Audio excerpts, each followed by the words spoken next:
driving deep into our wounds.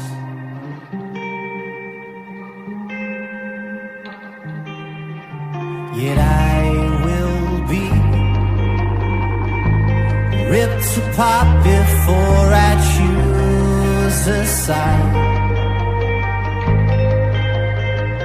Yet the shadow of glass beneath my feet, it cuts this godforsaken street. Why can't we make things disappear? Steal the poison from our tears. Oh, crooked crosses bend on the wall. Slow destruction of our childhood homes. High illusions, they're seen no more, no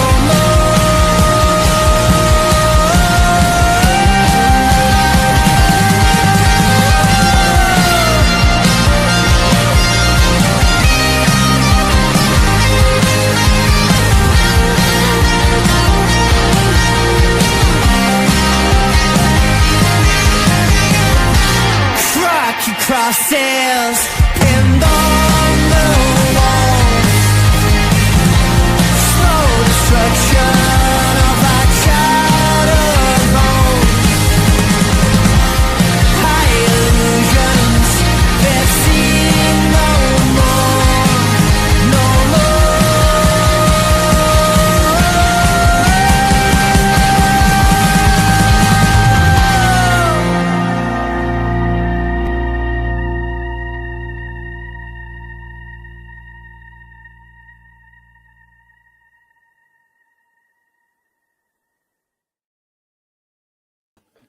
Yes, people, welcome back to another panel show, man. Smash these likes up real quick. 500 people locked in the building already, man. So get these likes up. Make sure you guys subscribe to the channel as well if you're new. I don't know if the panel was singing there towards the end. Maybe they were. Maybe they weren't. I don't know. You have to ask them yourself. Mate, we started singing in the last panel show, and the chat was going like, "These are full-grown adults. Why are they singing?" Oh yeah, that's actually true. You know, Yeah, we actually were singing. What we doing here? Oh, bro, that was actually a legit fact. We actually did sing on the last stream, and you all told us to grow up and that we're adults. So, you know, fucking hell, pick a side, boys. You know what I'm saying? But yeah, smash these likes up on the way. Make sure you guys are subbed up to the channel as well if you're new.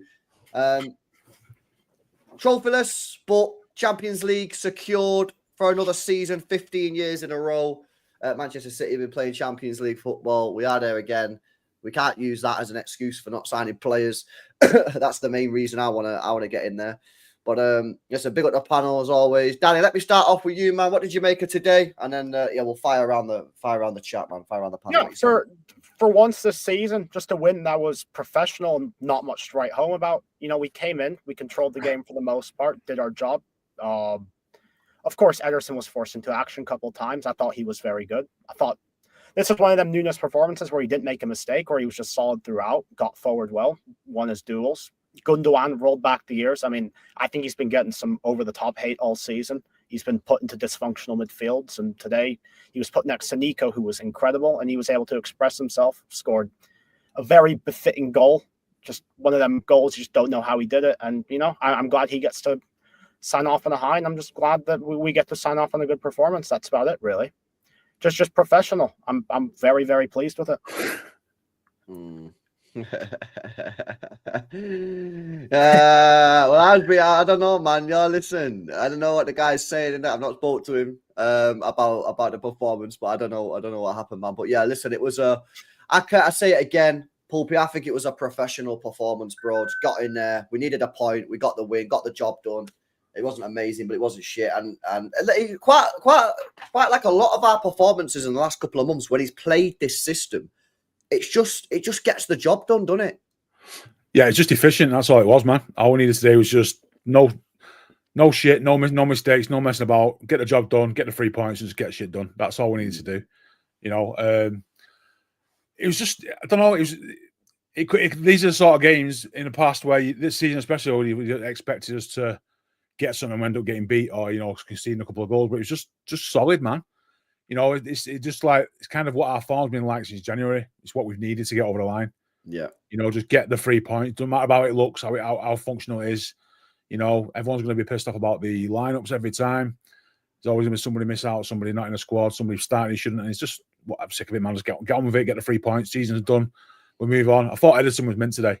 Oh, my God. Oh, mate, Bro. just... There's a couple of rumours going around. He must have watched the slate. He's slating. He's been getting about him being a shit keeper and just thought, you know, I'm took this personally. Which is crazy. But there's a couple of rumours going around that maybe he might actually legit now want to stay. And it's only like shit rumours, you know what I mean? And it's not legit. But yeah, hopefully like, he wants to stay, man. He was incredible today. Some really big saves. And if he stays, that's just like, it's a weight off our shoulders for me, and it's a weight off Viana's shoulders, you know what I mean? Because the last thing that Viana wants to do this first summer is come in and have to replace one of the most important positions in the squad, man. He made some big saves, bro. Can't lie, like he was very, very good, man. You know what I mean? So who knows? I don't know if that was his last game in a City shirt. I don't know if that was his last Premier League game. Who knows, man? But I hope he stays. I think he'll stay. You know, the money's always going to be there. I think. You know, he's had so much glory. I think he's one of those that might take it a bit personally that we have. How old is he? 31. Is he? Why does it? Whenever I type in Ederson on Transfermarkt, it brings up the other fucking guy. Spent too much time in January looking for the other guy.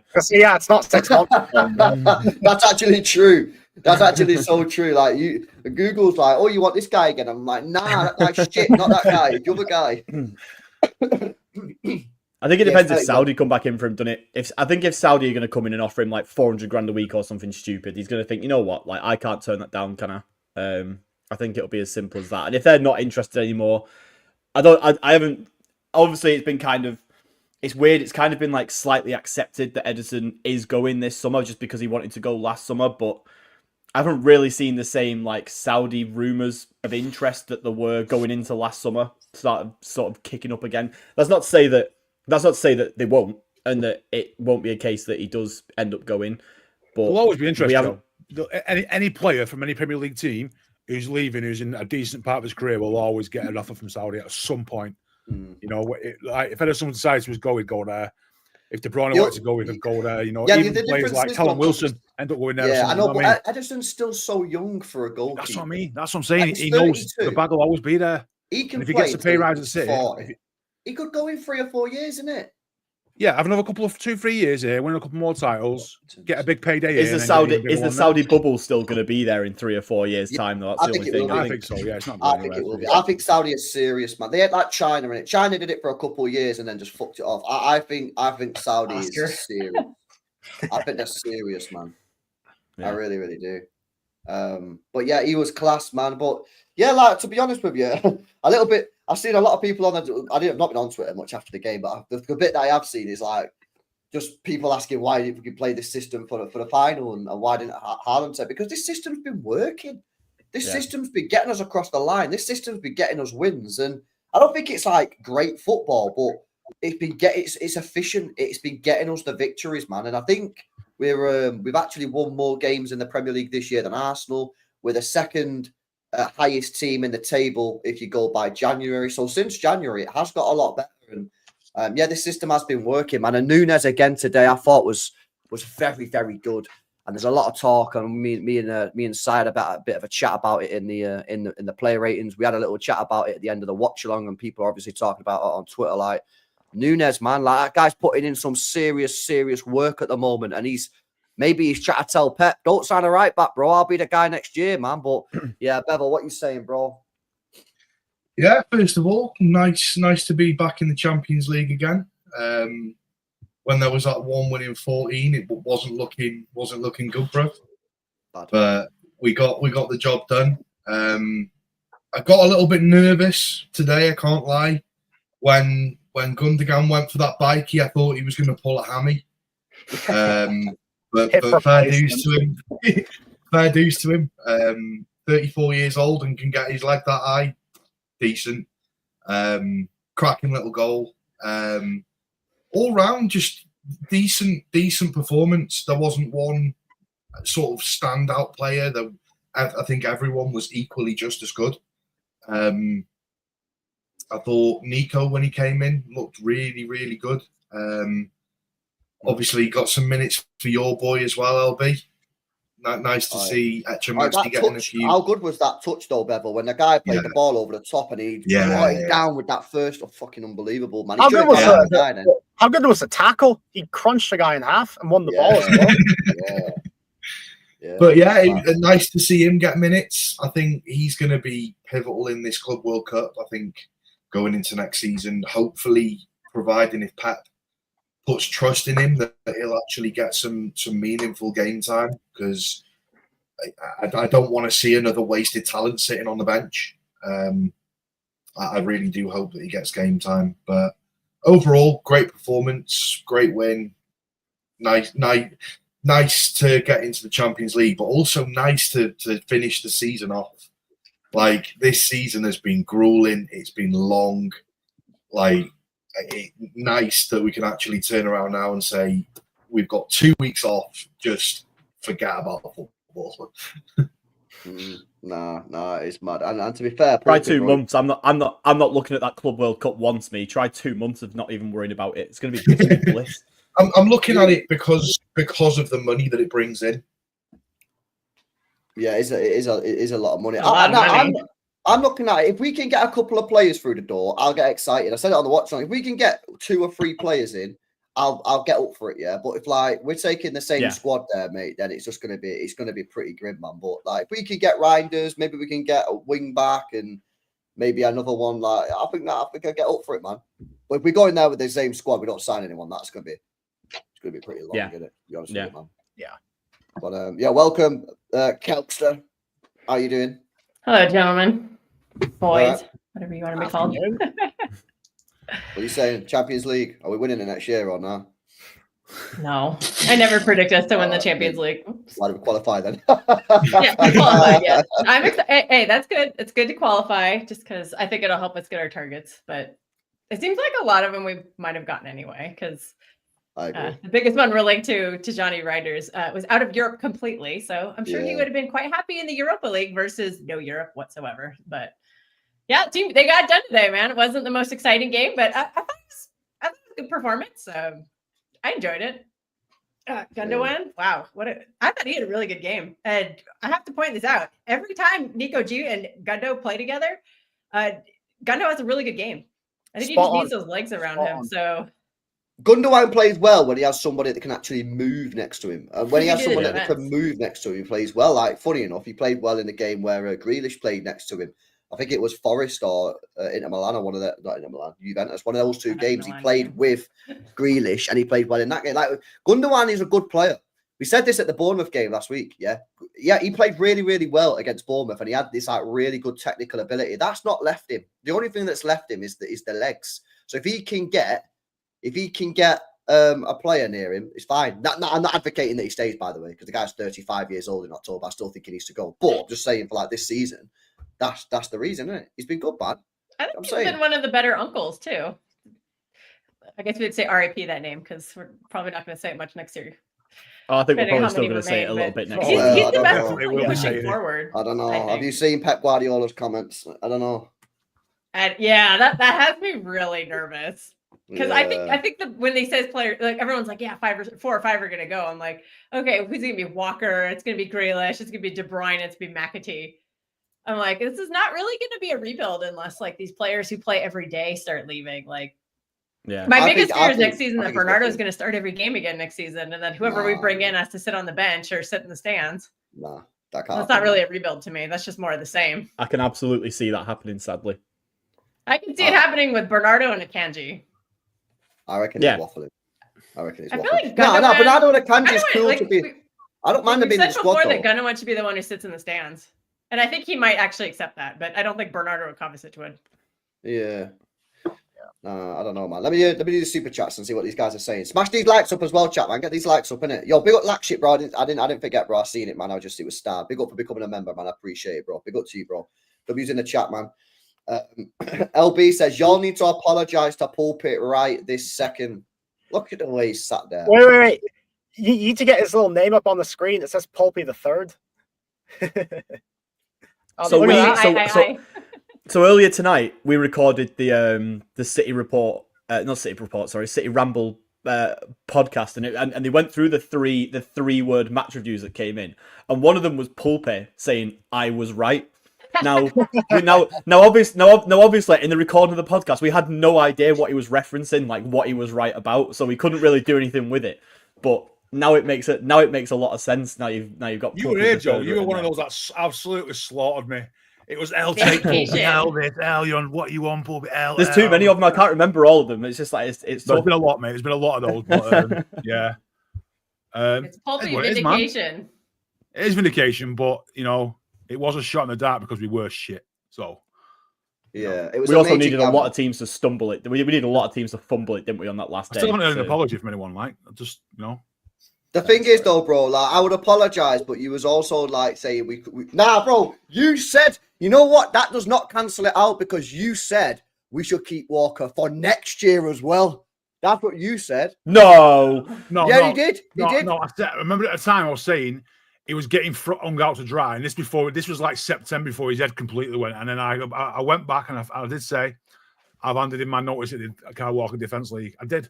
That was in December. Well, I've handed in my notice. I was there for that. Pulpe was wrong. But, I'm just saying. But you can just say you're sorry. It's fine. We can move on. I'm happy to accept it if it just comes out. Them words come out of your mouth. LB. Listen. I'll play the clip. I can see what they're doing. What he's doing. I can see it. I feel it. I can. He's cooking. You know what? Thinking about it, it's probably not good that Sunderland got promoted and not Sheffield United. Because I kind of feel like Walker to Sheffield United getting back into the Prem would have been the move. But nah, I don't really care about it. Who cares? We'll find somewhere for him to go. Now he's just going to have to sit on bench because no one wants to buy him for $5 million, let alone anything else. But I will accept that Thierry Henry clip as an apology, LB. Bro, that clip is legit, bro. He's saying you're cooking. Thierry Henry, the GOAT, saying you're cooking, bro. Come on. Yeah, I'll accept that. Accept it, man. Let me just see the rest of these. Everyone's asking why Steve's not here. I still have his tweet from December bookmark that says we're going to finish 15th. That's why he's not here. Yo, what? Yeah. No, I'll put it in private chat. Put it in private chat. I'll put it in private chat. Share it. Oh, mate, that's going in my receipts folder straight away. Bookmark. No, that's a folder. Receipts. I don't really want to laugh too bad at other people's bad takes this season because I've got stinkers. I've got a whole YouTube catalogue of absolute stinkers, man. What did he say? We'll finish 15th. He says we'll finish. He will finish close to 15th. Do you know how wild that is? What makes it more wild is it still finishes above United. Yeah, that is wild. That is crazy. Right, let me finish these chats, man, and then we'll continue. Big up to Shoei, bro. Says Nunes was really good. Doku is frustrating. Get Rodrigo in. We'll have conversations about Doku on the panel. I'm sure the guys will want to speak about it. So, yeah. Big up for the super chat, and we'll see what the guys are saying. Shout out to Professional Thoughtbot. Says that fraudulent manager should have started Nico G and Nunes against Southampton and Crystal Palace. We would have won a fraudulent cup and enjoyed games. I agree. Definitely should. I'm not sure about Nico G, not as so much, but Nunes definitely. Definitely Nunes should have started against Crystal Palace and Southampton. 100%. That is crazy. Nunes vindication too, because I wouldn't have been slagging him off all season, but he proved me wrong. So me too. Same here. Big up Raja. Says Luka Modric, the king of assists as well as KDB, says Raja. Yeah, man. Modric baller, bro. Shout out Norbert, says thoughts on Nunes and Morgan Gibbs White swap deal. We will come on to that as well. Don't worry, man. I've got that on the topic on the agenda list, bro. And big up to MCFC, says, glad to see the back of the season. I don't want to forget about it and move forward. Get players in, get players out, and go again, Club World Cup. Did you see the City Extra Brazil tweet about Rodrigo? Yeah, I did. Apparently, they're saying that they've got news that Rodrigo's agent has spoken to Manchester City. And my view on that is that that's probably come directly from either the player, the agent, or someone extremely close to Rodrigo based off of my experience. So it probably is legit. I would take that with quite some legitimacy. Shout out Lakshit as well. Says, Verts, Frimpong, Kirkes going Liverpool. What are we doing, man? We need a good summer window like KDB replacement, one right back and one winger, says Lakshit. We'll talk about transfers as well, bro. Don't worry about it. Look, let me bring in Tarek, bro. He's at the game today. Come on, bro. What are you saying? Can you hear me? Yeah. Yeah, it was an amazing time. I don't want to get in trouble because I don't want to be blasphemous or anything to that nature. But I mean, it is like a religious. You got to take that trip. You got to make that pilgrimage over to see the team in person. Not just a preseason match, but a for real match, a match that has meaning, a match that has something that rests on it. The only thing that could top today for me is being actually at the Etihad. So it was an amazing time. Great. So I will tell you that having been doing the touristy thing for the last 3-4 days, I was not physically prepared to stand the entire match. But we pressed our way through, the family and I, and we made it work. But it was an amazing time. I can't say enough about it. It was awesome. All right. Big up, man. Big up. Right, well, let's do some. At the weigh-in, that's all we heard on TV in America. I didn't hear Fulham fans at all. If you didn't, they were sitting down. They were towards the end. They're getting cancelled because that pulse down was clean as hell. We did. It was amazing. Nice, my guy. I told my wife. I said we got to do the pause, man. I got to see KDB come on. Holland actually scored a penalty. It was a great day all around. So yeah, it was awesome, and we secured our top 5 place. Ended up in 3rd. Like Pulpy, I was there with you. I agree. We were going to be 3rd. I actually said there was a better chance of us finishing 3rd than it would be that we didn't finish in the top 5. So glad to be right in this case because I've been wrong before. So glad to be right. But it was a great day. Lots of singing and. Like I said, crowd was great. It was an amazing time, and we won. So I'll take it. Yeah. All right. The only thing you missed was Rodri, unfortunately. But you got to see Echeverri, so that's pretty sick. At halftime. Yeah, at halftime. I'm jealous of that. It was. I took a picture. I was going to send it over to LB because I was like, "Oh, he's great. Come on." But it was trying to do too much, and I was just like, focus on the match. But yeah, at halftime, before the rest of the team came out, Rodri did come on the field by himself, and he was kicking the ball around, kind of getting loose. So I thought maybe he would make an appearance, but he didn't. So I just think that he's physically probably okay, just trying to ease himself into it, not trying to do too much too soon. So he's gonna start our next Premier League game. How exciting is that? Who? Rodri. Well, he's going to start the next Premier League game in August. He's starting game week 1. You'd hope. Yeah, he probably will. Yeah, he probably will. I mean, he'll probably start. It wouldn't surprise me if he started one of the games at the Club World Cup if we get past the group stage. He might start if we get to like the quarterfinal, semi-final, something. He might be ready because that'll be like 4 weeks. If he's already, I agree with that. I can see him. I could see him like starting maybe like the first game he'll come off for like the last 15 minutes and then maybe the next game it'll be 25-30 minutes and then maybe the last group game it'll be like a whole half and then maybe he'd be ready to start and then only play like 60 minutes. So you got to do it very slowly.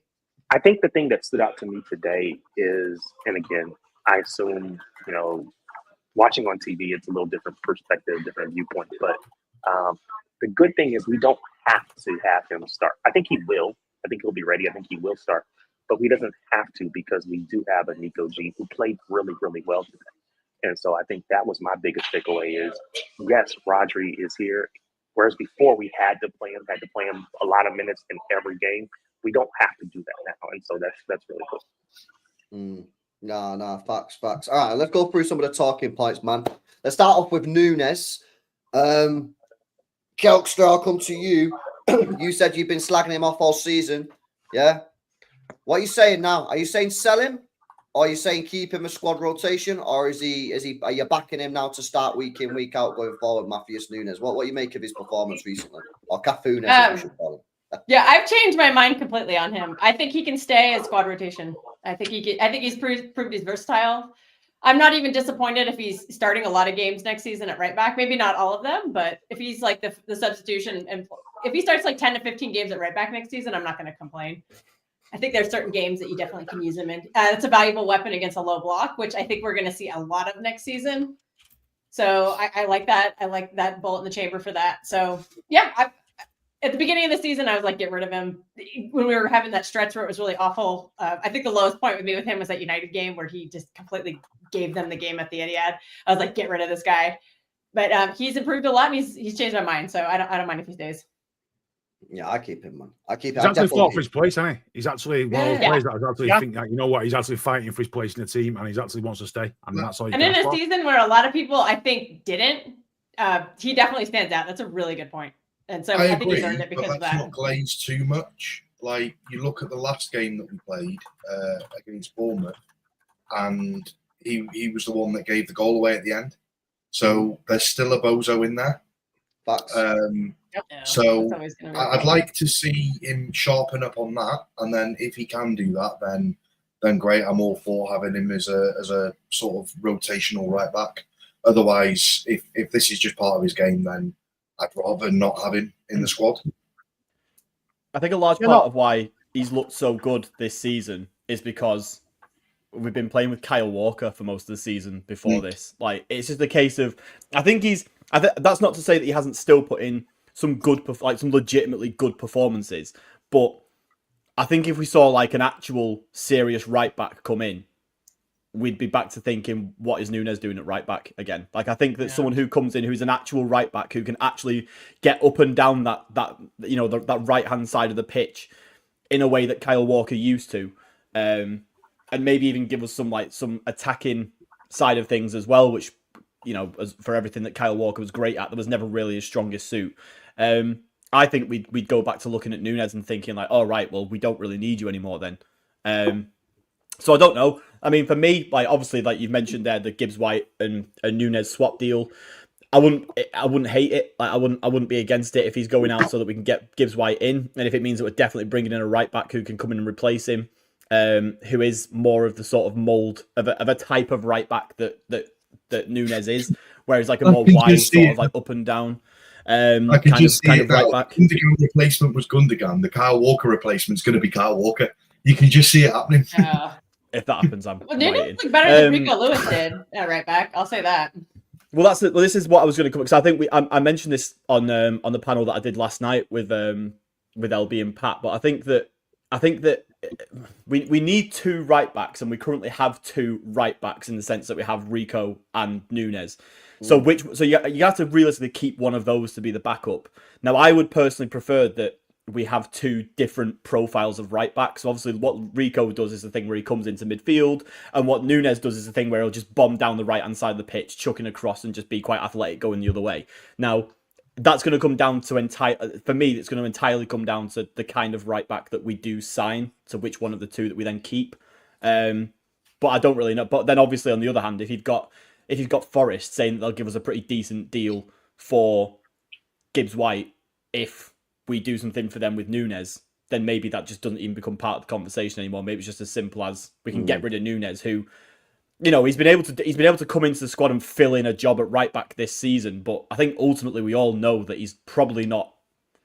He's not good enough, is he? Really? Like, he's not actually seriously like a level of player where we should be thinking like, you're a City player. I don't think so anyway. I think and I agree. But as a backup rotation rotational option, a utility player, I think he's good to have around the squad. Remember, Joe, he's our best left winger this year.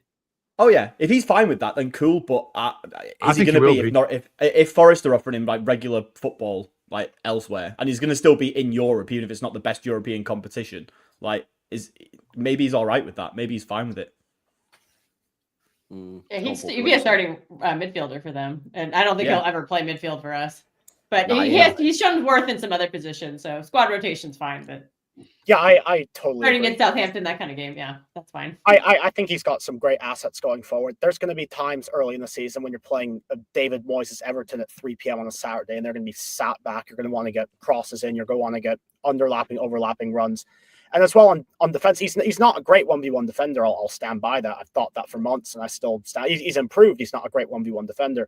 But, Diaz usually plays right center back for us. Diaz is not a very quick guy. Nunes is a very quick guy. He can sweep up for Diaz's running through custard, as Jacob would say. I think even today there was one or two moments where he just sort of he did very well against Adama Traore. Adama Traore was playing on the left. Adama Traore didn't really get much of a sniff. Speed is huge. Athleticism is huge. We're not a team of athletes. The more athletes you can have in the squad, the better. You don't need these. I know, Pep, you have to be very technical, but being tippy-tappy is only half the job. We had a whole tippy-tappy midfield, but they're all weak, they're all old, and then we see how that's turned out. I think he's got He's got a very important tool set to us. I'm not taking him to San Siro. I'm not taking him to the Bernabeu, but he has his time. He has his place. Absolutely. I agree And if with he all could of that just chew up some completely. minutes so other players don't have to play, that would help too. Because a lot of our players played a lot of minutes this season, and that's going to be a problem next season. Yeah, I agree with Danny and with Joe completely. I think that he is. I mean, I think he played really well today. He did have a moment where he kind of gave the ball away, but he gives you a lot of what you got from Kyle Walker. He's maybe not as fast as Kyle Walker, although he was clocked as one of the fastest in the Premier League at one point.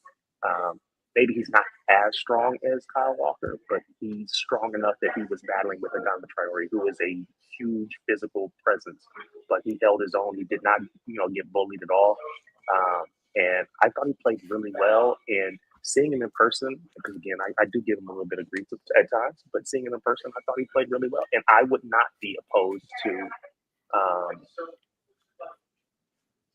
quite honestly, what I would say is, I would rather have the devil I know than the devil I don't, if you want to use that phrase. I don't know what I'm going to get from Wesley or whoever else we're going to bring in. I know what I'm going to get from Nunes. And it's not perfect by any stretch, but I know what I can get. I know I'm going to get physicality. I'm going to get pace. I'm going to get someone who can put a cross in, who can play a good ball.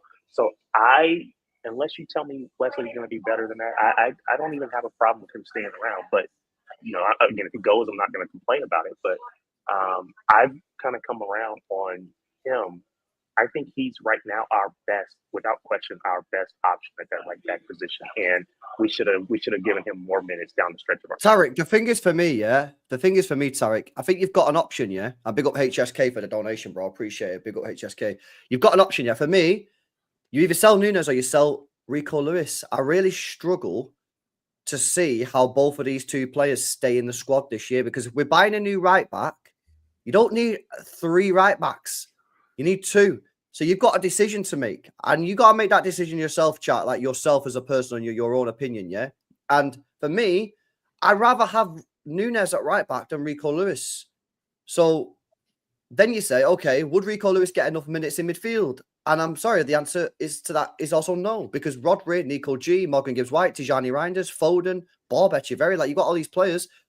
It's not a case of I don't like Rico. I like Rico. But you've got to make a decision.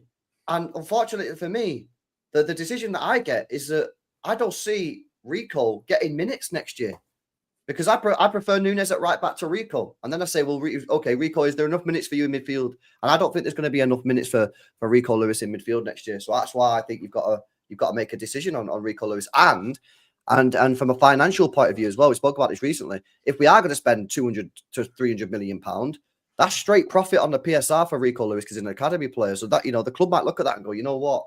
It is tempting, man. So I think you've got to make a decision. You got to come to your own opinion. But my opinion is, right at this moment in time, as sad as I am, because I like the guy, I think he's a good player. I sell Rico, bro.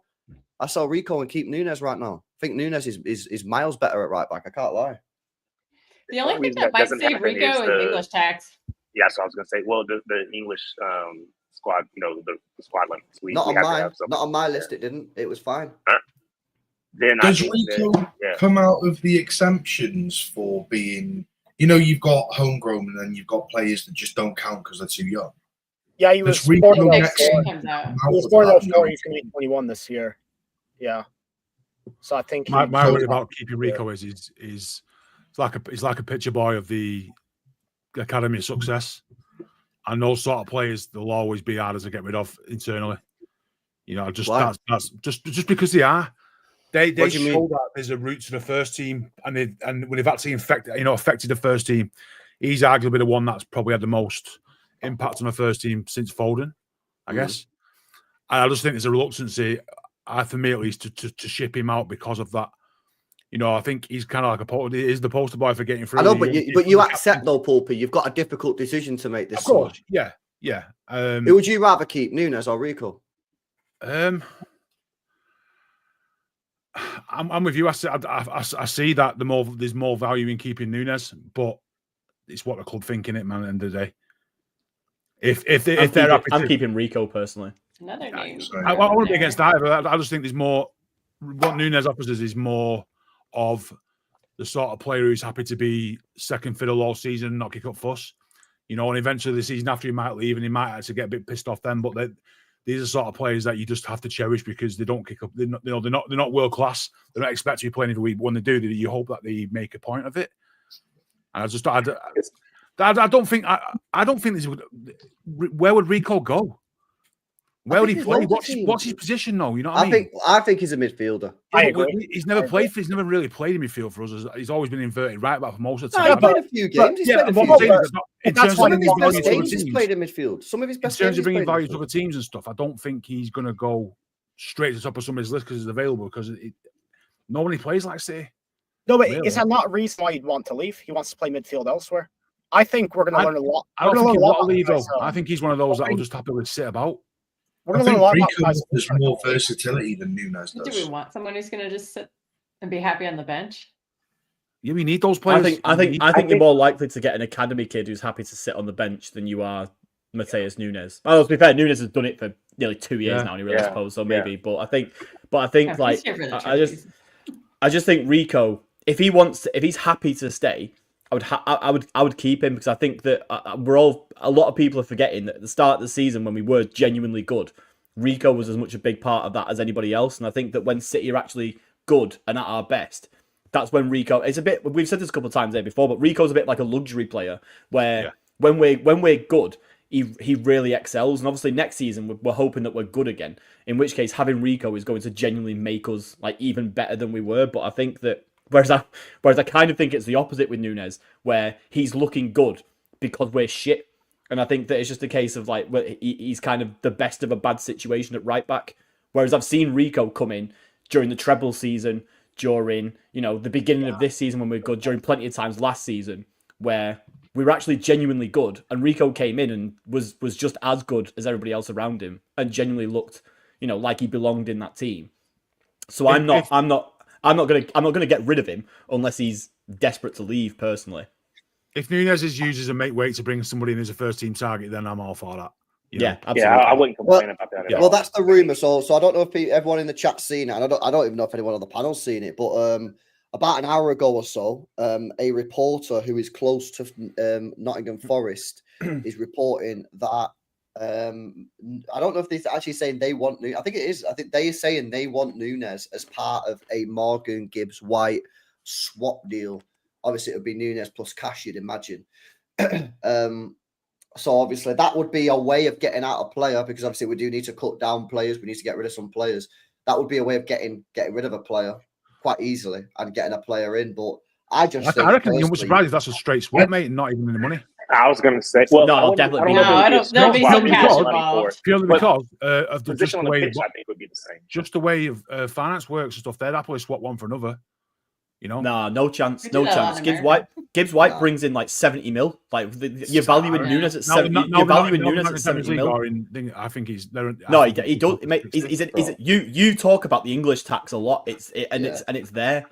Bro, no way are they going to do a straight swap deal with Nunes. There'll be a lot of those. There'll be a lot of those. Nunes is valued about 35-40 million. That's what Nunes is valued about, 35-40 million. And Gibbs White's valued at 70. There is no way they're going to straight swap on that, bro. No way. If they do, fairs we've cooked, but I don't think. If we buy what you don't swap, say, well, you give us, we'll give you 60 million for Morgan White, and you can buy Nunes for 50, and there you go. Nah, they'll never do that. I think it'll be more like it'll be more like 40 for Nunes while we do the 70 on maybe 60, 65, 70 on Gibbs White, and we get 40 the other way. And it works out that we spent 35 mil plus Nunes on Gibbs, which personally, I'd be absolutely okay with. Contract 3 years. I bet we gave him a 6-year deal. I think it was 6 years, wasn't it? So he's got 3 years left. We went through a stupid phase of giving everyone 6 years. I think it's 5 years. No, it's 4 years left because it's only 4 years left. So that'll play something into it. And what's Gibbs White got 2? It's three years left. He's got, but he did. So he had a 5-year deal. It was. So yeah, he had 3 years left. It was Phillips. We gave the 6-year to. Yeah. Maybe that taught us a lesson. Don't ever give those out ever again. See, I can't lie. I'll give him one. Guys, I look at that deal, man. I'm like, I don't want to do that deal, man. I'll be real with you right now. I don't want to let Nunes go and get Gibbs White in. I think that's an L deal, man. I'll be real, man. Like, I don't even glaze Nunes. I wanted him sold months ago, yeah. But like, Nunes is finally playing well, are about to swap him with Morgan Gibbs-White. My opinion, And he's going to go cook. I think that is I think that's an L deal. Man. We know Nunes works in our system. Well, there's no guarantee that Gibbs-White comes in and smashes it. We know Nunes is good enough. And what I will say before we move on from like the Rico stuff, I think when the squad list comes out for the under 21 Euros, we're going to know his future. Because there was talk a couple of weeks ago, McAtee has to choose between Club World Cup and the under 21 Euros. Rico's in that exact same squad, and no one's talked about that. If he's in that England squad, I think Pep's kicked him out, or I think he's going out. I think Pep. Is Pep not giving them the choice? Is Pep not just saying to them, "You can if you want"? But I think McAtee's future isn't dependent on him picking the Club World Cup. Like I think McAtee's just gone no matter what. Yeah, he's gone. And I think I think that there's been situations where Pep's let look at Alvarez, like when that summer before the treble season, or was it after the treble season, one of the two, where he went and played the Olympics after having already played like the Copa America and stuff like that. Like Pep will let these guys choose to do these tournaments, obviously if they want to. And I'm pretty sure that he isn't valuing the Club World Cup like so highly for players like Rico who've already won it a couple of years ago. Not in this current setup. Yeah, but you don't know, Joe, that what the board have said to Pep in it, because the board might be saying to Pep, bro, like we need you to take this seriously because the money on offer is like serious work. So I don't know, man. I don't know, Pulpy. I don't know what you're thinking about that swap deal, because you're obviously a big fan of Gibbs White, but would you do that deal? Do you think that's a good deal, Nunes for Gibbs White? I think if it brings us one of our top targets in and some money in, and probably helps us move out a player that isn't necessarily long term, and also gives us the ability to use some of that money that we would have spent on a right back and his wages onto somebody else. I think long term it works out. It probably swings more in favour of it being a favourable deal for us. I agree. Because we all know we all love Nunes in the fact that he might be a good right back, or he might come out this like redemption arc to be a decent right back. But if you can shift him out, get one in, and Gibbs White all for pretty much the same deal, I think it's a no-brainer. It's just frustrating, right? That Nunes has been like pretty crap in his career. He's finally starting to play well, and now we're like, yeah, goodbye. Yeah, but is there anyone who? Do you think that an actual right back coming in won't be better than Nunes? Like, I think not with the names that we're talking about, because they're unproven. We haven't seen them. Yeah, I mean, yes, they're playing in South America. I have not seen them. Maybe you all have. Danny probably has, I'm sure. But again, I don't know that you can just say that South American experience just is a natural transition over to the Premier League. I don't think that's the way it works, and so maybe not. I don't know. But Cambiasso? I don't know that. I think there's something in liver. I think there's something in Livermental. I really do. I can't. Now that they made Champions League, they don't need to sell them. I was going to say, I think there was something in Livermental for the 5 minutes that Newcastle were in 6th. Hear me out, right? No, the lead. Newcastle, as much as they say they don't want to sell, if they can make some mad profit on someone and use that money to invest in other players, who is of their 4 or 5 best players, which he is one of them, if one's got to go, which one is the most dispensable? And I think it's always going to be a right back. They're not going to want to get rid of Isaac. They're not going to want to get rid of Gordon. They're not going to get rid of Bruno. They're not going to get rid of Tonali. It all depends, Pulpy. I think of anyone you could pick off with a decent fee, it's that, because I agree. He paid 40. He's got 2 years left. What's on the books at about 20? If they can get 70, and they'll easily get 75, 80 million out of us for him, I reckon. So 70 million, it gets done. But how old is he? 22? Is he that good? Yeah, but he's 22. Are you spending 70 million on a right back? Yeah, but he's 22. Walker. You get 10 years out of him, man. You get 10 years out of him. Yeah, but I don't care if you get 10. Is he good? Is he good? How good is this guy, man? Because 75 million. I think he's very good from whenever I've seen him. He's versatile. He is versatile. Right back, no forward, no 40, big unit. I think he's more defensive than going forward. You know it's not going to happen, though. You know Cheeky's going to come in with an outrageous bid of about 45 million. If they say no, he's just going to walk. Well, like the same that he does with every other single player. Like it took us like 2 minutes. I'll be all over the line. Like I genuinely believe that Cheeky's holding us back in this transfer window. Like I'm being honest. Wasn't there the rumor that it hasn't people? I'm sure Sam Lee said, didn't he, that kind of like Cheeky's not quite the forefront of this transfer window. That I don't agree. He's obviously. I mean, he's there and he's definitely involved. So otherwise he wouldn't be there. But is this not Viana's window at this point? Yeah, That we're I think this seeing? is. I don't agree with I that, think Peppo. so, I yeah. don't think. I think Tiki's there just to assist. I think it's all running through Viana, in my personal opinion. And that's what Sam Lee said the other day as well. There's no point. There's no point giving a sporting director the keys from February onwards, and then saying, yeah, but your first serious window, like we're not letting you have that. Like we're letting Cheeky do that. Like obviously, like this is surely Viana's window where he's the one doing everything. It's definitely Viana's window. It's definitely Viana. But I think obviously Viana clearly has that eye for a bit of a younger player. This is why we're being linked with this Wesley guy. And it's a case of, is this Wesley guy going to come in and be our starting right back? Because in that case, I don't know if he's better than Nunes. I don't know if Wesley's better than Nunes. Let's get it right, man. Nunes has been playing good at right back. It's just the bozo errors, man. I don't know if he's we always better wanted than a bona fide right back. It's why we always wanted a decent left back instead of Zinchenko. You know what I mean? We always wanted. Yeah, correct. Yeah, that's The true. way That's that- true. No, No, something we'll never buy. We're always crying out for one. We've been very lucky we had Kyle Walker for 8 years, whatever it was. Yeah, but I don't. Yeah, but the right back that I want us to buy is a proper right back. Like this Wesley guy is. He's a proper right back and a proper. I don't think we're going to get Livermore. I'm telling you, there's something in that. Oh, the hell yeah. But this is where I've got to ask questions, man, because how are you going to spend 70 million quid on Livermore? But then a year ago or 2 years ago, they were saying Bruno G's too expensive. But I struggle, man. But you got to think on the other hand, decision makings, man. On the other hand, though, like if you're looking at it as like obviously we signed Kyle Walker with him having been there for the next 8-9 years in mind, 50 mil for that in 2017 was silly money. But if that amount has increased by 20 mil 7 years later, I don't think that's that for a younger player as well. A younger player with more, you'll get if you. But less proven. But too. what a big Younger, injury. but less proven. I don't know about less proven, mate. He's got 4 years Premier League experience, hasn't he? No, he's well less proven. I guess I'm saying. No, he's not. Obviously, no. Look at less proven, but listen, Walker was playing for Spurs, who were 8th and 9th and shit at the time. Walker was already the best right back in the league. What I'm saying is, Livermore's had some good. He's come from Chelsea's academy. He's gone out on his role. Now he's at Newcastle, who have been in the Champions League and won cups. He's getting the experience. The year we signed Walker, they got second in the league, and we got third. He was in PFA Team of the Year. Yeah, Walker was comfortably the league's best right back when we signed him. Like it wasn't the best. He was. No, he was the league's. There was no one better than him. Who was in 2017, who was better? He's going to say Nathaniel Klein. No, I'm not. Ivanovic was around that time, wasn't he? Ivanovic was dead in 2017. He was not the guy. He's around that era, though, right? That sort of 2014 to 16. No, Walker was the best. I'm just saying, you're writing off Livermore because he's not Kyle Walker. I'm saying there's potential. I'm not writing him off. In 2 years' time, we look back at Livermore and say, "Fucking hell, we should have got him." Then look at him now. We're looking to sign an unproven right back in Wesley for the same price that we got rid of Cole Palmer to Chelsea. Like, I'm sick of the way that the board is moving. Like, trying to sell a right. I suppose, but if we're gonna compare every, I'm gonna let me finish.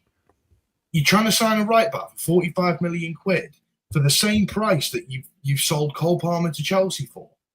Like, where's the logic in that? We're letting all of our best players go for free. Kevin De Bruyne is left for free. You're looking at next season. We're potentially looking at Bernardo Silva going for free. If Ederson doesn't sign a new deal, he'll be going for free. We're not a charity case club. Like, either sell them while they've got years left on their contracts, renew them, or do you know what I mean? But who's buying any of these players? And who's actually going to leave? Like, I don't think Nunes wants to leave. So us selling him, I don't think is a prospect. Nobody's buying Bernardo at $300K a week for 8 G&A in a season. Like, they're just not. Who's buying John Stones $250K when he's broken down? He plays like 10 games a season. Who's buying Nathan Ake with that injury history? Like, we just have a lot of really bad contracts. And I think and also our manager will not get rid of them. Like I can see Pep like ball and chaining Bernardo to his condo for one last season. Like, Pep will not let Bernardo go this summer whatsoever. Unless Bernardo goes in and tells Pep to F off or something like that. Like, I can't see Pep ever sanctioning Bernardo leaving or John Stones because these are his guys. And that's going to be our big problem. Like, the only way to get rid of some of these players who need to go is to let them go on a free because our manager won't let go of them. And like, we just literally can't move them because their contracts are so bad. And also, I think we can't really compare like every transfer fee to our worst ever sale of the whole time that we've been here at the club. Like, if you're going to compare everything to Cole Palmer, then we can make every transfer look shit if we do that because Cole Palmer was horrendously bad that just like it still baffles me now, and I think it baffles everyone at the club, to be honest. But I think I mean 22 games. Apart from Fulpy. I think he scored 1 goal in 22 games, and that was a penalty. What about the Super Well Cup done. goal? What was that fucking Super Cup? UEFA Super Cup. Oh, for us, I mean, give over, man. Oh, the equalizer. Yeah, that's the only reason we won. He scored in every competition except for the Premier League. Right? Yeah, that's true. Lads, you have to get over it. You're gonna have to move on. Simple as that. Move on. No, that's fine. I'm fine. Move on. I'm just talking to the point. I'm just responding to the point that Bevo made about how, like, you know, we're signing a guy for the same amount that we sold Palmer for or whatever. Even I think the actual rumored amount for Wesley is like 30 million or something like that. Not rather than. There's 40, a good chance that Wesley will be the Brazilian number 1 right back going forward. So that's why they're taking account of him. Paid more for Doku than we sold Palmer for. That's true. Now that's the real crime. Yeah, I got a lot of crap for that on a different show. Oh, Danny, what is this guy? I'll come to super chats in a second. Just can't not take the bait. Have you seen much of this guy, man? Because I think this is going to be our right back, man. Thing is, I've seen him twice, and I think he's pretty good. But the issue is, he's so similar in profile to Nunes. He's one of them where he's very athletic. He bombs up and down, makes overlaps. Decent crosser. He's good at getting it in the corridor of uncertainty. He's a whipped crosser. I love whipped crosses, not them floating crap things we put in from our own corners. But the thing is, if we want 2 different profiles for our right backs, I think we're making a mistake here. But he's not a bad player per se. Is he likely to be the number 1 Brazilian right back for the next decade? Probably, but that's because if you in world football means that you're going to get the other teams in the Brazilian league. You're not comparing them to playing against teams. Standard's not like it used to be 10 years ago, by the way. You're playing fucking farmers. These guys, they're getting caps when they're playing in their own leagues. If this Wesley he has already played for Brazil, hasn't he? Yeah, so if this Wesley guy is good enough to play for his national team in his own domestic league, then what is he, 21? Yeah, 21. If he goes on to be Brazilian's right back for the next 10 years and you get him for 45 million, the likelihood is that he's actually going to be quite good. Yeah. There's the argument that obviously, like, he's the right back because I think Brazil's fucked with right backs at the moment. I think Yan Couto is the only other guy. But I think we're kind of in a position. But even so, like, if you've got a 21-year-old who can do the kind of if he's as you say he is, Danny, and he can do the kind of thing that Nunes does, only he is someone who's trained as a right back for his entire professional career, and he is a 21-year-old who can only improve. And Pep looks at this young Brazilian guy coming in and thinks, I can make you a top tier player. I'm personally, if that's going to cost us like a third of what it cost us to get Livramento, I'm kind of fine to trust that. Like, honestly, like, I'm at the point now where I don't necessarily hate the whole Viana approach of let's just sign some like South American kids and let's just see what happens. Like, I quite like that, and I accept that means we're not probably going to win trebles anymore, and we're probably just going to not win the league 4 in a row or whatever. But it's it's exciting. Doesn't that make us Dortmund? Doesn't that make us Dortmund?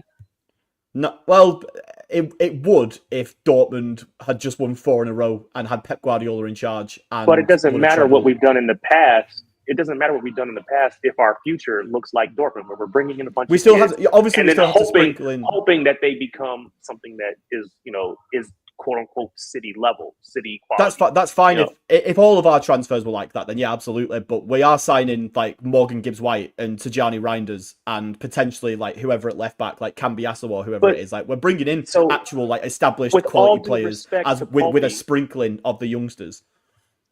With all due respect to Pulpy, Morgan Gibbs-White is a step down from what we were aiming for. The Vertzes of the world, the Musialas of the world. Everyone I've said this the entire time. Yeah, there's a talent. Well, maybe, but I've said this the entire time that my concern with is with bringing in the new sporting director Viana is that we don't have to act like we are Sporting or Dortmund or anyone else for that matter. We're Manchester City. We're one of the richest clubs in the world. I'm not saying every transfer has to be splurge and splash the cash, but I think every couple of years we should be splashing the cash and kind of forcing our will on the market on what's going on. And I just think that You know, and again, maybe we will in the future. I don't know. But having missed out these last couple big moves, it's a little disconcerting. I do agree. For me. Can I come in with a point then? And this is where I think for me, because obviously we're not Dortmund, we want to be winning Premier Leagues, we want to be winning Champions Leagues. For me, this is where you say to Viana, all right then, you want to go and get some random guy from Brazil who no one's ever heard of in this country, yeah? Fairs. But we ain't doing this like Project FC thing. So you go and get him, but this guy's got to work, yeah, because there are right backs around Europe that you could go and get, probably at the same price, if not slightly bit more. But I think the club has decided to go down this path because they trust Viana's talent ID. They trust this guy's scouting. And I think based on the signings that we made in January, Hozanov, Nico G, Marmoush, lesser extent Vita Hayes, because we've not seen him, but when we have seen him, he look decent. I think for me, whilst I'm not over the moon with the idea of signing this guy, Wesley. Yeah, I'd rather get someone who's more proven. Yeah, especially when we downgrade in the Kevin De Bruyne position to Morgan Gibbs-White instead of Wirtz or something. I'll back it and I'll give it a go. But like, if it doesn't work, I want you to go in the transfer market next summer and go and get me the best right back out there. Yeah, because you failed on that aspect. But I feel like we have to back it to a certain degree because it worked in January, and this is why Viana's been brought in. Otherwise, if you don't agree with this approach, real talk, you need to be Viana out because that is his game. I think the reason why we've done it though. It's worked with Nico because he's had very little minutes, but whenever he has played, he has been good. I think if we're buying these players, we need to play them. Like Husanov's not played a single minute for the last 10 games. Yeah, but that's justified. That is justified, though. That is justified. It is justified. We can't say buy all these players and let them play into the when the better solution is what we've already got. It was Diaz and it was Guardiola towards the end of the season. There is times where you just have to hold your hands up and say, "There's this great talent there, but he's just not good enough right now." I think on the go on, Davo, you can reply. It's justified, not when you're playing a Kanji over Kusanov. I think that's probably fair. That ends. Probably fair. Diaz needs a break too. Yeah, but I understand why he's playing Diaz. When it was Gavardio Diaz, I hear it. I understand why. But actually, when he's been playing, although I thought Akanji was actually all right today, that is probably fair. But I think Pep is just. I think next season for me is when I'll be like, right, why are you not playing Kuzanov over Akanji or something like that? Yeah, that's. I think you need time to adjust to the system and how Pep plays. And Akanji's had 3 years of that, so he's always going to be an advantage of that. Agreed. When it's a more level playing field, that's when you actually see, well, Pep brought you in. You've got to let him get to the level that Akanji's at in terms of understanding the game. And if it comes to that choice and he's still choosing Akanji, then he obviously comes down to pure favoritism and talent that Pep sees, and he doesn't see it in Kusanov. You just have to let these guys get to a level where they're actually comfortable with playing the system rather than just putting them in for vanity. On the Viana thing, I think that if you look at the way that City move in the transfer window, I think we've specifically gone for a sporting director like Viana, who isn't necessarily just going to be like, right, sick, like, let's deal with this problem by signing Livramento for 80 million. Like, we've gone for a guy who, in a world where we don't want to go for the Wirtzes of the world, who are going to cost us 125 million, we obviously aren't willing to go up and spend the 110 million on the Declan Rices of the world and stuff like that. It feels like we've specifically gone for a guy who, as you say, he's got his talent ID sort of thing about him, and he will specifically have no problems going for these random guys who are in, like, you know, South America or like wherever, as long as he thinks they're good enough, and as long as, you know, you can get them quite cheap elsewhere, but he's ultimately happy with the idea that they're good enough. And I think that he ultimately fits the sort of financial model that Good City question, though. want to be operating why in. not? Can you answer this? Oh, I question, agree. though? Yeah, look, there is obviously the element of that, but when we were doing that, players were the players who were those players, the Rodris, the Ruben Diaz's, whatever, they were costing us 60 mil. Now those guys, Kevin De Bruyne, 55 mil. Like, you're looking at like Sterling, the best winger in England at the time, 50 mil.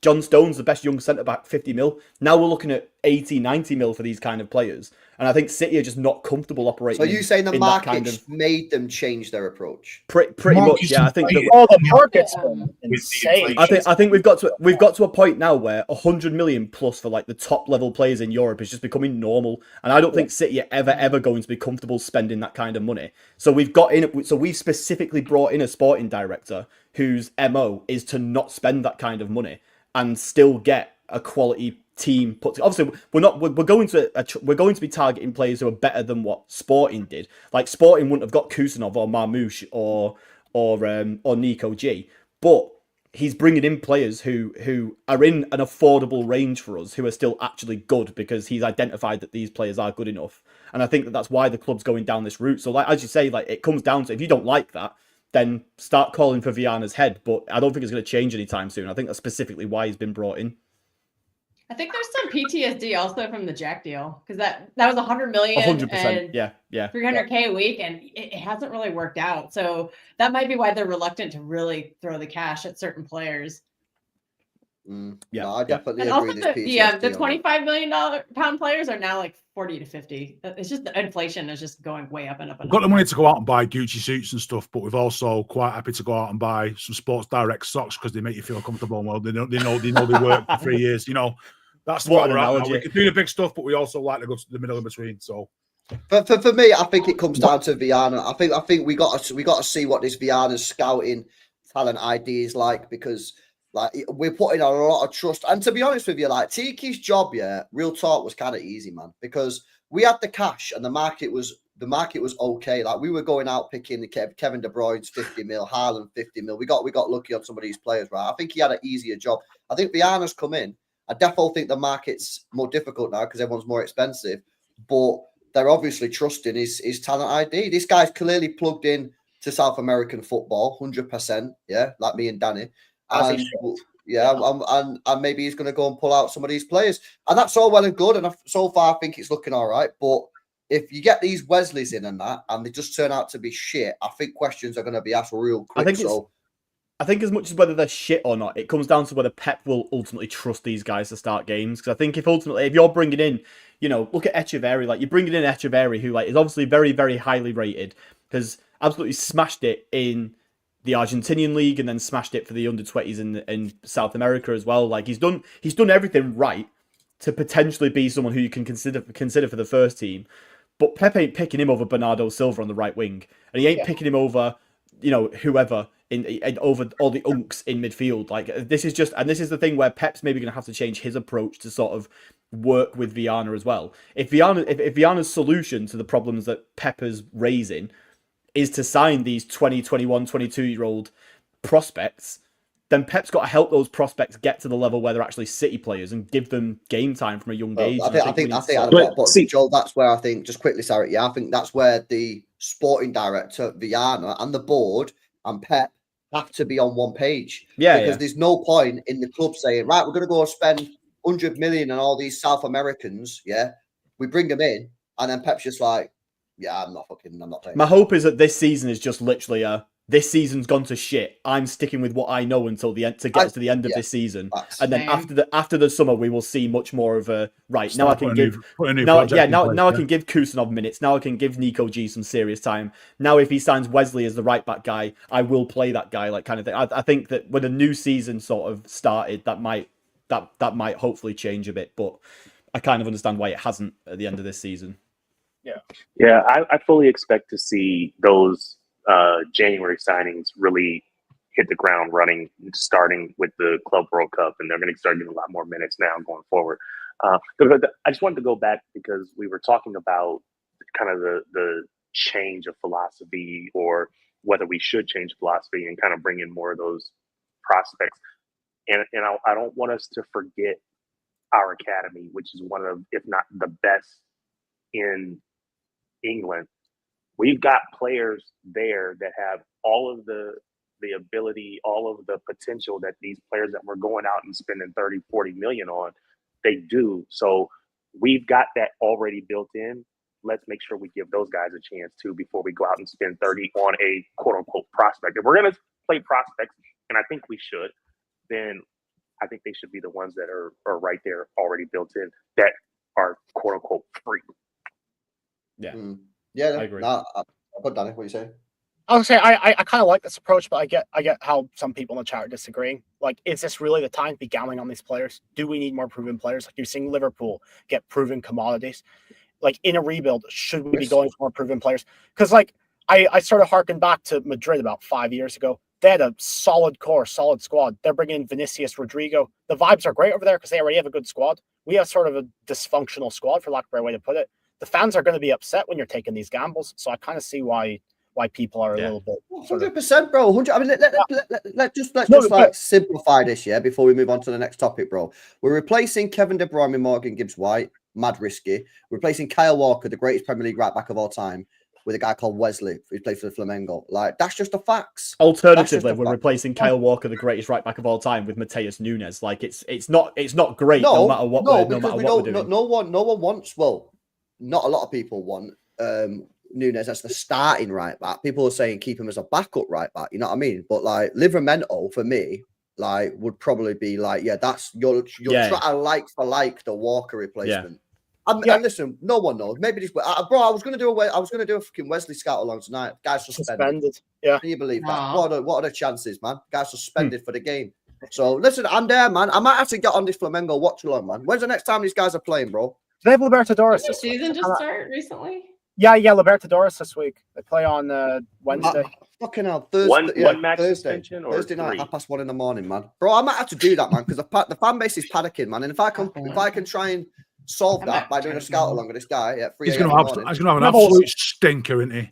Devil's advocate. Everybody does. He's going to get injured. Everybody stinks. No. Tijani Reinders didn't last night. Tijani Reinders was good performance.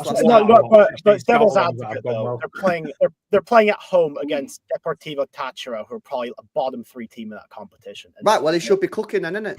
Yeah. Let's see. Let's get unnecessary hype. That's what I want. But the thing is, if we win the league next year, if we won it this year, and you start bringing in all these South American players, he'd be getting bare glaze. He'd be getting like, oh, we own the South American market and we're winning the league, mate. This guy's insane. We're getting all these wonder kids and whatnot. It's a fact we've come off our worst season in absolutely ages. That he's getting all this negative PR. We've signed all the wonder kids in the year where we're shit. Where we don't need wonder kids. Exactly. Where we need legit ballers. Yes. And this is why I kind of feel a little bit sorry for Viana, because I just think he's under mad pressure, innit? You know what I'm saying? And like this is his style. This is what he does. You know, every player has the style. The manager has his style. This is this guy's style. But let's see what happens anyway. Let me do these super chats and then we'll move on to the next topic. Shout out HSK as well for that donor before. But make sure you guys are smashing up these likes, man. Get these likes up. 1.2k in a building. Let's get these likes up. Shout out to Brandon. Says we need Rodrigo to pull defenders for Big Earl. Well, we're going to speak about Erling Haaland, his performances, his season, and the supply in terms of chance creation. We're going to get onto that in a second. Big up to you, bro. Shout out to Kieran as well. Says Nunes never got the chance for second season, bouncing his proper position of Pep team. Not a bad backup for right back. Can fill in wing and centre mid if we need him. Keep Nunes on loan, Lewis. I mean, you could loan Lewis, but if an offer comes in for 30 mil for Lewis, I think they'll take it because it's in a season where we need to spend a lot of money. Obviously, that helps with the PSR and shit. So, yeah, and I think 30 mil, they'd probably just take it. So, I'd keep him, bro, and I'd sell Lewis if it was me. But yeah, big up for the super chat, bro. Hopefully enjoying the show. Shout out to G Money. Says, need a right winger ASAP. Let's go City, says G Money. Bro, we'll get onto the wingers, bro. He's raw, man. He has a lot to work on. He sent this in 10 minutes ago. We were talking about Wesley. Yeah. Fairs. All right. Well, yeah, but he's 21, so he would do. Do you know what I mean? But then it's like, is he good enough and stable enough and consistent enough to at least give us a baseline, good enough approach with upside potential? Or is it going to be like dropping stinkers, couple of min performances? It's the one position. It's the one position you can let it. In this team, Doku hasn't worked. Let's be real. You know, he's going into his 3rd season. He ain't worked. You know, we've also got Savinho, who's still raw. You know, we need to stop adding these raw players. I agree, bro. I agree with you. What's the one position though you can get away with it? Probably a fullback. I probably would say a fullback if you've got proper 6 centre halves. No one's throwing a 19-year-old striker and letting him work on it. No one's throwing a winger in. If Savio's been rinsed this year, he's young. You know, could you imagine the amount of shit Nico O'Reilly would get if he was playing, you know, in his first season, he weren't doing anything. When you've got a raw winger, fullback, you can sort of like get away with a young sort of like. I mean, we did for so long in the season. I agree to a point, but when you've already got raw wingers anyway, and then you're chucking in raw fullbacks on top of that, your whole sides of the pitch is just going to be completely effed. Bevel. We have seen that in some games. That's on the basis that we play wingers next year. We might not play wingers next year. We might play the system where we play two. So if you play an experienced team, you can have a young, raw, horny right back to get up and do what you want in there. You know what I mean? Get him. Yeah. All right. Let me do this. LB, you saying we may not play with wingers, but we're going to also potentially bring in Rodrigo? Yeah. So maybe let me do these last two super chats, and then we're going to get onto the winger situation, bro, because that's the next topic. Also says, my problem is we need top quality right now. Do we need to be spending money on players that might be good in 2 to 3 years? That's the concern. I had that concern as well. Bev was that concern. I would rather us buy proven players because of how many projects we've got in this team. Charles Dillon says, historic clubs in Europe like Madrid, Bayern, Barca, City ever stayed on top of this game with a project academy players? I don't want 11 Vitor Hazes, says Dylan. And Ranveer says, if Pep stays 2 years... Though. Give him quality, not projects. I'm with Ranveer, man. I would rather. Yeah, I don't mind that. Yeah, and I'm game with that. I've said that before. I actually want a couple of projects. I think it's good to have like a couple of young players to develop. But I do feel like we could be getting quite close to having a bit of a Chelsea situation where they've got like way too many young players. You know what I'm saying? But listen, let me talk about these wingers anyway, because these winger situations are very interesting. Now, I'm not sure we're going to be playing wingers next year. I really don't. I don't think it's guaranteed. I think Pep might go for this system where he plays a sort of box midfield 4, and inverts the natural wingers. That probably might be Foden and Marmoush, and then push forward the wing backs. Now, where that leaves Savio and Doku, I don't know. It also means if we were to sign Rodrigo, would he play as the 10? I mean, he said, someone found a quote on Twitter, Rodrigo said he wants to play as a 10. So, Joe, let me start off with you, mate. I'm sure you have a lot to say. What's your views on our winger situation? Do you think they're good enough? Do you think we're going to play with wingers? And then finally, Rodrigo, what are you thinking on that? And then obviously chat, get involved, man. What are you saying? So the wingers, I just think no matter what combination of wingers it is that we play, it doesn't feel like it's really good enough, like at all. I think individually, they're not good enough. Savio, I can see that he's got the minerals there, and I see that, and I do genuinely think that give him a year in a more functional City side, and I can absolutely see that he could. I think he's got everything, like in terms of like when he plays. I think someone said this recently. When he plays, I can see that he's making the right decisions. It's just that sometimes it's not coming off, but I can see what he's trying to do every single time that he gets into, to that bit on the right. He knows that sometimes he's just got to pass it backwards into midfield. He knows that sometimes he can take a man on and get a ball into the box. He knows that sometimes he can just pass it inside for sort of like the underlapping run that's there. I know what he's trying to do, and sometimes it just doesn't come off, and that's what a bad Savio game looks like. Bob, we haven't really seen any of at all this season. Jack Grealish is on his way out, so that's kind of irrelevant. Doku, everyone knows my opinion on that. I thought today he did well to set up Marmoush for a shot that he had in the first half, but I think other than that, he was just totally, again, just like a random number generator. Like, didn't really do anything really very much throughout the game at all. And that's ultimately my issue with and I personally just think that that's who Doku is. He's always going to be that type of winger. I don't think it's particularly conducive to a Pep Guardiola side, so I don't understand how that really works going forward. I'll be amazed if he's still here after next summer, unless he has a serious turnaround this year. But I think we almost will be forced into not playing wingers because none of our wingers are good enough. I think that will ultimately be what makes the decision for us. Yep. I think Marmoush off the left is good.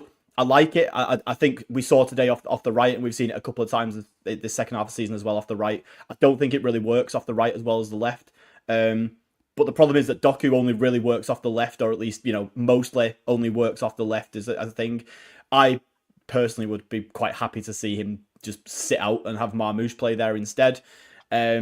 but then we don't really have anyone who can play on the right consistently either. Like Bob can maybe come in, but we're putting a lot of weight on Bob's shoulders, as we have all season since he got injured, to sort of be this guy who comes in and immediately just like picks up the right wing position, becomes a Premier League quality right back, despite having played like a couple of 100 minutes in the Premier League full stop prior to this season.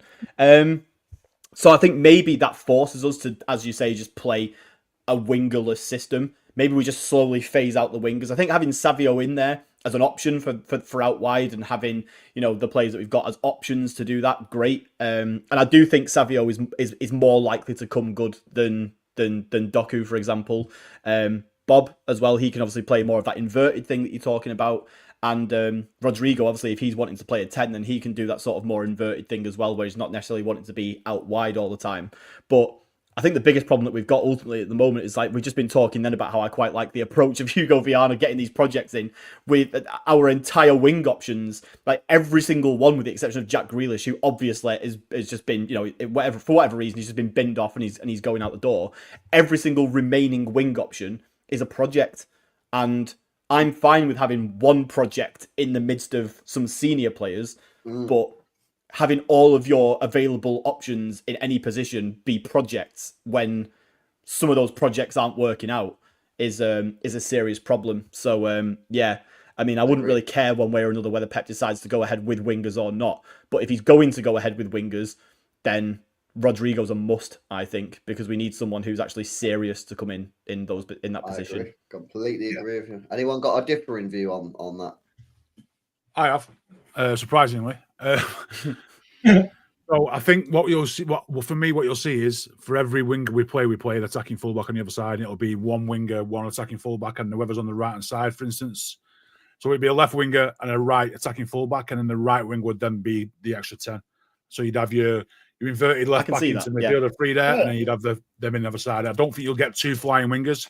That just leaves you too exposed. It'll be 1-on-1. So it would be a Rodrigo and a Wesley. That'd be one side, and on the other side it'd be, I don't know, an Oscar Bob, a Savio, and then a Guardiola who's going to be on the left-hand side. So it'd be attacking right winger, defensive left back, attacking left winger, defensive right back, and just switch them over. I think that's where you get an extra player up front and a creative player in the team. I think that's the way it's going to go. And then obviously you have the option to then play two solid right backs, left backs, and then you wide wingers when you need to. I just think we need a plan B. We haven't got a plan B. We just haven't. Yeah, but our plan A with the wingers ain't good enough anyway. Yeah, so what I'm saying, if you have an effective plan B that can actually change it up, we just need a way that breaks down teams and stops them from doing this shitty low block against us all night for 90 minutes.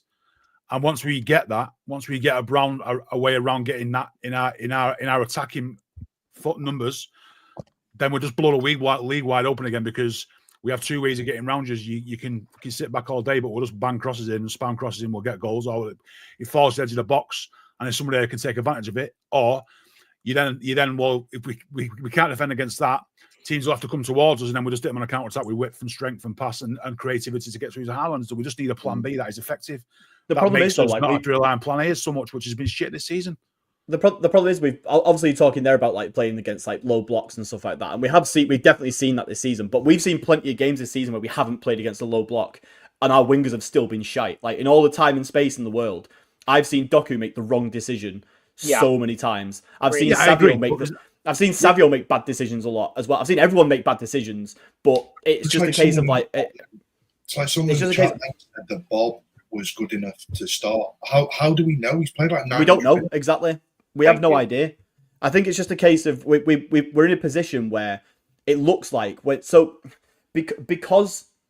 And everyone's going to say it's because I don't like him, but I'm going to use Doku as the example because by far he is the one who puts in the most crosses into the box. That's just a fact. Like, however, how many of them are successful is kind of irrelevant to the point I'm making. But he does put in the most crosses as the wingers. Like, Savio doesn't do it anywhere near as much. Grealish never does it as much. And if it's Foden or Bernardo out on the right, they don't do it as much. But the point is that I don't see any sort of indication from any of our other attacking players that they know what to expect when that happens. I don't see any sort of...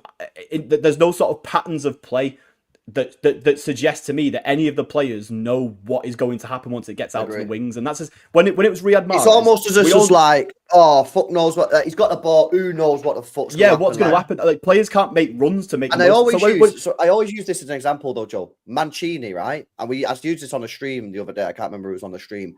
When we used to get like David Silva and Samir Nasri, they used to get the ball. You'd wait for the overlapping fullback, Zabaleta or Richards or Kolarov, and you'd wait. You'd play the ball in, he'd cut it back, and there'd be somewhere around the penalty area. Yaya Toure, Dzeko Aguero, knock it in. You knew every time when the ball was getting to the wide areas what we were going to do to try and score. It was the same. Now it's just like, who fucking knows? People forget that David Silva wasn't always number 10 for us, and he was out wide loads, and he was out wide. Yeah, Bucks. The thing is, when it was Mahrez, you knew you were going to get a floated cross to the back post that was going to be that sort of dipped inwards towards the back post. That's what you were going to get a lot of the time. Strikers knew how to set up when he had the ball. Leroy Sané, you were going to get to the byline. He was going to cut it back in. That's what you knew you were going to get. Raheem Sterling, when he was out on the right, you were going to get the same thing. When he was out on the left, you knew that he was going to cut inside and probably play a pass into the middle of the box. You knew what these guys were going to do when they were wide. And when they had the ball at the edge of the box, you knew roughly where that might end up, and players knew to attack certain areas of the box when that happened. We've lost that. We don't have any of that now. Like I don't see any of our wingers and think I know what you're going to do with it when you get to this part of the pitch. I have literally not, with the exception of Grealish, who you know he's going to pass it inside or backwards, and I just think that like I think that as long as that's the case, I don't see where this like sudden glut of goals is going to come from that we need to get back to that top of the table. If Rodrigo comes in, Joe, if Rodrigo comes in, right, are we as a fan base willing to accept that you're never going to get across that guy? He ain't being played as a winger he's going to supply. He's just going to be wanting to get in, cut inside and shoot. He's basically another version. I'm chill with that, so long as what I'm saying is, people as long as the team around him facilitates it. Yeah, cool. We're crying out for width, and we want a winger who's going to give us some end product in terms of crossing. That ain't Rodrigo's game. I've genuinely given up on. Go on. No, go ahead. I've genuinely given up on finding a winger who's realistic who can score goals. I'm fine with a wide playmaker. I'm fine with someone who can sort of unlock the defense and open up the next phase. Maybe be like someone who can get like pre-assist pretty much. Can you find your overlapping fullback? Can you find your other number 10? Yeah. Can you find someone who has shooting threat? I'm fine with it. Someone like, I don't know, like Magnus Akliush or something. Faradona was the one. Yeah. He's a good playmaker as well. I'm telling you now. He only went for 60 million too. He's a unicorn. He's a fucking unicorn. He is. He's a unicorn. Should have signed him before he went Napoli, to be fair. Yeah. Fucking baller, this guy, man. How we didn't go for this guy, bro. PSG get him and Neves for like hella cheap. That's not fair. We were told 120 for Neves over the summer, and he went for like half of that. I'm like, yeah, and by the way, that's where the argument about the market doesn't hold true, because I hear it when you're talking about the Vert, and by the way, Vert is apparently 85 million quid. So the money thing, it doesn't. Yeah, are you serious? 85 million quid with 25 million in add-ons in bonus, easily achievable bonuses. Anyway, that's besides the point. Yeah, when you talk about the £100 million player, I get you can't just go out and buy £100 million player for every position. But Kvaradona was 60 million. Yeah. And he was perfect for us. Yeah. And people in the chat. So I remember some of you guys in the chat were saying he's like B-Tech Grealish. Hold that. Yeah. João Neves was 60. So there are still players out there, like Marmoush, for example. Yeah, Marmoush. So what I don't want to listen, Elise, there's another one. So there are, I get it that you can't just go out there and spend £100 million on every player. And I don't expect my club to do that yet. But what I don't want to get into a position is where we just go, oh, everybody's 100 million. We can't do that. So we're just going to go and buy these projects, when that is not true, because we've proven it ourselves with a brilliant signing, fantastic signing in Omar Marmoush. And there's been multiple other signings in January and in the summer where top class, world class players have gone for similar fees. We are still doing that though. We have done Marmoush, Nico. We are going to do Reinders and Gibbs White. Exactly. Maybe it can be. But that just proves the point that theory about the market being too expensive. Is that actually true? It's the top draw players where the money's daft. Yeah, but bro, I don't. Yeah, but the thing is, when you're saying about Verts for 85 million, mate, We could have got, if that's the price that Liverpool are paying, we would have got him for that. However, the chances are he just didn't want to come to No, us. but I don't really care about the Verts thing. The point I'm making is that, like, when people say, "Oh, we've got to try this guy for 30 because they're all," it's BS, man. Like, there are quality players out there for 50, 60 million, as we've proven ourselves. We are getting them. So if we get Wesley as a 30 million pound player, we've actively chosen to do that rather than go and get someone at 50 or 60 who's more proven. So if it fails, that's their fault, and that's their fault for doing that, isn't it? That's the point I'm making. I don't want to hear no one say, "Oh, well, we had to do it because everybody else who's a right back who's decent is 60, 70, 80, 90 million. Like, that's just BS. And we proved it with the conversation we just had. Yeah. So I'm just saying, like, that's all I'm saying on the fullback, on the price thing. I think I don't know, that's a big sum. Anyway, I don't know what I was talking about. What was I talking about? Kvaradona. What was I talking about Kvaradona for? Wingers. Oh yeah, wingers. I'll be real with you boys, yeah, and Kelster, sorry, yeah. I'll be real with you. I'm one of the boys. It's fine. You're one of the boys, first. Right, I literally am. I have no siblings, but out of all of my cousins, I was the only girl, so I've kind of grown up around the two guys, and like I get along better with guys for some odd reason, like as friends, that kind of thing. No, first. No, I think we've got. I do think we've got a major issue with our wingers, me personally. But like I said, I don't know if he's going to play wingers. I think Savio and Doku. I think Savio's miles better on the left than he is on the right. Miles better on the left than he is on the right. Because the guy can't shoot. So if you can't shoot, you're stopping that cutting off the right and shooting. So he's limited to either cutting in and shooting and crossing on his left, and I don't think he's done that particularly well, or going on his weak foot and crossing, which again I don't think he's done. So I think he's miles better on the left. I actually think he's quite good on the left. Doku, I'm not a massive fan of Doku right now, and if the club sold him this summer, I wouldn't be gutted. I'd give him one more year, as I've already said, and then if he doesn't connect next year with the players, sell him. My prediction is that he won't work, and we'll sell him next year. And everyone will be like, why the hell did we buy him? Bob, I think, has massive potential left or right. However, and I think he is going to be good. However, he has only played 900 minutes. And like, whilst I think he's going to be a really good player for us and maybe a starter week in, week out going forward, it would also not surprise me if he turns out to be just not good enough because he's only played 900 minutes. We've not seen him enough. So I've been on this winger thing for ages, man. I don't think our wingers are anywhere near the standards of where they should be for this football club. We had Sterling, Sane, Mahrez as a 3 wingers, and now we've got Doku, Savio, and Bob, and I think the drop-off is crazy. So I think we have got a little bit of an issue there, but I don't even know if we are going to play wingers. So who knows? I don't know what we're going to do there. Let's see what Pep does in it. Savio had a chance today when he came in on that left-hand side. They were attacking towards the city end at that point. And I thought he was going to take the shot. He ends up putting, a low cross in. It goes across the face of goal. No one's there, and I'm screaming for somebody to be there. But if this is the difference, in my opinion. It's the mentality between, a winger. I don't know. I don't want to try to sound like I'm some kind of a technical guru or whatever, but Rodrigo in that position is probably going for the goal. If it's Mohamed Salah or whoever else, they're going for goal in those moments, and that's how they get goals. He's got, because they take shots. I thought Savio should have gone for the goal there, but again, he crosses it, no one's there. We don't get anything out of it. So I thought it was a brilliant cross, Tarek. I think it was perfect. Yeah, I thought it was but nobody was there, and so I was like, he had an opportunity to score. And the only way we're going to have scoring wingers is if they take those chances to shoot. But we can't also then say, well, he was greedy in that moment, because I've been guilty of that, saying, well, why didn't that player, Phil Foden, many times when he was playing more as a winger, why didn't he play Haaland in? Because he had the mentality, I'm going to go get the goal. And sometimes it doesn't happen, but we can't have it both ways. We have wingers who only want to try to assist or only want to play crosses or whatever and don't go for goal ever. It's kind of difficult for them to generate that kind of a DNA if we don't have somebody in the box.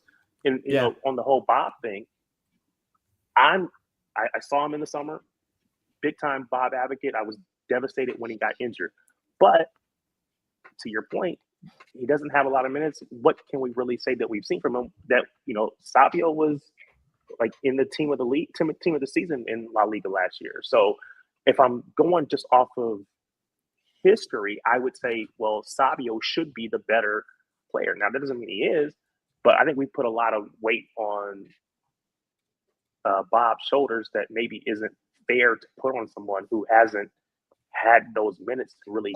I agree. Tarek, can I put you up on something there, right? You just said absolutely. Savio. Yeah, Savio was the what did you say in the team? I think of it the was season. like team of the season. Team of La Liga last year, right? Yeah, okay, so I'm looking at the stats. Yeah. All right, no, but hear this, yeah. I'm looking at the stats now, yeah. So he got 9 goals, 10 assists, yeah, just in La Liga. He got some other goals in some other cups. So I'm just doing La Liga, yeah, because you said team of the year. He got 9 goals, 10 assists. If he got 9 goals, 10 assists this season, oh my God, I'd be absolutely over the moon. I'd be like, that is unbelievable. In his first year, that'd be unbelievable, right? According to Transfermarkt data, how many games do you think he played right wing last year for Girona? Well, he was a left winger last year, so probably not very many. Probably like 3. 5 or 10. Yeah, 0. Oh. Zero.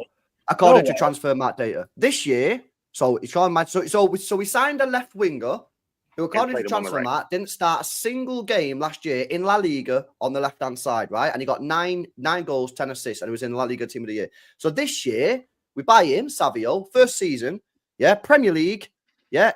In fact, I don't know if that's Premier League. Let me just double check, because I do league for league. Premier League, he started 6 games on the left wing. So we bought a player who got player of the season in La Liga on the left, didn't play a single game, got unbelievable numbers, brought him in and played him 6 games on the left. And funny enough, in those 6 games, he got 1 goal, 5 assists. Yeah. It was what I find even more baffling about it is as well, obviously, like as you've got Savio playing out on the right, one of the main reasons, or one of the bigger reasons why he's not played on the left a lot is because Doku plays on the left. But Doku's a right footer who just attacks the byline and just does crosses with his weak foot all the time. So why have you got him on the wing where he's now spamming crosses with his weak foot? It's like, as much as I think his decision making just isn't great, it's no wonder his crossing's not consistent. Well, because he's hitting with his weak foot all the time.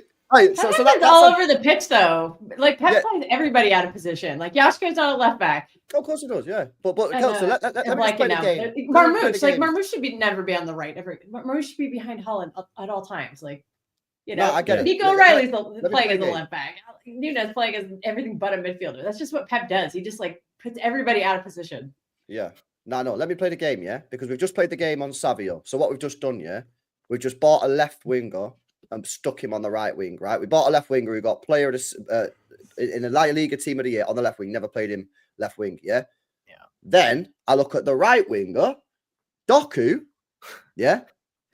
We bought him from Stade Rennes. The year he played for Stade Rennes, we bought him. He played 13 games on the right wing and only 2 games on the left wing. We buy him, so we bought a player from the right. We literally spent £55 million on a player who plays right wing and then gone, bang, we'll stick him on the left. And then we bought a left winger and then stuck him on the right. It's just unbelievable. Problem solved. Yeah. Just swap him over. Yeah. Swap him over, man. But they did that first game of the season, remember? At Chelsea. At Chelsea. Like, they swapped Doku and Savio. It started, I think, Savio on the right and Doku, and then they like switched like halfway through. But then Pep, they had a comment from Pep, well, in the post-match press conference, and he made a comment about, no, they kind of just did their own thing. They took it upon themselves to swap because they were more comfortable. And I think that was like the last time we've seen them just take that. So obviously Pep has said something to them in the dressing room, in the training room, that, hey, that's not going to happen anymore. You're going to be on this side. You're going to be on that side. And unfortunately, I think it's just dumb. If you're just gonna have wingers, if you want wingers who invert rather than go out wide and just like hit the bylines and hit crosses in with their strong foots or whatever, well then buy inverted wingers. Like there are right-footed left wingers and there are left-footed right wingers who have been doing that for most of their career. Like buy those guys. Like why are you buying the ones who are out and out right wingers and left wingers? So that you can then switch them over. Like, I know that we've had some success with that, with obviously Sterling having moved over from being like a pure right winger to we're playing out on the left. I know we've done that with Sane did it a little bit with us before he then went on to do it a lot more with Bayern. But that doesn't mean that. But you know, we don't really, for some reason we just don't. It's like, and then we had Cole Palmer, who was a right winger who has a left foot and cuts inside. And he played like 75% of his games for us out on the left as a left Oh winger. my God, yeah. And it's like, Yeah. and I don't understand what Pep's logic is with what he does with the wingers that he's got at his disposal. It's like he's so true. It's like he purposely puts them all on the wrong wings and then wonders why they're not playing well. It's obviously not is working because Haaland's not getting any balls fed to him either. So, like, whatever it's doing, it's clearly just not working. Haaland's goals are coming from penalties, and half of them he's giving them away to Mamouche. That's mad. Actually, that is actually so true. The Sane one is so funny because he was a right winger for Schalke. Like, if you remember the goal he scored against Madrid, where he cut in from the right, he was always a right winger. Pep came in, he put him on. Oh, they start. Oh, I wonder if I can't remember. No, I think he was always a left winger for us. He had a slow start. Yeah, he had a couple. I'm pretty sure he had a couple of games. I'm sure the Liverpool game actually, the 5-0, the 5-1 or whatever it was, or the 4-0. He scored that goal, didn't he? Is the one where where he cut in, where he cuts in, so it hits it top corner, doesn't he? I think that's the only time really, like you see the odd sub appearance or something like that where he'll come off the right. But do you know what, Danny? The reason that probably worked, and again, it's just being honest, is that they were just miles better than these players that we've got now. Oh yeah, they were levels above. I just don't understand, and I didn't even realize it was that bad until I just looked at the stats. I still haven't seen enough of Doku on the right to say he's trash on the right.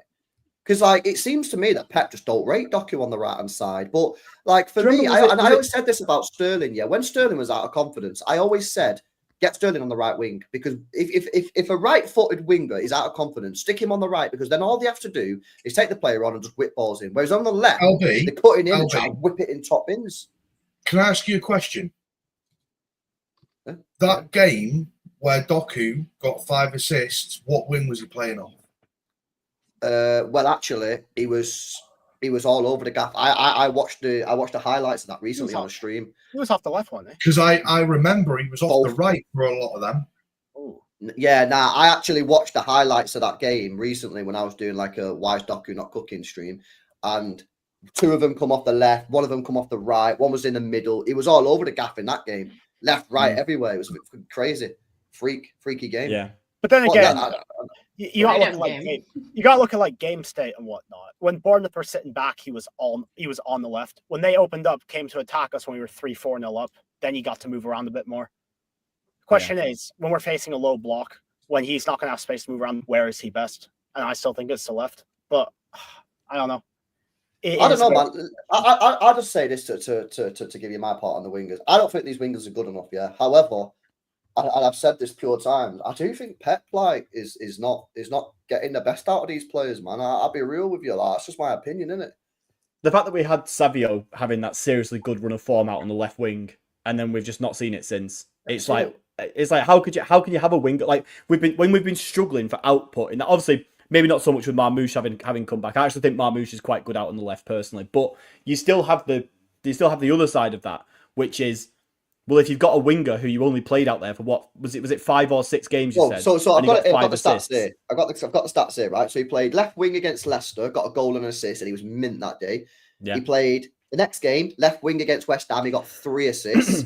The next game against Brentford, no assists. The next game Arsenal left wing assist, dropped, never played left wing again. That makes sense. It's just like, so weird, bro. Well, it's ridiculous. Crap like this all season. Yeah, this season. All season. I'm just over all this fucking inverted winger stuff. I'm sick to death of it, man. I've been over it for 10 years. So do you want them to swap as well? I'm just sick of every team playing with inverted wingers, and it pisses me off. It's all stemmed from the days of Ronaldo and FIFA, when you could cut him inside and use finesse and put him in the top corner. That's honestly, football has been shit since then. So do you want your wingers that take players on and whip across him? We've got the best number 9 in the world. I agree. You know what? I fucking agree, mate. You've got Haaland stuck there in the middle of the box, waiting for crosses, and you've got two wingers on the wrong foot crossing to the guy on the wrong foot. Yeah, it's this Mo Salah and Ronaldo and cutting inside and nanny merchants. I'm sick of seeing it, man. That's fine when you've got elite level players like Mahrez, Sterling, and Sane, because they were world-class players. But Doku, Savio, and Bob right now, none of them are anywhere near world-class, real talk right now. So just fucking play him on the right side. I'm hoping we're going back to that golden age of having fucking wingers that put crosses in. And that'll be Pep's new thing is I'm going to get these players in the wing that are just going to put Pep balls into the box every day. 9-10 crosses each. Ireland's just nodding them into the back post, and everyone will be going, "Oh my God, Ireland can actually work at the back post." I need that in my life, man. I'm sick of this cutting side shit. It's doing my head in. I don't even think it's not about it's not about the fact they invert necessarily. That's not the frustrating thing. It's just I think it comes down to what LB said. They're just not good enough. Like if they were inverted but they were mint, like fucking look at Barca. They've got like I think someone just said in the chat there they've got Rafinha and Yamal. Like I know Rafinha's left-footed, but he still cuts inside a lot and takes on shots. And obviously fucking Yamal is the best player in the world basically. But they're players who are capable of delivering goals and assists. So no one cares that they're inverting. Like I think if we had wingers who were actually giving us 20 plus goals and assists for the season. Like if Doku and Savio both ended the year with 20 plus goals and assists, or even 15 goals and assists each, I think we'd all be like, yeah, sick, cool, like whatever's working is fine. You might not enjoy watching it necessarily as much. 10 each, something like that. And for Savio, it's all assists. He's 1 goal or 2 goals. Yeah, absolutely. And I think we're just in a position where it's just that they're not good enough. And I don't know. I think that ultimately, when we're playing against Pep's, always going to think that we're going to come up against like a packed box and a low block. And I think in that situation, like a byline attacking wingers don't really do much for you when you're playing against that. Like because you're playing against you are just effectively just peppering in crosses from the byline. But then the other team know they don't have to worry about defending the wingers at that point because they can just sit in the box and just wait for the crosses to come in. Whereas when you're inverting them, you don't know are they going to cut inside and shoot? Are they going to cut inside and pass? Are they going to go out wide and then are they going to go to the byline? That you kind of throwing up a lot more problems for them when you do that. So I understand why it happens, but I do kind of agree with you that it's like when you've got 2 wingers who you've bought because they are a right winger and a left winger, just fucking play them. Like you've got people who are good at those positions, so just put them in those positions. Barring what LB just said there about obviously Savio and Doku having great seasons on their actual native wings. Who are the fucking best wingers in the world that aren't cutting side merchants? I can't tell you any. There's not anymore, man. The winger is gone. There's no such thing as a winger anymore. There isn't any. Does Anthony Gordon play on the left at all? Because I think he's a cutting side merchant. Oh, yeah, I know you're not saying Gordon's one of the best wingers in the world. No, but there's no. No, I'm trying to think of players who actually like don't cut inside, but cuts inside. They cut inside. They're cutting side merchants. What I'm saying is they are. Yeah. Who are the ones that are going to go down the outside and put crosses in? They don't exist anymore. I genuinely can't think. There's none. Salah's left-footed on the right. I don't know why someone's just put Salah in the chat. Yeah, they're cutting side merchants. Vinicius is cutting. Look, lads, you're all just ripping off cutting side merchants. Yeah. You understand what I mean? You go down one wing, cut side. Basically, what he's saying is like, who plays on the left? Who's left-footed? Right, who's your Chelsea, on the right? Giggs, them sort of players. Who plays on the right? Who's your Sané and Sterling 2017-18? Who are they? They don't exist anymore, and that's what's sad. Right. There isn't anyone in world football, I think, apart from maybe you had Savio, who was the left winger in La Liga Team of the Year, who was playing on his left-hand side, putting crosses in. There's no one anymore. And then when he has played left wing, Pulpy, guess what? He's delivered the goods. He's delivered the goods. So, can you count Dembele? Because he's technically like pretty much both-footed in it. He's still cutting side merchant. Rodrigo. And he's playing. Rodrigo is right-footed, but he wants to play on the left. But he wants to not do that because of those other players. But when he comes to us, he's going to want to play on the left again. And that's a theory. This is why I'm saying that they were only care about cutting inside. Like I genuinely wouldn't mind Rodrigo cutting inside because I think he's one player that can actually do it. I would buy Rodrigo and sell Doku in a heartbeat this summer. Like no hesitation whatsoever. I think we're on the cusp. I think we're generally on the cusp of. I think we're on the cusp of generally going back.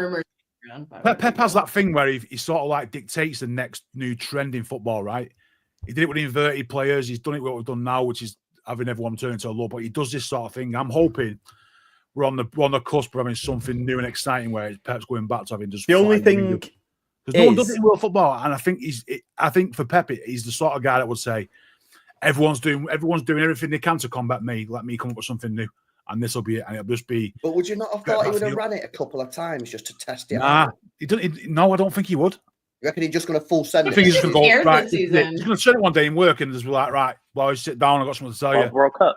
You're there. Perfect You're there. opportunity. This is how we play now for the rest of the season. Everything Yeah, done the before is Club out the World window. Cup's the time. I think the want Club balls in World the Cup is box, a and I want perfect Haaland chance to scoring do that. 35 goals a season. There's so Off many these crosses. experiments to do in the Which Club World Cup, actually, though. the fact that Marmoush was out on the right today, again, I know that we had to accommodate Doku, but again, we could have played Savio instead. But it almost made me question: are we thinking that Rodrigo's going to come in, who's going to want to play on that left hand side? So let's see what Marmoush is going to do on that right. I know he's played there a couple times, but it was today a little bit of foreshadowing as to what's to come. At this point, I genuinely don't care where he plays. Put him on the left, put him on the right, put him in the middle. He's probably better than all of the players that we've got in those current positions anyway, right now. Left and right, definitely. I think. Well, yeah, definitely left and right. But on Rodrigo, so I'm looking at his La Liga stats for this season. It's not looking good, like in terms of like goals and assists. Right? It's 6 and 6 in 30 appearances, which is not amazing. What was it? So I'm not necessarily. Well, that's a dysfunctional team, also. Let's be real. Absolutely. Real Madrid is a dumpster fire this season. I think He's the one sacrificing his game for Mbappe. What's his stats pre Mbappe drama? You know, that sort of stuff. I will There's probably show a you double in a better second. there. Real last Madrid was season, falling off I'd a be cliff curious. equally as He badly had as we are. 15 goals or something. He's been sacrificed for Mbappe, basically, hasn't he? Yeah, he's got And he's a scapegoat too. Anytime something goes wrong, it's Rodrigo and Tuchemani. No matter what happens, they are always the fall guys. Yeah, I think that's just mad though. I can't. Them Savio stats have blown my mind. I didn't realize it was that bad, or like good, or whatever. Like, I don't know how to word it really, but like, you know what I'm saying. I can't believe how dramatic those numbers are. That like the numbers at Girona were mint, and then he's just played on the complete wrong side, and Doku has as well. And I just feel that like when you've got Haaland in the box, and someone said before, well, Haaland's shit at crossing. Well, you can do low crosses, you know. You can get to the byline and cut it back, but they'll be on the strong foot. That's the point. Because let's be honest, right? Whatever you think of Doku, whether you love him or hate him, and I know he's a very divisive player, yeah.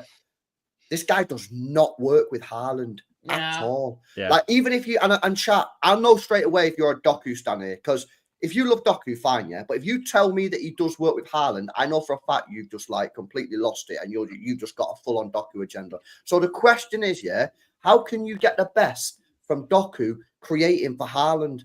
Yeah, and of course, Haaland needs to work more, and coaching needs to be better. But how about putting him on his strong foot, which is the right side, not the left, where the guy's crossing in on his left foot every time, man?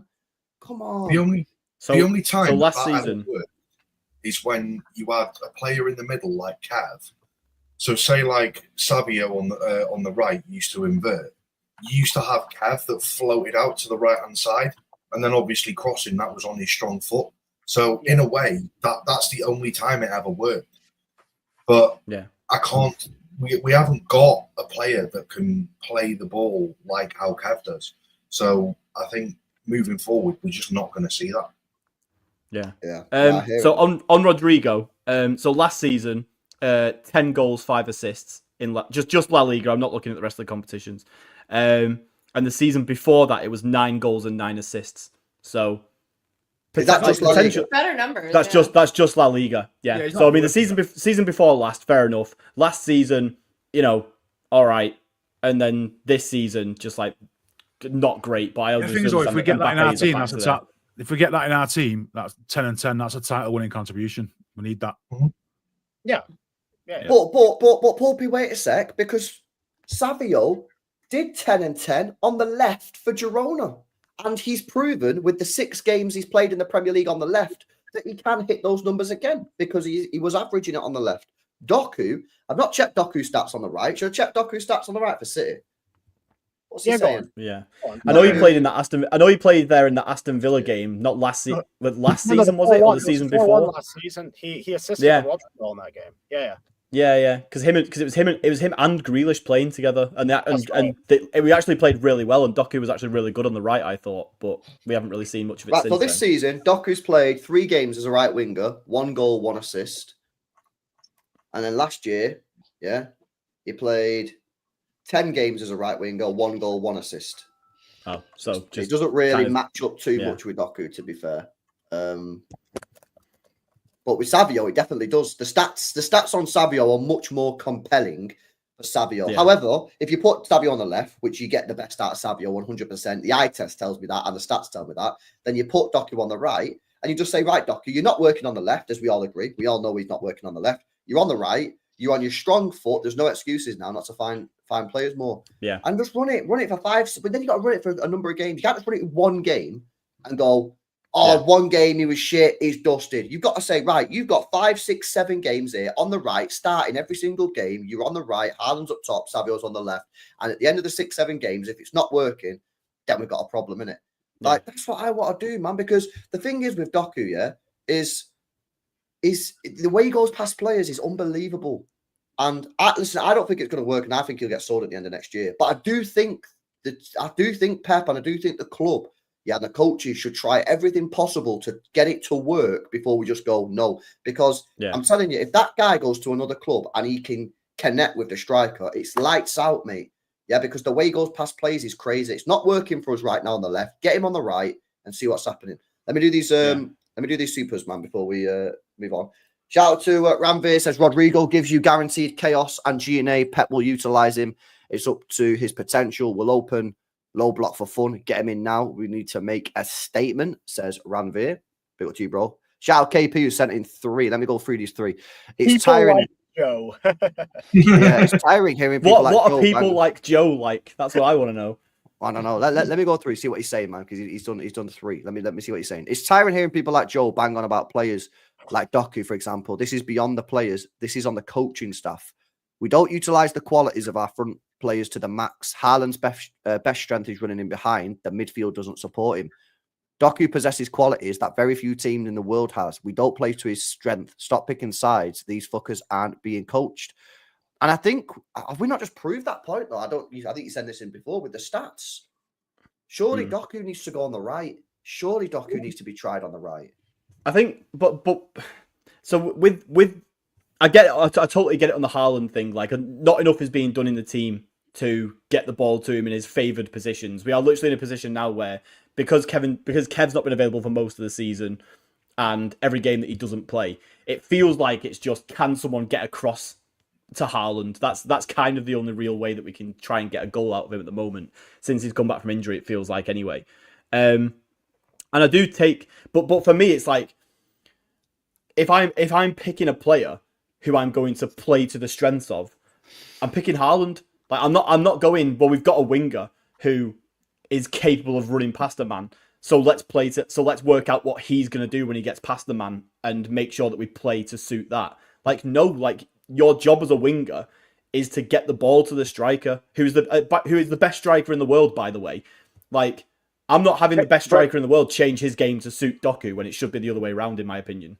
You are right, Joe. The more you have a direct winger, the more you have a direct winger who's going past the man, the least amount of opportunities you get from that. Because all you're doing is basically forcing yourself. He's gone past the player, and all he's got to do is put a cross in. Whereas what Pep wants is you can go past and come inside. There's more options for him actually retaining possession around the box than there is having one guy putting a cross in.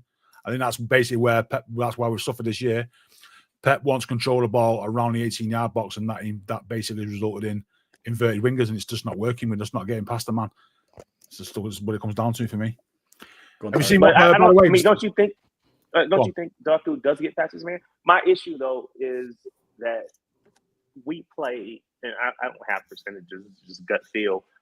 80% of our attacks through our left-hand side. We're playing through Doku consistently because he has that ability to take a player one-on-one. Maybe it's low block, maybe it's whatever. Now he's getting doubled up and he's going to come back inside or whatever. But most of the time, we're playing through him as far as like starting our attacks and then having him create something for us. So it's kind of hard to then say, well, we shouldn't. I'm not saying we should play to Doku's strengths over Haaland's strengths, but if we're going to play all of our attack through Doku, we should do something that he's good at. We should do something that he's strong at, as opposed to saying, we're going to play 80% of the time through you. Oh, and you suck at it, but we're just going to keep playing through you nonetheless. That's kind of doesn't make sense to me. I feel like the whole team stagnates when Doku's just it feels a lot of time like he's trying to play hero ball.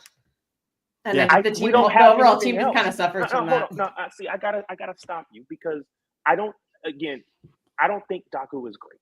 right? I think he's super talented. I think he is exceptional, one of the best in the world at taking a man on one-on-one and beating that man. He's exceptional about it. I don't know there's very many better.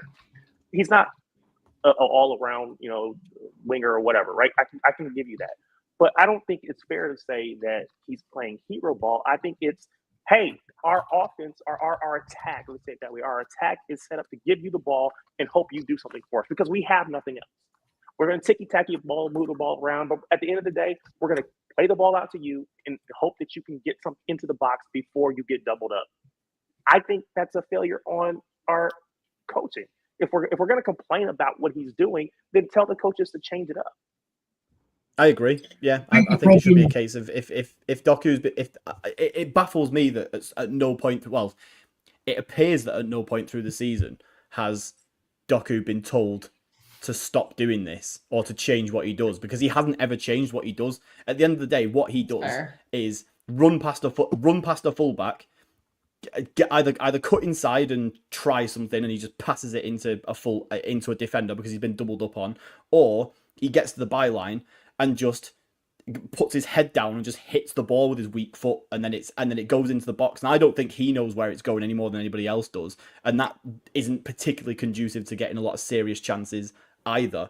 So yeah, that is obviously, to some degree, that obviously is on the coaching staff for not saying to him what to do. But we don't know that the coaching staff aren't trying it, and that it's just not, and that he's just, no matter what, he just gets into. But then obviously, if that was the case, he probably wouldn't be starting if that was actually how it was. I just think that we also have no box crashes though, Joe. So this is why for me, that's a big problem. There is an element of that. Yeah, it's back. So next year. So at the moment, yeah, it's kind of mad because we're kind of talking about this, but it might change next year. I think Doku on the left next year is going to get a lot more joy, and I think that's going to come madness. Even though I don't really fully rate the signing with Gibbs White, because I think Gibbs White is going to crash the box, and I think get Gibbs White into that near post area, and I think Doku should get a lot more joy on that left hand side, right? So maybe he does continue to play on the left. But this season, yeah, we've not had box crashes. Why? Because all our midfielders are unks and they can't get in the box by the time the guy's about to cross the ball in. And I just feel that he's missed a trick, in my opinion, by not sticking Doku on that right hand side and Savio on the left. And the stats prove it. The stats prove that we get better output when Savio's on the left hand side. And he almost had an assist today. If Haaland makes the run, and Haaland's movement was poor today, if Haaland makes the run that he should do on the cross that Tarek was speaking about before, when Savio put that phenomenal ball across the 6-yard area, all Haaland has to do is stand at the back post and the guy's got a tap in. And that means Savio's got an assist within, 5 or 6 minutes? He did, yeah. It's like he was running onto it. Hesitated. Yeah. I expected a goal.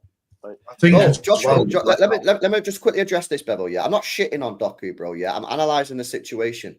The point of the matter is, that if Doku's output doesn't improve next year, it's got to change. Now, whether that means you sell him or you got to change him and play him on the right, I'm saying it is not working on the left. It is not working on the left right now. It might work next year if Gibbs White gets in, you get box crashes, but Doku's been here now 2 years and it is not working properly on the left-hand side. Partly for coaching reasons, which I always say, but it's not working, which is why I think he should have tried Doku on the right and Savio should be tried on the left. That's the point that I'm making, isn't it? Go on, Bill. I kind of wonder if we have a coaching staff right now. I was just going to say I agree with what you're saying, Albie, as well, about bringing in more Gibbs White to be that front post runner. But also, you see a lot of Reinders on what he's done this year. Normally, in those sorts of positions, he sits on just outside the box. And you see it so many times where Doku doesn't even play a ball into the box. He plays a ball just to the outside of the box. And I feel like having someone like a Gibbs White who can run into that sort of front post, and you've also got a Reinders who can sort of stay just outside the box, because we know he's got a shot on him. He's got 16 goals and 5 assists this season. I think just those 2 additions in itself is likely to help Doku with that. I don't think it's going to improve it massively, but I think it'll improve it enough where it's maybe an additional 5 assists a season. The thing is, when it was earlier in the season and Doku played against, was it Liverpool? It was Liverpool, wasn't it, where he destroyed Trent's career. And then after that, after that, pass player or something ever. Yeah, and after that game, I was critical of the fact that that led to fuck all. I was quite critical of that, and obviously, like, everyone gave me shit for it because, you know, fair enough. That's what they do. But I think obviously the response to that was, well, what's he supposed to do? Because we didn't have Haaland that day. What's he supposed to do when we don't have a striker in there? And since then, we've had Haaland, and it's like he doesn't find Haaland either. And now, if we're talking about next season, we're going to have all these box crashes. Well, then what happens if he doesn't? If his numbers don't improve then either? Like, I think but I think that's why I think I wouldn't sell him this year, and I think that's why I'm saying give him one more year. If it doesn't work next year with the box, I'd still give him another year. Yeah, absolutely.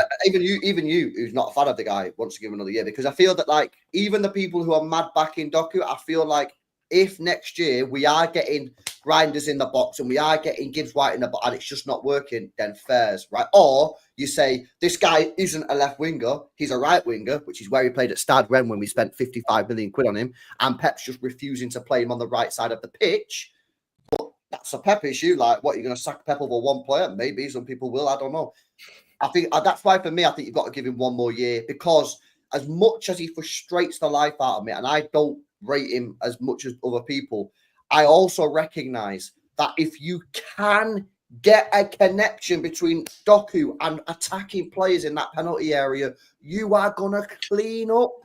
But it ain't for sitting here, looking at stats going, oh, Doku took on this guy 15 times, if no goals or no shots came of it, because it means fuck all. And the example I say is, if I'm a centre back and I take the ball from my box, I dribble past all the players, get in front of the goalkeeper, and then blast it into the top. It doesn't matter that I dribble past all the outfield players. It's about putting the ball in the back of the net. So give him another year, get players in that box. If it doesn't work, get him on the right. If that doesn't work, fairs.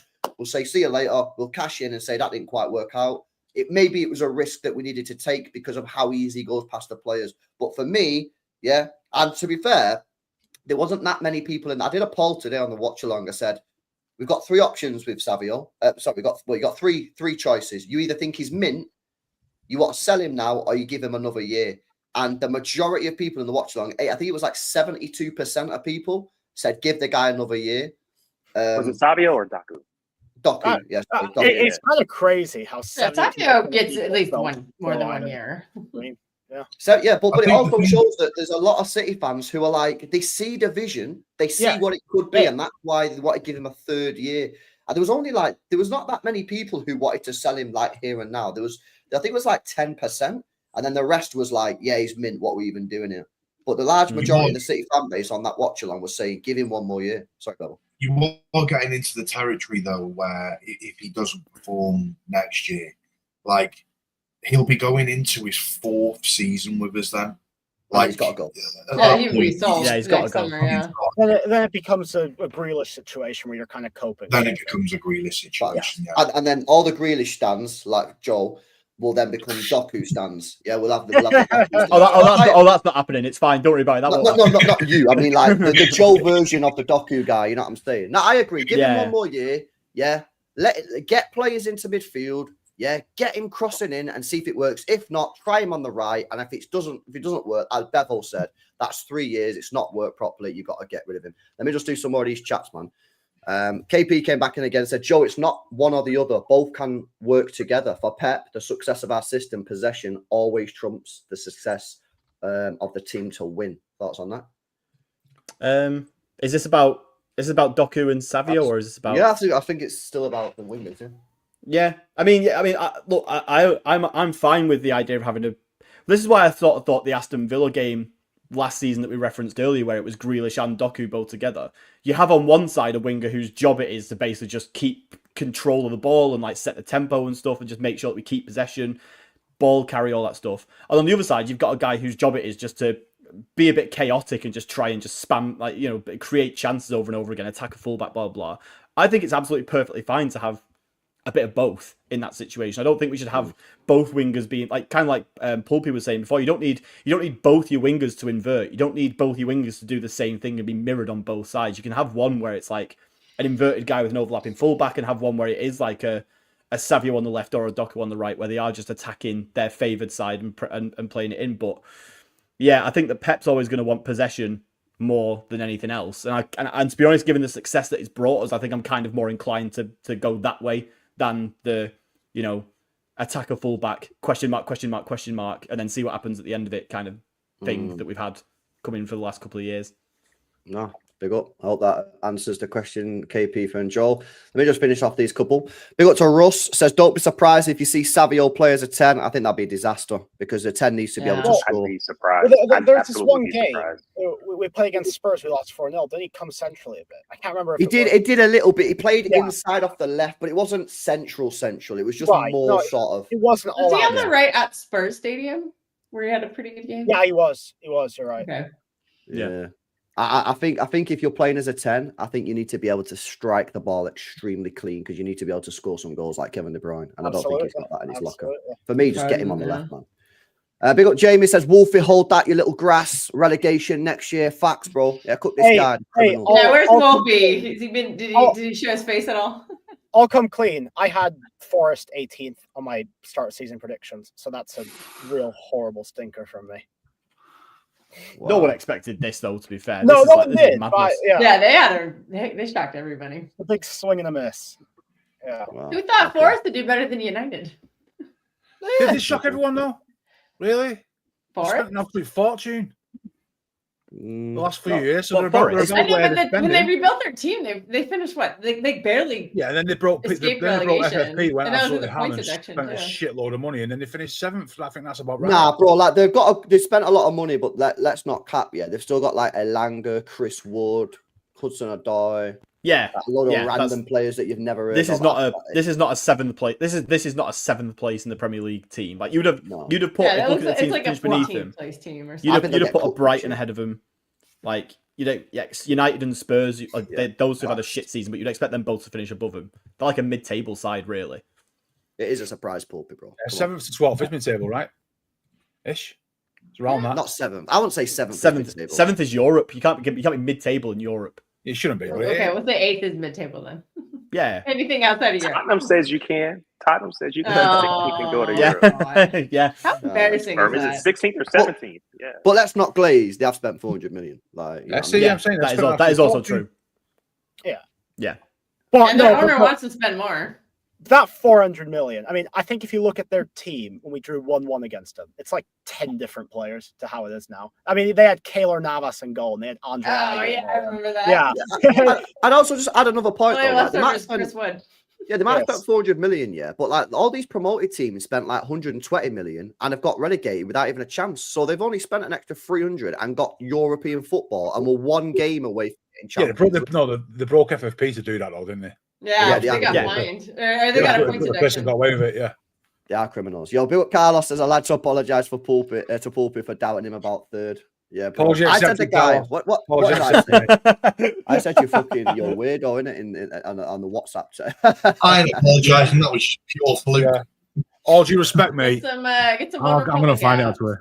There's a couple other folks in the chat that probably owe Pulpy an apology. I mean, for every one that he gets right, he gets about 20 wrong. So no, that's not true. Right, that's why you have to get your apologies when you can get them. There's no guarantee. LB said, I said, we're finishing third, bro. I'm telling you, went, bro, respectfully, you're an idiot. Laugh, laugh, laugh, laugh. I just put haha receipts. I did say respectfully, though. So I was respectful. Where are my apologies for You cooked. Where are my apologies for Doku, by the way? Everyone's been saying today stuff that I've been saying all year long, and for some reason it's fine now. But when I was saying when I was saying it in January, it was horrendous. Yeah. Yo, mine's actually tangible. It actually happened. Yours is just still opinion based right now until it doesn't happen, until it does like guts of shit. But but Joe, when you're the first person to say something, like you always get hate in it. That's the game, innit? That's where the game goes. Let me finish these chats off. Built to AK says, Joe, you've forgotten Robinho and Joe, says AK4P. Bring me back to those times, man. I know. Joe. Joe was my first ever YouTube compilation guy that I watched on YouTube. I thought it was funny. Mate, I know this is a bit earlier. I've ordered FIFA 14 just for the shits and giggles, man. I need to go back to them times. I told them off camera. I ordered FIFA 14 for $10. What the biggest bargain of my life. What was I for getting them in? What was the context of me for getting them both? Brazilian players? I don't know. Yeah. You must have said something Brazilian, innit? Getting Glauber. AK, put it in the chat, bro. You don't have to super chat. Just put it in the chat. What's the context on that, innit? Let me know what you're saying, innit? Big Glorious says, let's be real though, Haaland is mid-aerial. He is, which is why the crosses would have to be focused on the ground and poaching and that. But yeah, he's not the best in the air, facts. Although, which is kind of wild, he scored 6 headed goals in the first 4 months of his first Manchester City season, which is wild. I disagree on that point. Well, yeah, he's bad in the air because no, he is. I think he's bad. No, he's bad in the air at the back post. There's not many people that are good at getting that. There's only a few. If he's running onto the ball at a bit of pace and stuff in front of the defender, he's going to score every time. He's just his strength. Well, he's he not could have done that today, and he didn't do it. I think he's mid, and he said it himself, bro. He said it himself. The crosses are shit. If you're putting crosses, you can do diving headers on. Well, hang on a minute. There was a cross today by Marmoush. That was a brilliant cross. There was loads of space for him to attack, and he just didn't attack the space. He's probably looking at it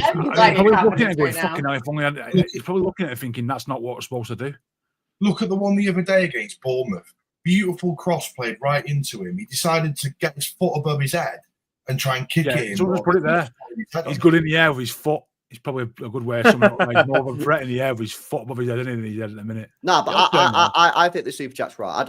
I think if you are playing Savio on the left and Doku on the right, the crosses need to be lower in it. You know what I'm saying? Yeah. Which is wild, considering he's nearly 7 foot. I think it's because he's probably bullied everyone through his academy days, in it though, Bevel, because he's so big. Yeah, probably never had to work on heading the ball. He's never had to work on it because imagine if he played 10 years ago and he's up against John Terry and all these sort of animals at the back, like Drogba was. You have to put it in, but he's never needed to do that. He's just always been a case of he just score from every time he gets the ball, he'll score because no one's going to stop him. Yeah, the fact is, for me, it's like, bro, the last 2 years, this guy's got a shitload of goals. How did we get him to score goals? Someone put a message in the chat before. I should have started. Yeah, it wasn't a super chat. It was just a normal message. Yeah, and it's like we scored a lot of goals with Haaland via through balls. Yeah, like Gundogan did it. De Bruyne did it. Who's playing those through balls now to Haaland? Literally no one this season.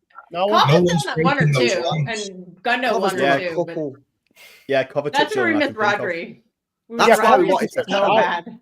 Say what you want about Kovacic, he's actually somewhat direct. Sometimes he's got a couple of good ones, yeah. He's not got the consistency to continue to play those through balls. So these players that we need to be signing, like Tijani Reinders and Gibbs White, and again, don't know what the situation is on that, if they're good enough, they need to be able to play those balls in behind because there's so many times, like, even in tight matches where there's one time in the game that Haaland's got a space to run into and we ain't got the quality to, or sometimes they just refuse, they flat out refuse to play the pass. And I think that's probably one of the reasons. Though he's passing backwards. Exactly. Do you know what I mean? So then, we're not playing to Haaland's strengths. And that's what I'm saying. People keep asking me, you still want to play to Haaland? You still want to build the team around Haaland? Yeah, obviously. He scored 50 goals in his first season, but we just signed him up to a 10-year contract. Of course, we want to build the team around him. Not giving a 10-year contract. Yeah, that's what that I think this season is not even a question. Yeah, this season is just our midfield is so bad. They cannot, the midfield cannot get the ball forward most of the time. Kova's had moments, Gundogan's had moments, but Bernardo has been abysmal at it. And this is where you see Kev's legs are gone. He's struggled with it a lot too. I just think so many problems this season have been because of that midfield. They're not crashing the box. They can't protect the middle. They're just all so bad. And I think getting fresh legs in there when assuming they actually play, it looked a lot better when Nico G was in there, and then he just got banished to the Shadowlands for a long time, and then he finally reemerged. They're like, "Oh, where have you been all this time?" We kind of missed that. It looked damn good today. He looked like Rodri today. Really good today was mini really Rodri. Good today. He was Nico G. I was the best compliment I could give him is I didn't really notice him that much. He just kept it going, and he was getting the balls forward, and he made some nice passes, and I really liked what I saw today, and I wish we'd see more of it. Yeah, we talked about Haaland, and one of the things that stood out to me watching live and in person is I always know that you can see it on TV that he's getting held, he's getting pulled, he's getting tugged, he's getting manhandled many respects. And seeing that in person was just like, there has to be some protection for him. Just because he's big doesn't mean that people should be able to grab, pull, clutch, and whatever. Yeah, and absolutely. then when he's a step slow getting to a ball, and he's kind of like, whatever. It's because he's being held, and I think the refs have to. You can't pick and choose how you're going to officiate, how you're going to ref the match. If you're going to let this person tug and pull and hold, then you got to let us do the same thing in our box, and I don't think that happens. But sorry, I'm all for that, yeah, and I hear that, but at the same time, like, this is where I have to look at Haaland and say, are you doing everything you can to score the goals? Like today, when Savio put that ball in, that was nothing to do with anyone happening. Agreed. When Marmoush put that ball in, that was nothing to do. He just refused to attack the space. So while I hear it, there's probably certainly areas and moments where like maybe the defenders are being a little bit, OTT. That's going to happen in football, especially in English football. You're not going to solve that. For me, I just think I think Haaland's movement has declined, man, in the last 18 months. I think if he can get that movement back, and I said this before in the watch along, for me in the first season we had Haaland, the one thing that I kept on saying on the watch alongs and on streams was the one thing that took me by surprise wasn't his finishing, wasn't his athleticism, wasn't his speed, wasn't anything. It was his movement. His movement was like nothing I'd ever seen. And people who used to watch me on City Extra will know that I used to say that all the time. This year, I just don't think it's quite there. Now, it's amazing that I think he's declined quite a bit since the treble year. And this guy's still got 30 goals this year, which is absolutely incredible. But I think this guy needs to be hitting 40, maybe 45 goals a season. That's where I think he should be. But he needs to get that movement back. He should have had a hat-trick today, Tarek. He should. You know what I mean? That movement just wasn't quite there. And that's why he didn't score a hat-trick. I agree. There is an element, though. Like, I think because I was at the game on Tuesday, the Bournemouth game. I don't know if this necessarily came across on TV at all. Cause it's always obviously a bit... Tarek, you'll know, because you've just been there today. Like, it's different when you're sort of there in person. You can see it. You can focus on players that aren't necessarily on the TV screen when you're watching it at home, because you can just look at them being there right in front of you. That's the thing. I saw a lot of movement from Haaland on the Tuesday. That players just don't look for him. Like, we're in a position, like, obviously because of the skill set that the players that we currently have available just don't possess.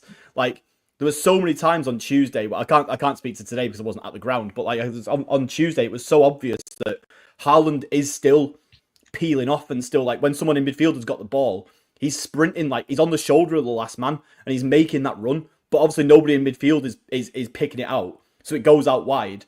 And then next thing you know, Haaland, first season runs, wasn't it? He's making them same runs. He's still doing it, but the midfielders aren't finding him. Yeah. That's happening in Marmoush too.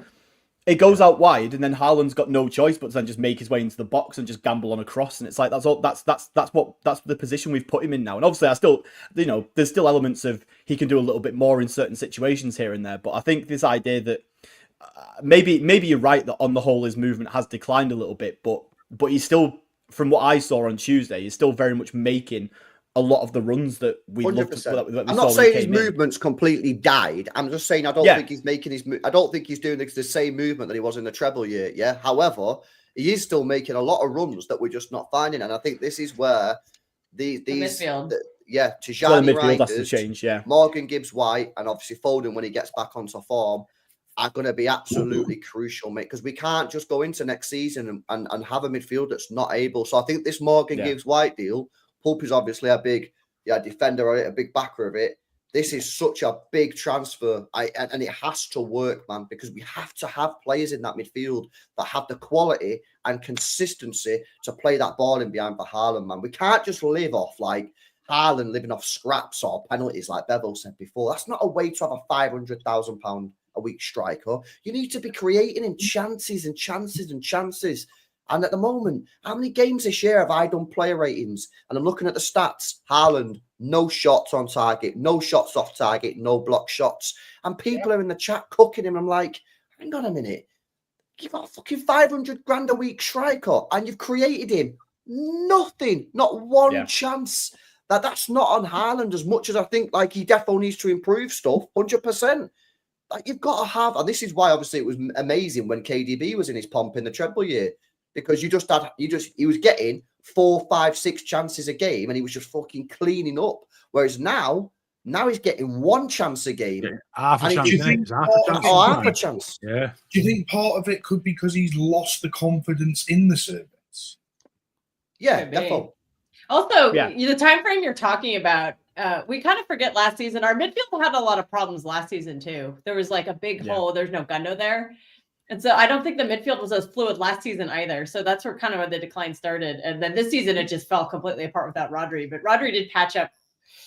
He lot put of lipstick on a problems. pig last season. Like, it was not good last season Rodri either. and We just Foden. kind of forget. That's Yeah. what Like, his happened last midfield's been year. a problem for 2 seasons. And this It season has was been just a an problem. utter That's disaster. facts.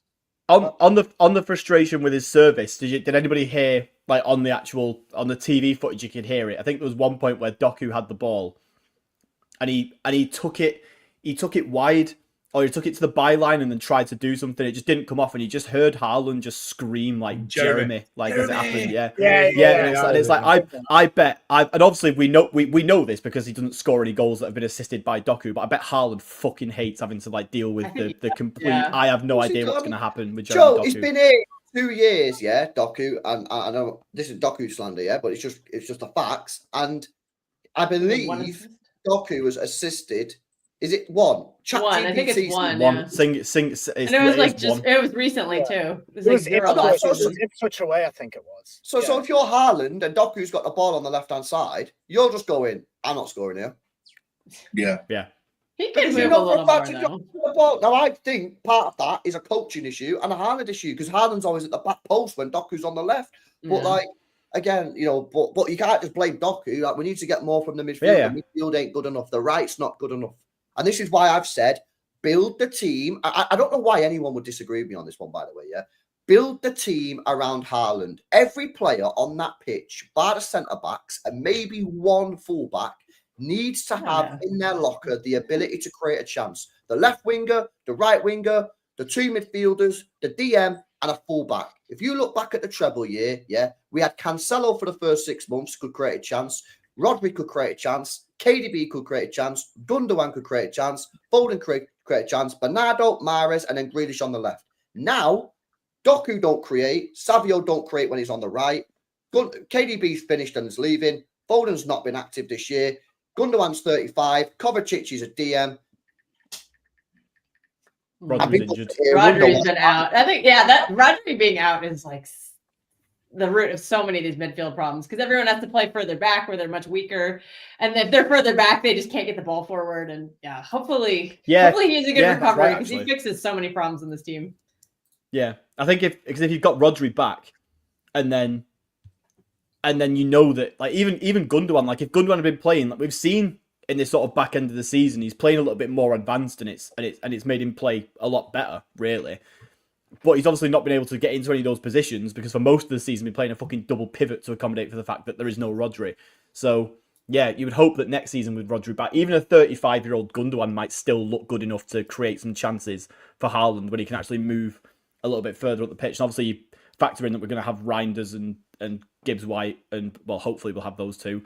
And presumably Foden will be back to a little bit more of his old self. You'll have like Kovacic can play a little bit further forward. You've got Rodri and Nico. Like it looks like next season we have like quite a lot of options from the midfield of where chances can come from. But that obviously depends on us getting those 2 signings in and Rodri coming back as, even 60 to 70% of his former self for that to actually be the case. Mm-hmm. If we can get games out of Nico like we did. Oh, never mind. I was just going to say, do you not find it frustrating? You look at Liverpool, right? They've got one sporting director who, bearing in mind, has only been in the job for a year. He only becomes sporting director when Slot came in charge. Because prior to that, they brought in a temporary one to get Klopp through the final season. So they've just got their new sporting director in as well. Do you not find it frustrating that we've got 2 sporting directors at the moment and we've not made a single signing? No. Well, Yeah, but Liverpool haven't made a signing yet. Liverpool's Window's squad not even director open. was there. It's the same guy from 4 or 5 years ago, right? It's the same guy. Is it Michael Edwards, right? But Yeah. Bevo, Oh, is he still there? It's Because the same guy, yeah. the He's thing just- is, because I think he leave and then they brought in a temporary one to get. Yeah, Richard Hughes is the sporting director now. It was Michael Edwards did come back for that final Klopp bit. But yeah, that Hughes is I a have an Formula answer for you, One, Bevo, though. I think Well, a lot he of was this into came me. down to our league positioning. I think they're working on the deals right now, and they're about to be finished. But I think they literally had to wait until we had Champions League football to know we need to put that clause in the contract. No, but Bevo, their season was effectively over 2 months ago. They were out the Champions League, out the FA Cup. They had their cup final, and they were miles ahead in the league. Yeah, but we haven't got Cheeky and Viana playing at centre back for us. Like, but we've had stuff to play for. We've had other focuses. It's not just been about transfers. Like Liverpool, their league was sewn up and they had nothing else to do. Yeah, I think Bevo, I think we'll get a couple through this first door, man. This first window, I think we'll get a couple through the door. I think I just find it incredibly frustrating that the teams around us are doing things with one director and we can't do it with two. Like, but mate, the league did end 6 hours ago. Like we aren't we're not exactly like Bevo. This happening.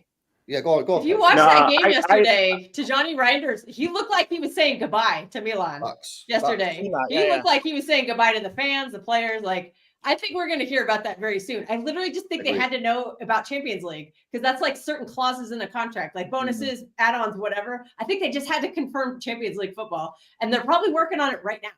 I wouldn't be surprised. Like, I literally think it just came down to like we had to finish our season, we had to confirm Champions League, so that we could finish. Like, it's probably like 99% done. They just had to add in those few couple of lines or whatever. And that's just how So I hear everyone disagreeing with you, Bevo, but I got to be honest. You know, from a personal perspective, it's like, yeah, I want us to be making those sense. I want to hear those. You know, again, I thought we had Bert's wrapped up. I was waiting for a yep, here we go, because again, their season was pretty much over with. So yeah, I got to be honest and say that it is a little bit of a, you know, I want to say jealousy, but I don't know. Yeah, it's like, dang, how are they bringing all these players in? And we're not just hearing names that they're linked to, but yep, this person's going to sign, that person's going to sign, this person's going to sign. How do you think other teams have gone on for the last 8 years when we've absolutely took the piss? No, agreed. We've had one season where it's not gone to plan, and it's sort of like fingers are being pointed. Where look how teams like Liverpool would have been trying to get players to the door, and Chelsea and Arsenal for the last 8 years, and we've just been mopping up, cleaning up the best players we can, adding to what we've got. It's a bit like you just got to accept it, man. It's just one of the things. At the end of the day, I'm not like concerned about it. But if you ask me, honestly, I'm like, man, I would have loved to have gotten the confirmation that even if it's going to be Reinders, right? I want to hear, I want Fabrizio coming out tonight saying, oh, he's going to sign or whatever, right? That's just me being, you know, a kid and just wanting all these new things and new toys or whatever. That's what it is. Yeah, absolutely. Yeah. But again, it's based on the fact that, well, it's obviously it can be done because I see these other people doing it. Why aren't we? And again, that's probably unfair. And there's other things that go into it. I think I agree with all of that, right? I think there is something to be said for we have to secure Champions League and all of those things. But if you ask me, and I'm being completely honest, I would love to have those things already wrapped up and like, what's next? You know, like the kid, are we there yet? Are we there yet? Are we there yet? Have we signed anyone yet? Have we signed anyone yet? Have we signed anyone yet? No, we don't. Yeah, I listen, for me, I think if we don't get a couple of players in before the Club World Cup in that 10-day window, then I'm going to be frustrated. Yeah, and I'll be like, yo, what the fuck is going on? And I think like Bevo would have a point there, but like the window is not even open, and I think that there's more than enough news in the press for me right now to like know that shit is going on behind the scenes. Do you know what I mean? So let's see. I think this Reinders deal gets done next week, man. That'd be real. How would you feel? I would be shocked if it wasn't. Yeah. How would you feel if we got, say, for instance, this week we got Reinders and Morgan his wife to the door, and then we were told, but they're not going to feature until the start of the new season? Fine. I'll be honest. I don't think Morgan Gibbs White's good enough to play for us anyway. Like, I'll be honest.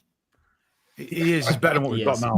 And that bum nominated for player of the season. Hang on. So he's not going to play for us now. We're going to lose. De Bruyne is not going to play in a club, so we're already a first-team player down straight away.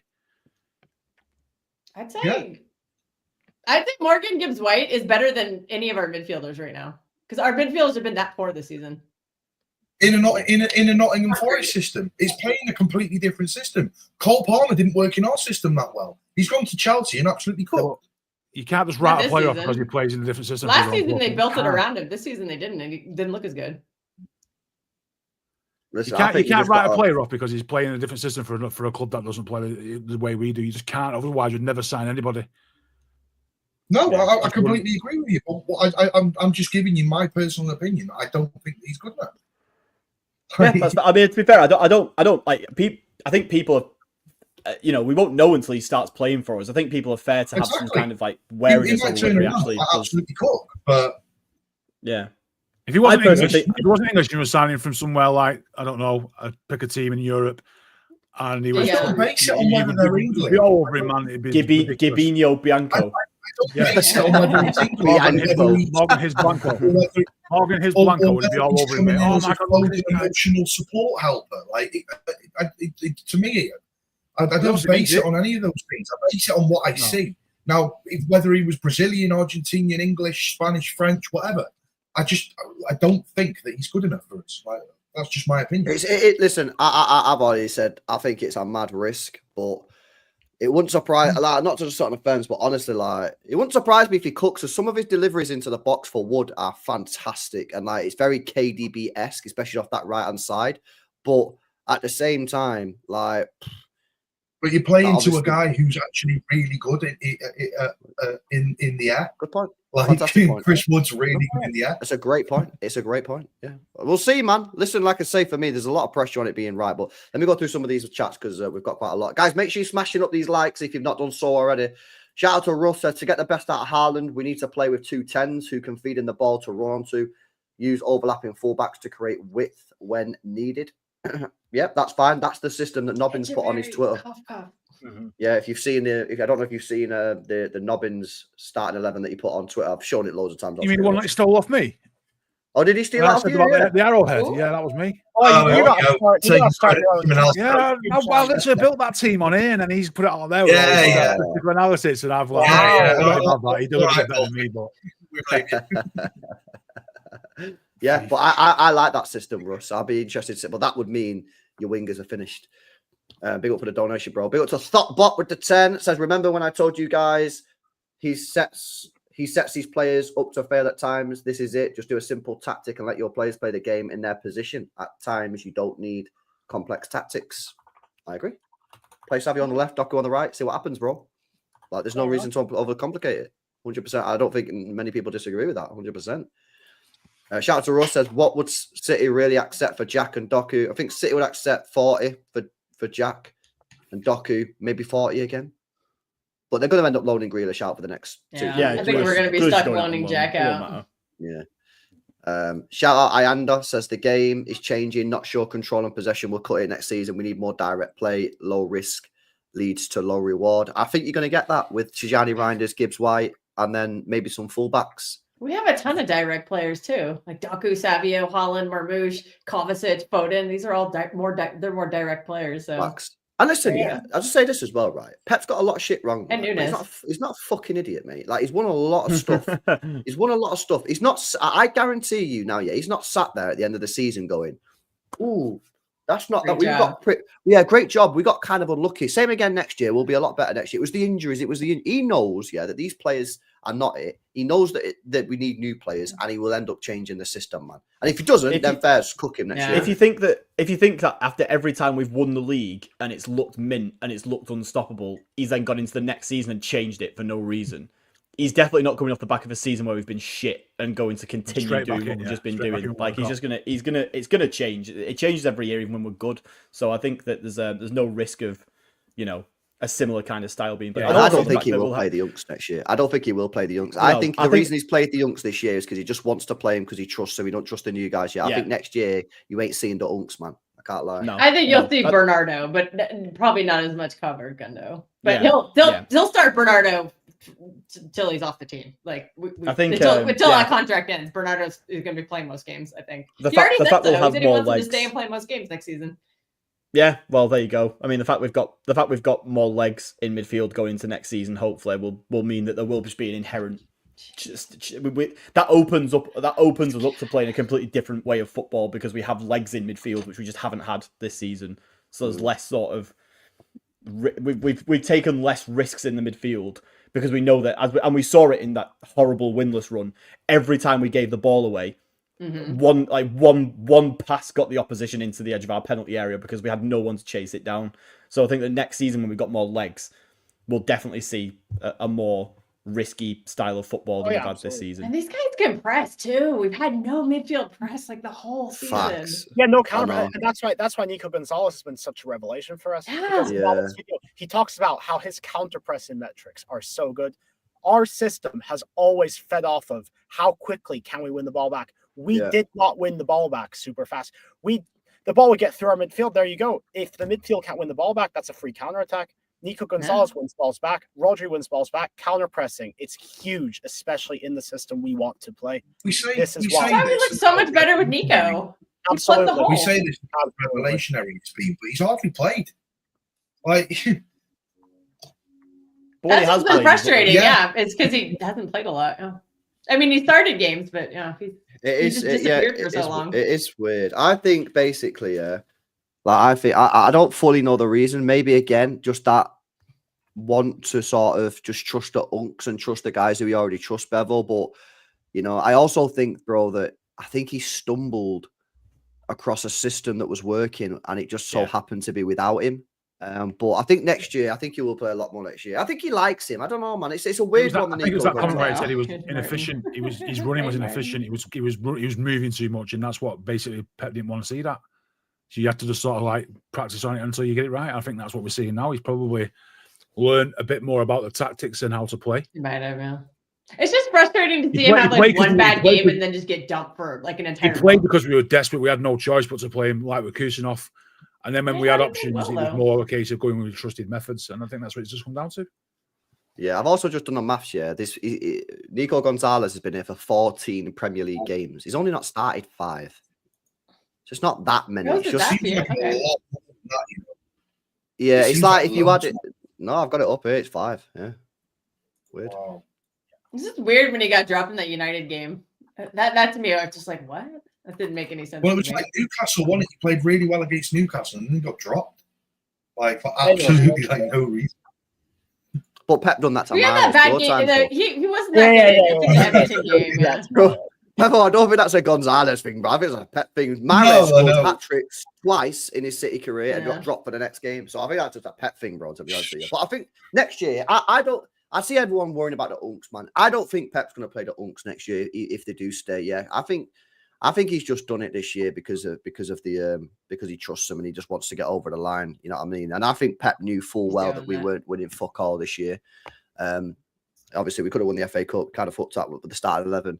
The Real Madrid game. I don't think. I'll be real with you right now. I don't think Pep thought we could win that game, bro. I think that's the real reason he started Grealish. That's why he didn't risk Haaland in the second leg. That's why he didn't make any subs in the second leg, when we was like losing with 20, 30 minutes ago. So let me finish these chats off, man. Shout out to Vinny, says Doku doesn't elevate Haaland. He ain't the solution. Well, at the moment, I agree with you, bro. 1 more year for me. And then if it don't work next year, see you later, in my opinion. But we'll give him 1 more year. Shout out Ranveer, says not expecting them both slaying. Why miss out on Rodrigo? Well, listen, if Rodrigo's available, Doku and Savio. I'm guessing he means Doku Savio. Yeah. No, he does. He definitely does. If Rodrigo's available and we don't go for him and he goes somewhere else and slams it, and Doku and Savio are shit next year, the ball will get cooked in it. That's just the way the game goes. There's rumors that Arsenal are dropping out of Rodrigo. Rumors. Yeah, apparently they can't afford it, which is wild. Or they're choosing not to afford it because their owner's almost as rich as ours. I mean, exactly. Stan Kroenke, he's rolling in the Walmart cash. I don't know what the hell they're doing. They didn't spend last summer. What they doing now? Like they did spend last summer. They just didn't spend very well last summer. They bought what's his name? Calafiori. They bought Marino, Calafiori. They didn't need. They only spent 70 mil. Probably get a striker. Is that all it was? Did they only buy those? Yeah, they got Sterling on loan. I don't know what they're doing. No, they bought Calafiori. Yeah, Calafiori, Marino, Sterling on loan, 7 Marino, million. Yeah, that was the other one. Oh, was that it? All right, yeah. I thought. And then they bought no one in January when they was going for the Premier League. Like a lot the year before though, when they got Havertz and Declan Rice. That was a big. And someone else. They spent like 200 million that summer. Timber. So maybe they're just like, oh, we don't want to spend any more.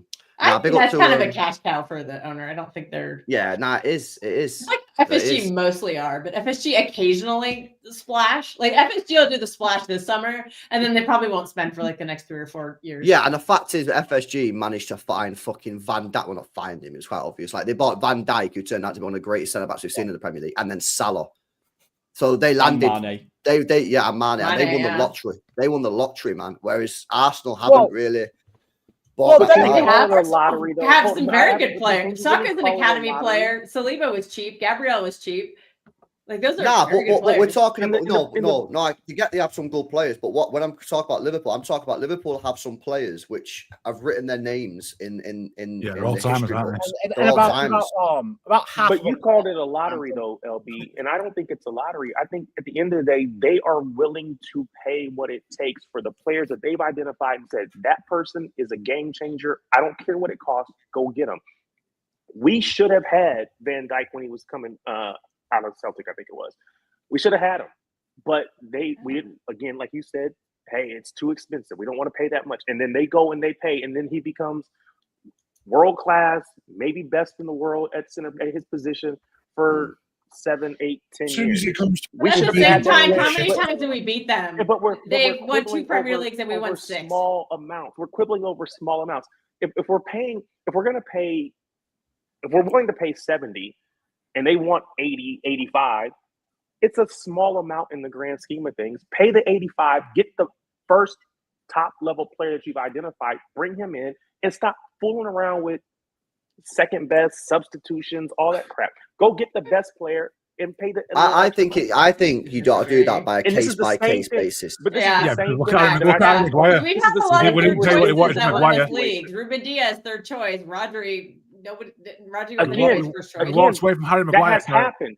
That Harry- has yeah. happened. But yeah, but Koulibaly, again, Harry Fred, Maguire these was guys- we don't want any of these pretty bums. sure Harry Maguire was after we hadn't gotten Van Dijk in the first place. If we Correct, go yeah. get Van Dijk, we would have never even mentioned. We Harry got Maguire's Laporte after Van Dijk though. We got Laporte Yeah. instead. Yeah. Yeah. And again, So this I'm, is I'm why- not saying that. Yeah, I'm not, too. hold We on, got us hold to on, 100 hold on, because points. I feel like I'm being no. You're taking me out of I know what the you're wrong saying. Yeah. way. I'm not suggesting that we haven't made it work, but I'm suggesting that what has benefited Liverpool is not because they've gotten lucky or they've hit the lottery. It's because they've identified a player and they said, "I'm not going to let anyone else stop me from getting that player." Sometimes they hit, sometimes they miss. They missed on Nunes, right? But they identified a player. They went out and got him. Didn't work. But I think it's been for us. We're hoping, believing that second and third and fourth level players are going to work. Maybe they will. It has a and lot we'll, of the we'll time, look back though. on it. Yeah, okay. We won 6 But until Premier it doesn't. Leagues. Until it doesn't. And so when we have a Calvin Phillips or whoever else, we can't say, well, oh, it's great. When we go get Nunes, oh, it's great. It works sometimes. No, but we should have had these other players, and we wouldn't have had to make those choices. Again, I do get what you're saying. Players don't On wanna the- come it to doesn't us. matter if they put that sky blue on. I'm going to support them. I'm going to rock with them. It doesn't really matter. But at the end of the day, if you ask me how I would prefer if we have identified a player that is heads down, the best player out on the market, just go get that guy and pay what it takes to get him. I do get what you're saying in terms of that general principle of like if you've identified, say it was Van Dijk, for example, if we identified him as the guy, we should have just spent the money and just done it. I get it. I know what you mean, but to bring it back to the point that LB was making in terms of like Liverpool's squad, like that was still a fucking lottery win. Like they signed Mane for like 30 odd mil from Southampton. They signed Salah for like 40 mil from Roma. Like these players were not. No one looked at these players, and this is obviously, you know, you can call that lottery, you can call that Jurgen Klopp being a very good coach, but like these players were brought in. Henderson had been signed for like 18 mil from Sunderland like a few years before. Like so many of these players. Robertson 12 mil from Hull. Like that's a generational squad that has lasted like 8 years. That Mourinho made, isn't it? That will is never football happen heritage, again. And that's exactly that statement. It said these players were signings from the past. Investments Yeah, from the past. That's it. From the past. Look where our players are. How they play. Where they play. And that's where the lottery idea comes in. Like obviously, like signing Ederson for 70 mil, signing Van Dijk for 80 mil. Like they're not lottery wins. You've spent a lot of money on the best player in the world in that position, and you've won it. But the fact that every other player that they signed around that time for like 2 or 3 seasons on the spin all hit and all became world class players. That's the lottery win.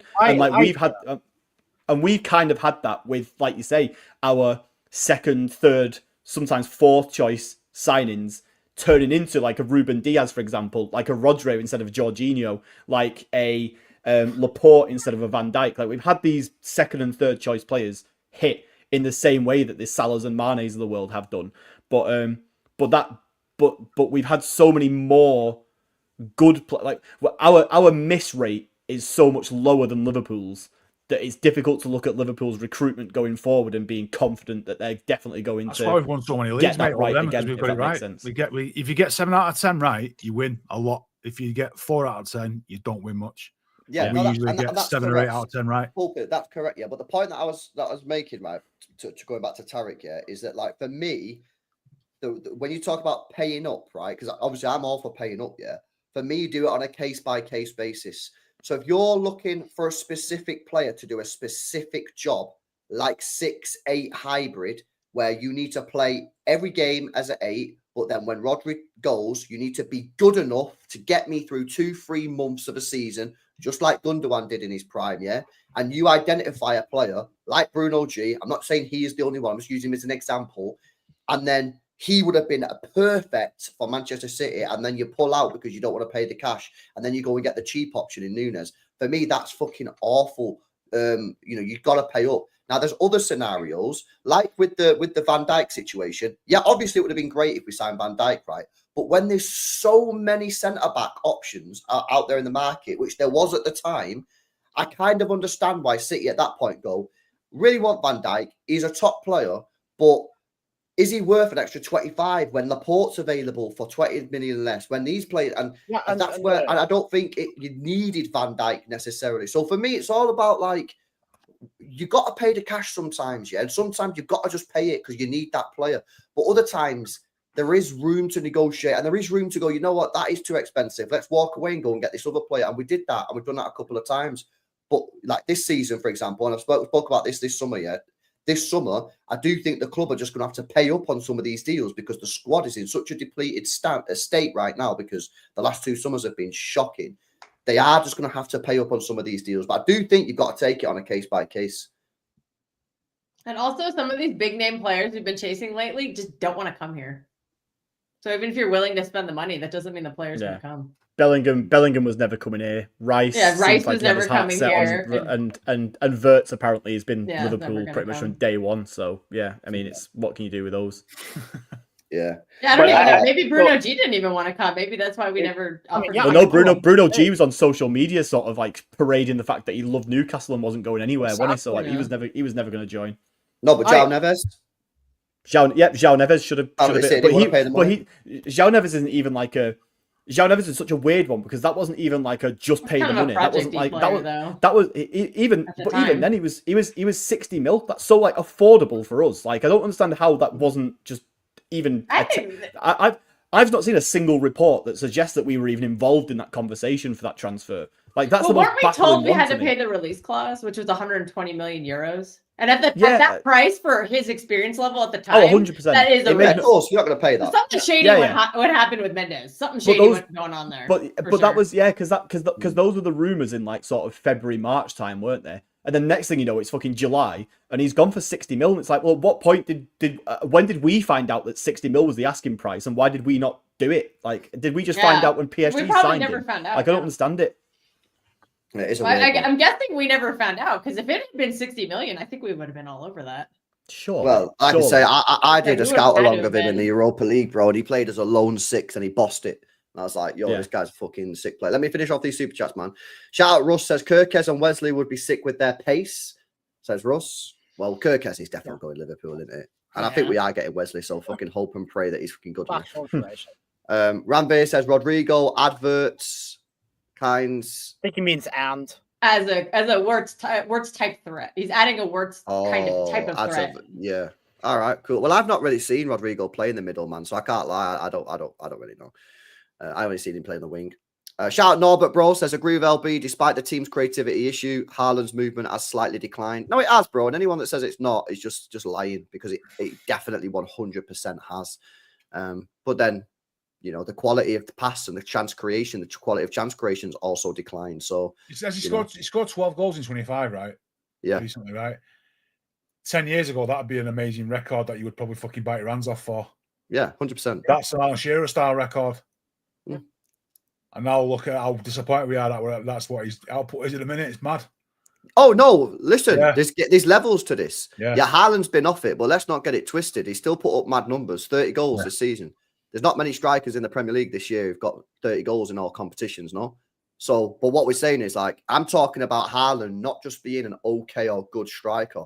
I'm talking about Haaland trying to put out like Ronaldo numbers of 40, 50 a season. And I think he can do it. But to do that, he needs better chance creation. He needs more chance creation. And he needs to get that movement back up there. That's my view on that. Big up Norbert. Big up AK says, sorry, Joe. What I was saying was when Rubinho and Joe were played as wingers under Mark Hughes, we lack creativity on the wings. Yeah. Fair. So, that is fair. There you go. Big up Tarek, bro. I know you got to go, man. Your headphones are dead, innit? Yo, big up, man. Glad you enjoyed the game. Enjoy the rest of your trip. Appreciate it. Thanks, everybody. Appreciate it. Big Thanks, up, chat. man. Big up. What a game, innit? To go to your first game, man. It's Fulham away. Kevin De Bruyne's last ever game. That's crazy, man. I can't lie. Big up LB says Gibbs White is proper shit house as well. We need that. We do need a little bit of that. That is facts. And that's We why need we some need nastiness Huzanov in on the our team as team. well. Get fucking Huzanov in the team. Yeah, Gibbs White, if he's a shithouse, fine. Echeverry, clearly looks to tackle. A lot of the South Americans do. Get him in there. Rodri back in there. And again, you know what I mean? People can't say nothing because Kevin De Bruyne said it himself. He said this team's too soft. So we do need a little bit of that in there. Absolute facts. Shout out Vinny. Said Morgan Gibbs White will fit well into our system. He's been class. We'll see, man. We'll see. I see the potential, but I ain't like mad convinced. I'm just going to sit here and see what happens, man. But it don't get me excited, I can't lie, but we'll see potential, man. I know, big up Norbert as well, man. Dropping a 10 bomb, bro. Come on, big up to you, man. Let's get some W's in the chat. Come on, man. Big up Norbert. Appreciate that, bro. Appreciate that on the super chat, everyone. Right, anyone got any topics that they want to discuss, or are we dipping? What we're doing? We're going to talk about the back line at all? Colby, this is you, man. Come on. Yeah, this is I've used all mine up all season, lads. I'm cashed out, man. He goes, I've got a question for you. I've got a question for you, lads. Like Colombo, aren't I? Player of the season, Gavardio. Yeah, easily. Easy.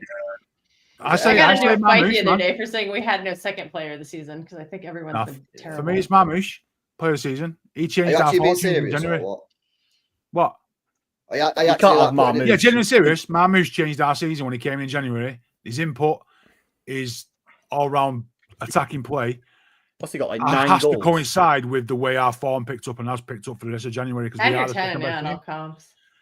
I can't go with the fact that Guardiola's been great, but he did drop some stinkers. No. Yeah, Yasko did have a couple of bad moments, like especially in that derby at the end. He was not good in that one. Who's your young player of the season? Is Guardiola's still young enough? I might give it to Huzanov. Give it. Yeah, give it. Sterling won the PFA one in 18-19 when he was like 24. Yeah, have you seen have you seen, I forget what league it was in. Have you seen the young player of the season? It was given to like some 24-year-old. That's it. It's up to 24 by a certain age. As long as you're 23 when the season begins. Yeah, grab Grabbage. That's who it was. Yeah. Like, that's ridiculous. Yeah, you shouldn't be 24. You're not young. I'm sorry. You're coming into your my 40 years O'Reilly, man. Cut off on how many seasons you played. Because like over here we do like rookie of the season. It's only like that would make much more sense to me. So, like first and second year, maybe like your first full season, like up to like age 22 or something. That'd be a little bit more fair. I think for young one, it's got to be O'Reilly. It has to be O'Reilly. Yeah, me too. I'm going Kusanov. All right, I still shout out Savio because Savio did have like 10 assists. I'm going Huzanov, man. Huzanov, man, for me. Huzanov's player of the year. He came in. I mean, the fact that he came in against Madrid as well and didn't get absolutely fucking ridiculed by Vinicius Jr. He pocketed it at the Bernabeu. Vinny's had a shit season as well, to be fair, but like it doesn't change the fact that it's like one of the most difficult sort of games you can get thrown into. I think O'Reilly, for the fact that he pretty much single-handedly got us to an FA Cup final. He did. He won games. He won some big games. He's up there. He did. It's between him and Huzanov for me. It's between him and Huzanov. It's definitely one of those two, isn't it? It's a question of Savio a little bit of love. Is it harder to play in a position you've never ever played before, or is it harder to come into a new country, not know English at all, and look as good as you did in your? If he played out of position. Yeah, Savio, not Kusanov. Because he did play out of position in a few times. He never played right back before until he came to our Yeah, team. that's spot on, yeah. He also come into a defense, which at the time was fucked. Whereas when O'Reilly came in, it was a little bit more stable. A little bit more stable. Kusanov had to play center back with a Kanji, who's a terrible leader. Yeah. Like that first 5 minutes of that Chelsea game, that's a Kanji's fault. It's not Husanov's fault. Everyone's giving Husanov all the crap. I'm like, imagine having to play with that guy who's been our worst player of this season. I was about to Kyle say Walker. No, I was about to say if you're having the worst player of the season, where you can't say Kyle Walker because that's just cheating. Oh, right. So you can't say Kyle Walker, right? Yeah, okay. not That saying makes the sense. worst. Not the worst. I think that's unfair, but That's it's been not the most Foden. disappointing. He's been bad. Bro, Foden's got 6. It's not Foden. It's not Foden. He's actually got a Kanji's been decent. He's pretty actually got a stinky. decent amount of goals and assists. Foden, to be fair. Yeah. I'm giving it to a Kanji because I The got an most agenda disappointing, against that then, guy not now. worst, but the most disappointing season, barring Oh, Walker. yeah. No, if you're saying If it's disappointing, it's Foden. Yeah, if it's disappointing, then it is. I'm not- It's I'm a not- different question. Makes sense. I'm not Is calling. it someone Foden a still like worst our second player. highest or third highest goal scorer? If you're saying disappointing, that's a completely different question. It's I'd like say Marmouche Foden. is probably second, but Foden's like right up there still. What? Just because of January. No, I don't want to say who my worst is. It'll go down badly. Worst player of the Just Just give season. it to Joe. Doku and no. No, I was gonna say Doku. I don't see like. no, I'm come giving on. that to a No, so Kanji. right, okay, so let's look at the rest. So I'm looking at the defense. They've all been like pretty poor, but they've all had like good spells at points during the season. Midfield, again, All have of all them. had even the Unks have all had good, but yeah, Grealish as well. I can't even count. Yeah, you know what? Yeah, Grealish. Then if we're gonna count that, then Grealish because You he's have to been count just him, like bro. yeah, You have to count him. he's been bad. He's bad though. He just never played. He had I think that counts as a bad season, though, done it in that case. Like, I think that's like you can't. Even I can't pick Doku over Grealish with this being the case. Like, it's Grealish had a worse season than Doku, I tell you, Doku's second. But Doku's second. If Nunes hadn't gone on a bit of a rampage and turned himself around, he could have been up there for worst player of the season. You know, He could have been, yeah. After the first. Who's that, sorry? like the amount of bozo moments that he had. But then Nunes. Like, he could have been right up Yeah. there, but he's turned it round. Fair play to him. If Nunes hadn't done the last 2 months of the season, he would probably be it for me. Like, I think it'd be bad. Bro, you're not gonna Yeah, like. yeah. You're not gonna like mine. You're not gonna like mine. Go on. Go on. I say Bernardo Silva. Like if we To exclude, be honest, I kind of rate it. Bro, I Gundogan should be think nominated. I think that Bernardo entire this year midfield is awful. all should be I nominated. thought Always had some LB really was poor going to pick games up too. the Ruben Diaz agenda then and say Ruben Diaz.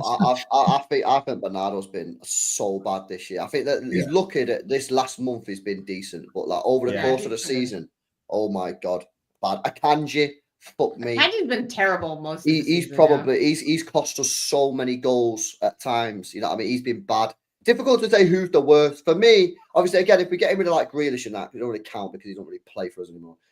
For me, it's probably between Akanji and Bernardo. Real talk. I don't think Set piece. Okay. I'd have to throw. no one's going to see mine coming. I know that much.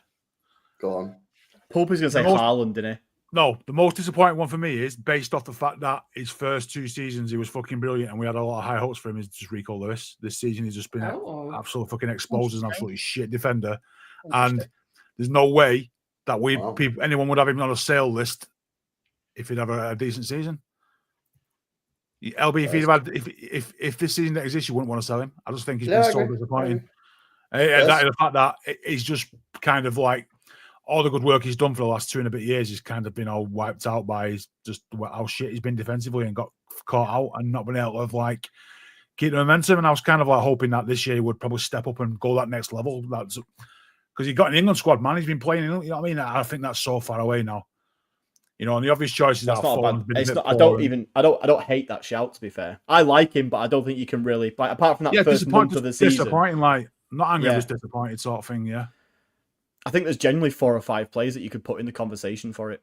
I think Nunes over the last month or two, fair. Bernardo and Akanji, like you say. I still think you can chuck Doku into the mix as well. I think Rico, you could probably make the claim for that as well, other than that first month of the season or so. outside of that, you're looking Even at Ederson was at times. Even Ederson at times pissed me off. Oh, yeah. Ortega's Can I throw Ortega in there? Because Ortega's been so fucking crap whenever he comes into the team. Like considering the last few seasons, he's like single-handedly like kept us in cup games and like made us get to finals and stuff like that because he's just pulled out amazing saves. Every game he's been brought into for some obviously because of like issues with Ederson and stuff mid-season. He's been brought into a lot of games like more so than normal, and I've never really felt like that solid with him being in there anymore like I have in the last 2 or 3 years. So maybe you could make an absolute sham of a season. Let's be honest, and it's just a sham. Well, this is the true comment. It sums up the season. I've been this many cases, bro. We can't even agree. There's about 5-6 players who were all saying like it's the worst player of the season. That's kind of crazy, man. I've got a question. Walker does take the cake though. I can't think of a single good game that Walker had.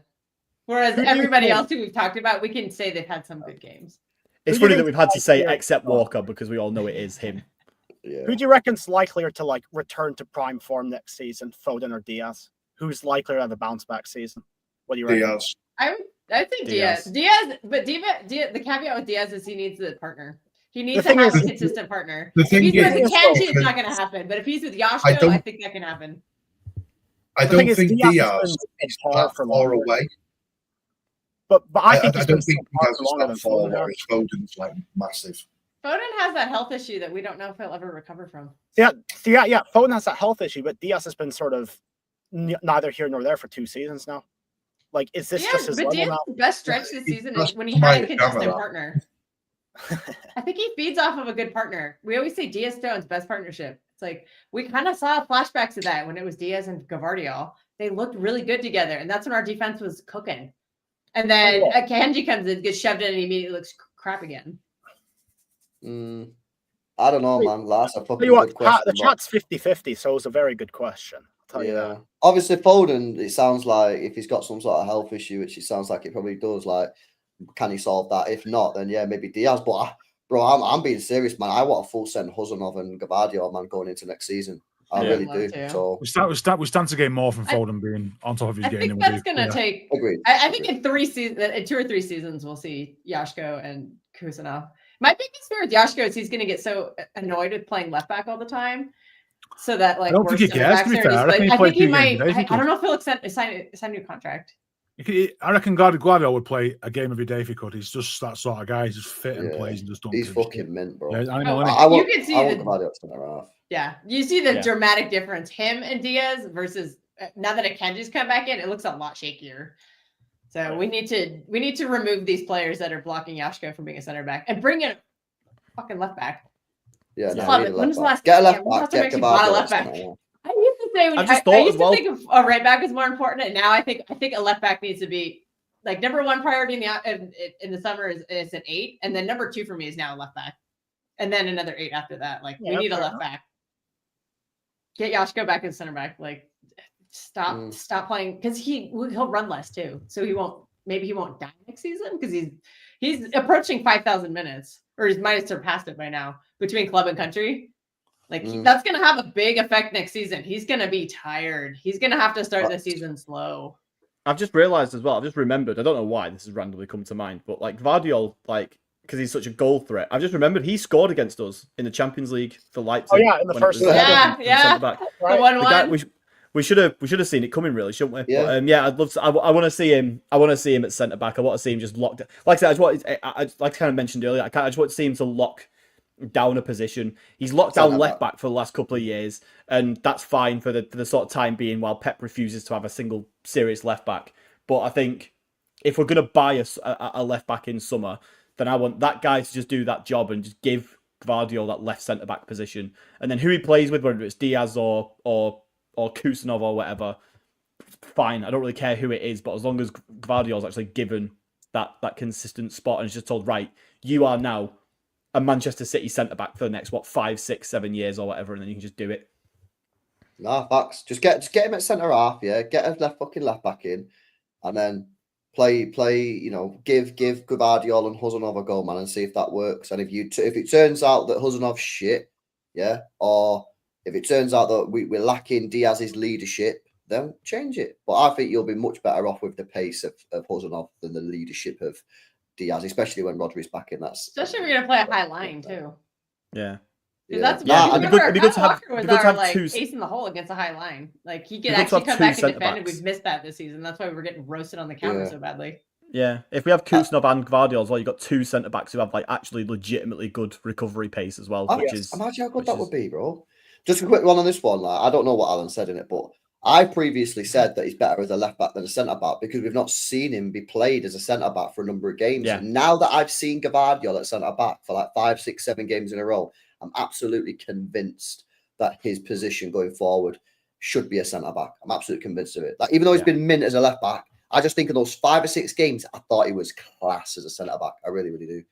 No, but Alan for, makes a point there, though. Like, generally his point's sort of wrong, but like defending as a centre back and defending as a left back, you're doing two different things. Like Gvardiol, is he a neither here nor there, like 1v1 defender? Sure, but like he's a decent box defender. He can totally play centre back, and we've seen it. He's proven it. But defending as a left back it's a mix of either recovery runs or just trying to just shuttle them down the side of the box and trying to block across. And I don't think that, and that's absolutely as you say, it's a completely different skill set to being a centre back, which is recovery runs and actual standing 1v1 defending, which I think he's absolutely fine at. Oh yeah, yeah. Everybody wanted Joshko too. Like Real Madrid wanted him. Chelsea almost had him the year before we got him. Like he is obviously, apart from like when I talk about, because I personally agree with like the general sort of consensus that we're shit at signing like the big dog signings, but I think Gvardiol is like actually apart from Haaland, like the biggest big dog signing that we've made in years. I think you've got I think you need to look at making one of them a summer. I really do. I think you need to be making like a big signing every summer, man. Keep it ticking over, like you always say. Keep it ticking over, you know. We won the we won the league in 17-18. We signed fucking Riyad Mahrez. Like, you know what I mean? Like, you sign when you're doing well. You win the league. You go out and assert your dominance by signing. That's what everyone's done, really, apart from us in one season. Even if it's just one or two, you just bring in one or two like serious big signings. One guy who moves the needle. Like, we didn't sign a needle mover last summer, and here we are. We signed Gvardiol. I mean, as bad as or indifferent as some of the rest of the signings were, we signed Gvardiol. He moved the needle. He's been incredible. 22-23, excellent summer. 17-18, very good. Yeah, 17-18, very good. I mean, even the 16-17 window was okay. I mean, we had a bunch of misses there, but we had a lot of players who ended up being needle movers. Stones, I mean, Nolito was awful. Sane, I mean, yeah, it wasn't. And I look at what we're linked with this summer. I think that Tijani Reinders will, big up to Bevel as well, man. He had to jump. I think Tijani Reinders can come in and really like impact the team. And I think he'll come in, and I think what he'll do is I think he'll take our midfield back to a base level of goodness. Yeah. I don't know if he's going to come in and make us like mega, but I think he's going to come in and just like be a good signing, like a good player, consistent, good player, 7, 8s, 8.5s, right? Morgan Gibbs-White's for me the player that I think he's either going to stink or I think he's going to be mint.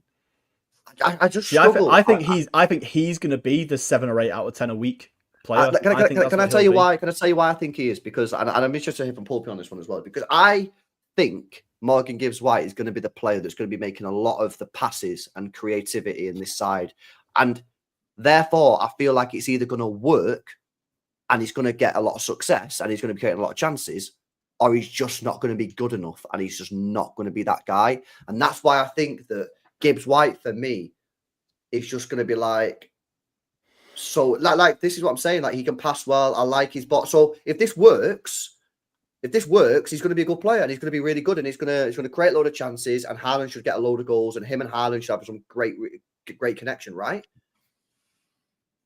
But if it doesn't, and he doesn't have that success, then what is he bringing to the team?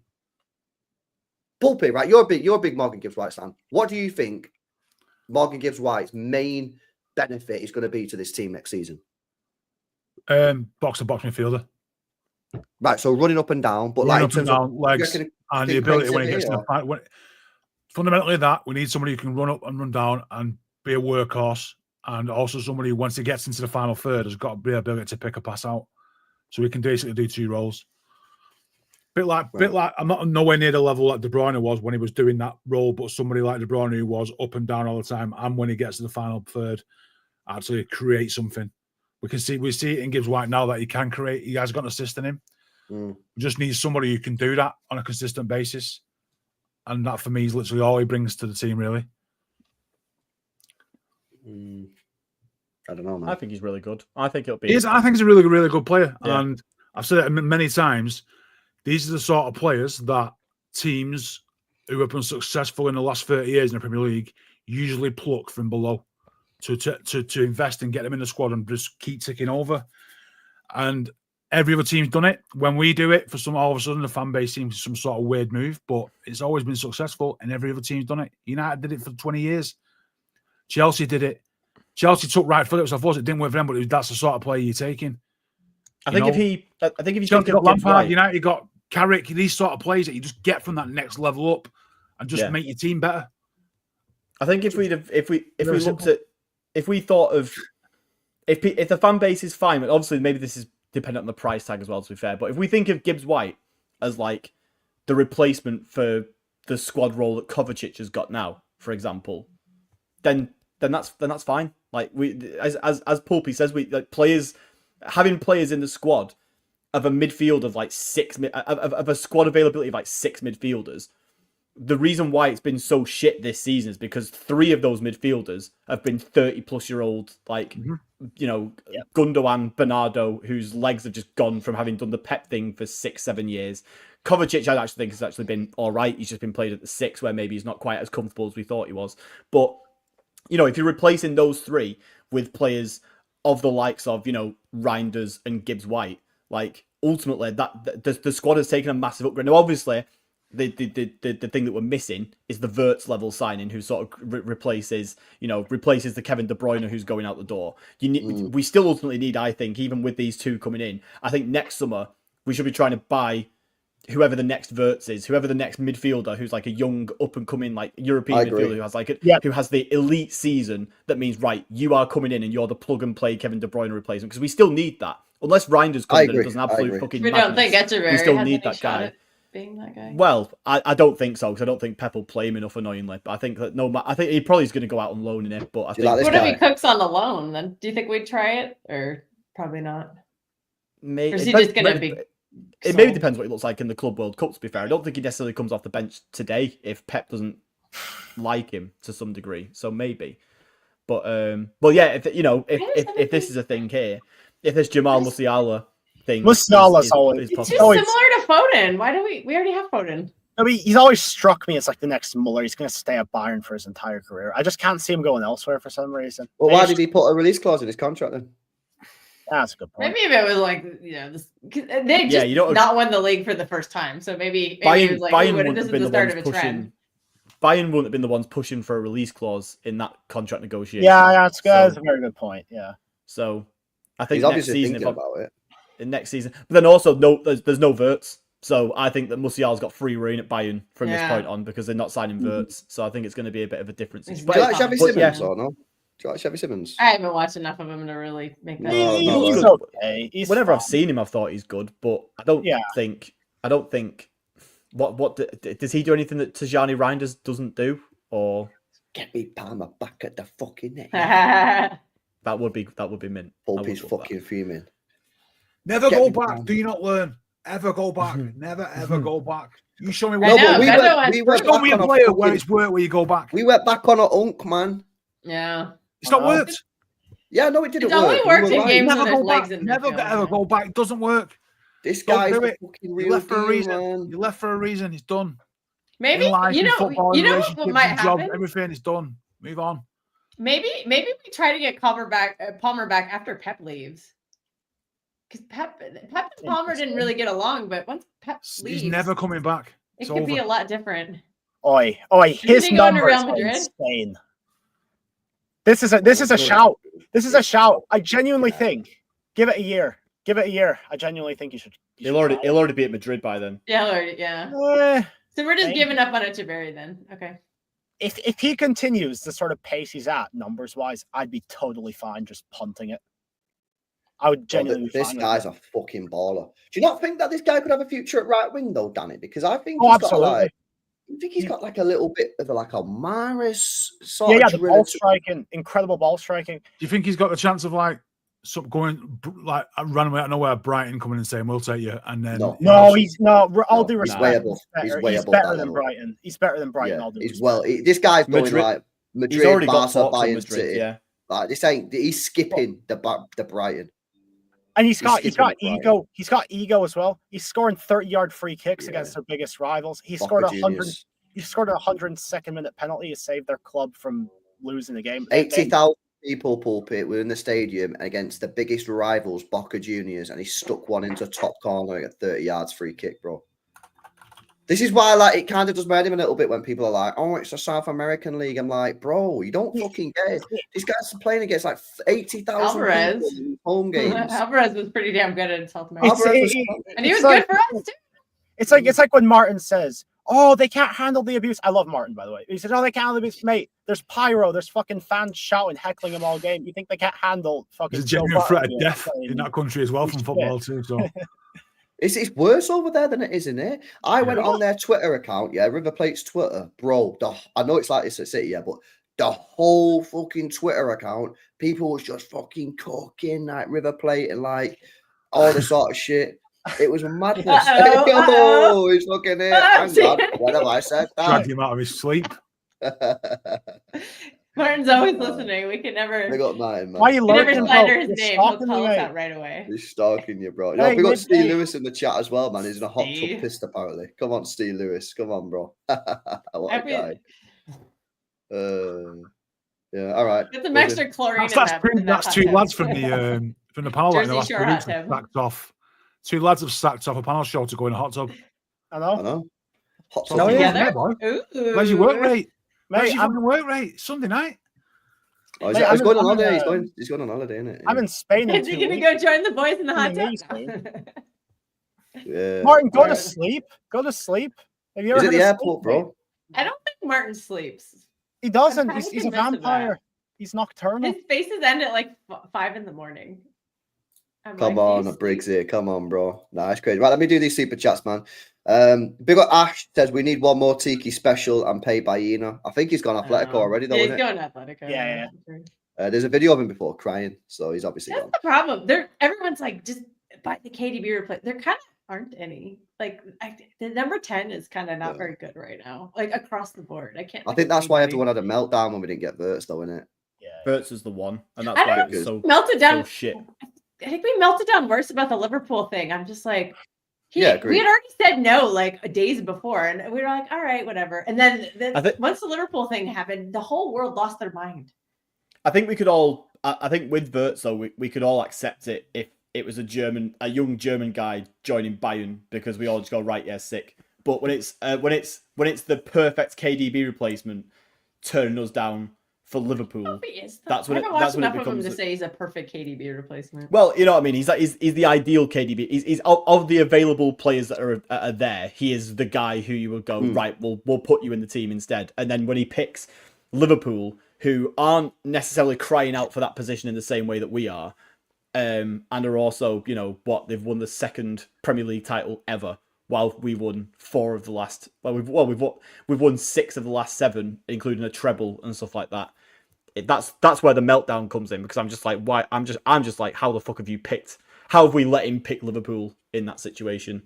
Verts will not win a Premier League title. I kind of question his mentality, because if you're turning down the opportunity to have Rodri feeding you the ball, and then you get to feed the ball to Erling Haaland for 10 years, like, I kind of question your mentality if you're turning that down. Verts I will think not. I'm going to say that's the now. most perfect situation to walk into. Verts will not win a Premier League title at Liverpool, and he'll be gone in 3 years. Oh, you're so desperate for this to be true, bro. Hey, To be fair, Liverpool fans are already squirming. He was right about the 3rd place. He's going to be right again. We need to stop doubting this Get guy. some money on it, hey man. Play the lottery. Hang on. So if we win 2 of the next, if we win the next 3 leagues, or if we win 2, or Arsenal win 1 or something, you never know. Or Chelsea might. Arsenal. He's not going to stay at Liverpool for 10 years. No. He will get homesick. He will. I could agree. I could agree with that. I agree that he probably will move on. He'll sign a 5-year contract. In 3 years, it'll get to that point where he's got 2 years left. He's making noises about going by, and he's done. They're going to get 3 years out of him. He's gone. Simple as that. Copium. It's not because it's fucking Sounds logic. like copium to me. To be honest. What was my biggest concern about signing Wirtz when we was linked with him ages ago? That he'd go in 3 years. Yes, that he would go. That's fine. It's the he will not. Yeah, it's the he will not win a title with Liverpool that I'm kind of like. I'm saying that because I think we'll probably come back and we are the better. We've got the better team. If we win the league, if we win the next 3 leagues, then he's not going to win a title, is he? And I guarantee you, the rivals are scared to death of us right now because we had a terrible season without our 2 best players from last season. No, our rivals are literally like terrified. Like, I go on shows with Hussam. He is like scared of us next season. He's like, you guys will be back. You still have Pep. Yeah, no, like I'm not giving up on Pep. Inverted chest, man. Hussam does struggle gimmick, man. Yeah, he does struggle gimmick, man. There's other Liverpool fans. I've gone on shows with other Liverpool fans and Arsenal fans, and the host asked the question. He's like, he asked the City fans on the panel. He's like, do you guys want Pep out? And I was like, no. And the rivals were all like, yes, get rid of him. Like the Arsenal fans, they were like, get rid of Pep. They're like, I'm counting down the days until Pep Guardiola leaves because he's like, when you have Pep, your favorites for the league, no matter what you look like. So I think we finished 3rd without our best player, who's the best player in the world, Ballon d'Or, and our second best player last season, who scored all those goals and carried us to a title. We're going to make signings. I don't know if I can't guarantee we're going to win the title, but I feel a lot more confident about next season than I have lately. I trust. I don't think Liverpool can get much better. I don't think Liverpool can get much better than they are now.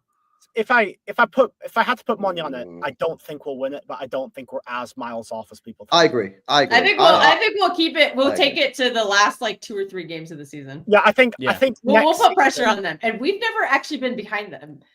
We've always been ahead, and they like if we put some real pressure on them, I'm curious what'll happen because the 2 titles they won, neither one they had any pressure, and we've seen when they're in title races with us, we always come out on top. So if we can just put some pressure on them next season. It's going to be really interesting. So we're all going to age 10 years. I don't know if Jace away, but if Van Dijk will drop off, Salah will drop off. They haven't got Trent Alexander-Arnold anymore. So in a year's time, they will be considerably worse off than what they are now. Yes, they've signed Wirtz, but that was not going to make them go up to the next level. When the 2 of the best players will drop off, Wirtz will come in. It'll take them a year to get going. They are signing 2 quality fullbacks though to replace the ones that are going out. But they've always had good fullbacks. They didn't win any titles with us when we won 4 in a row, did we? When they had good fullbacks then. So we had a better team though. Yeah, we were a lot better back then. We're a better team next year. There's no way I'm going to sit here and accept that Liverpool are going to win a title next 3 years because they've won 2 in 30. So no, but all I'm saying is I'm with Danny right now, and obviously we don't know because we don't know that the signings. But if I think the signings are going to go the way they are for Liverpool, Arsenal, and City, I have Liverpool as favourites. Yeah, I'll have favourites right now, definitely.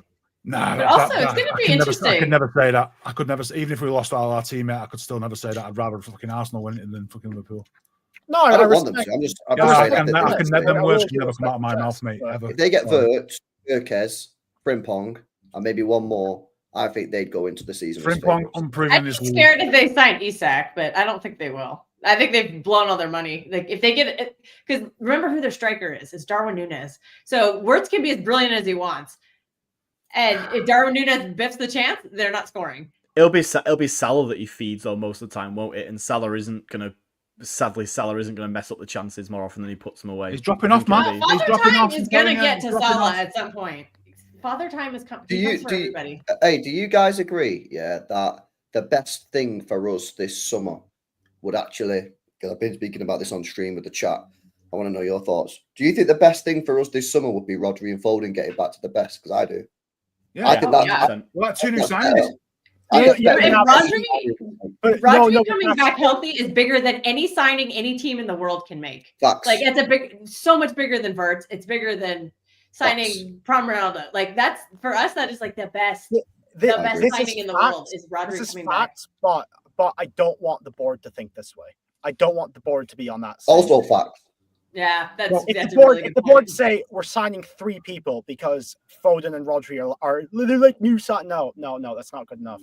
Just like That was like every when time when it Stones was comes Arsenal and it was every time fucking Stones every comes time back, Wilshere a came new back. signing. No. Yeah. Need Wilshere had come back. Wilshere had come back from injury. Like, oh, we've got a brand new sign. Like, you don't. You just like it's just like no. It's I think that it would be huge for us to have both of those back. Even just Rodri. Let's be honest. Just Rodri, I think, just moves the needle like pretty substantially. But I think that and I don't think the club will. They won't see it that way. They won't be like, right, cool, that's 1 signing done. Now we only need to worry about 3 more. But I think that they need to. They know that we still need the 4 that we're apparently bringing in, the 2 centre mids and 2 full backs or whatever. They know that that's required on top. And if we get Rodri back to like 70-80% of his best, and then if Foden comes back in like even again similarly like 60-70%, then those 2 doing that moves the needle on this season a lot on its own. Add these 4 signings to it, and then fucking hell, like we're a completely different team basically at that point. LB, so if you're saying that Liverpool are favourites next year, if Rodri and Foden come back and get us back to what they were last year, are you saying that we're the favourites? Yeah, I said that the other day. I said at the moment, with all the signings that I think is going to happen for Liverpool and City, on paper, and based off Rodri and Foden, not sure, I'd have Liverpool as favourites. However, if you can guarantee me that Rodri and Foden get back to their season levels from last year, then I switch it and say City are favourites. For me, I think our season next year all depends on Rodri and Foden. I think if them, especially, I think more so Rodri, right? More so Rodri. If Rodri doesn't get back to his best next year, we ain't winning shit, yeah? But I think if Rodri and Foden get back to their best, I think we are in a title race, regardless of who we sign. I think proof of the pudding is them 2 carried us to the title last year. Anyway, as Kelch said before, our midfield was shit last year. It was dead. Kovacic played most of the games, bro. Yeah, but we got carried by Rodri and Foden. This year, we've not had Rodri and Foden. Get them 2 back in next season, mint, and we'll be in a title race regardless of who we sign. Yeah, no, I think the names in either squad go blow for blow with each other. But with ours, we're relying on bounce back seasons. We're relying on if he can get back. Liverpool have solid players. They're bringing in solid players. I mean, Wirtz could flop. I don't think he will. Frimpong and Kirk. My friend thinks he will. He's an Arsenal fan, though. He's a hater. He's no. flop. So, I'm like, okay. On my point, LB, there before you get on my next point then on that. So if we get those players back and they do well, and then considering that they will probably be at that level for the next 2-3 years, so Wirtz was to leave in 3 years, then my point would have been right? That he didn't win a title in 3 years. I mean, that would mean City have got to do another 3-peat, which would be really, really. Well, if we're still the best team in the league, then you'd expect that to happen, right? Yeah, I mean, what you're saying is possible, right? It's very, very possible. I just think there's a lot of ifs and buts. Yeah. Yeah. But there's also a lot of them that are expecting Wirtz to hit the ground running and some sort of like miracle that Frimpong's going to come in and get 50 goals and assists a season. It's like, come on. Well, the fullbacks could struggle too. They could. Maybe. Well, right. I mean, it's not as a big defendant. I would favor Liverpool right now just because I think we have I think the first half of our season might be a little chaotic just because it's, it will take Rodri, I would think 4 or 5 months. I don't think we'll see the best of Rodri until like maybe the end of December, like early January of next season. That's when I think we should be starting to see him looking a lot better. I just think I personally think we should only play 1 game a week for a couple of months and then start building them up to a bit more just to really make sure we don't screw this up. And then the new players are probably going to take some time to settle. And also Pep at the beginning of the season is always doing this weird stuff. He's always experimenting. And then it's always the second half of the season. So if we can hang on in that first half, because we always do better in the second half of the season. And you notice Liverpool fall off in the second half quite a bit. Like this season, I know a lot of it was because they won the title, but Salah just fell off a cliff before they even clinched the title. He was nailed on for both. He was about to break the assist record, and he only got 18. He didn't even equalize it. He had didn't he have like 17? February. It was March, and he had like 17 assists in it. And I'm pretty sure he fully choked. Yeah, he fully choked. He needed 9 in 22 games and didn't get it. Yeah, and he didn't. Yeah, he didn't do it. So I do agree on I do agree on the Rodri Yeah, thing, where we're not going to see him at his best for a while. But the thing is, he's not like Sane or like other players who've done his ACL, where they like they rely on blazing speed. He's never relied on his speed. He's more a reading of the game guy. So I think there's more of a chance he reaches his best level than other players per se. I didn't know that. I didn't know Wirtz did his ACL 2 years ago. Yeah, he did. Yeah, he did. You're going to No, use this as another everyone reason was, why it's good we didn't get him. Everyone was celebrating. Livramento also did his. I would say, yeah, Livramento did his a few for Southampton as well before he went to Newcastle. Yeah, that's right. No, but okay. So what I'll say on the thing, and I'm gonna Graham take your question, Graham. I'm gonna edit it a little bit. The question I've asked this pure times. Yeah, I don't know if I've asked it to you guys, but if we had a fully fit Rodri and a fully informed Foden, how many more points in the Premier League do you think we'd have this season? 25. Wow. 25, yeah? 7 or 8, at maybe. least, I'd say 7 or 10 8. to 12. You think we still wouldn't have 10 to 80 12. points if we had Danny, Rodri and Prime Danny, Prime come Foden? on. 7 or 8? Wait, Rodri. Rodri. Oh, sorry. I've been on for 3.5 hours. I was just thinking Foden. Wait, Rodri. With Rodri. Rodri, fully about fresh, 15 fully maybe. fit, and Wait, Foden. I How gotta many see more what our points would we have? standings were. Sorry. I think it'd be I about don't remember how many points we 13, finished with. 15 points. Okay, Hey, 71. I'll say We'd be in the 90s. Minimum. Yeah, I think I'll it'd say be the 12 to 90s. 15. I'll say 12 to 15. We break the 90 barrier, I reckon. But we all get this we year, all 68 or something.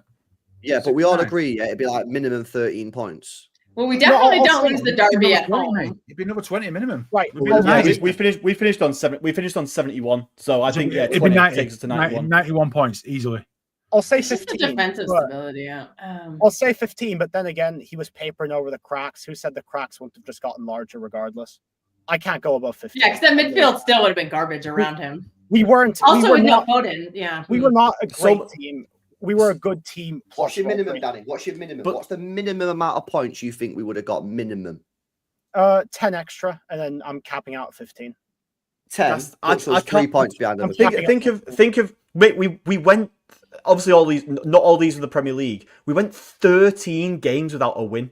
Like No, I But those know. weren't all there's- Premier there's- League games. There's not obviously not like I think it's like what 7 or 8 of them were Premier League games. Was it 9 that we actually went? The went United in the game Premier was in League or there. I something think like in we some of don't, those we don't gag games- up the Brentford game. We don't Right, in brag up. some- We don't gag up the United game. And some of those games you just flat out couldn't score though. that. Yeah, No, but we It don't helps have with that, Foden. though.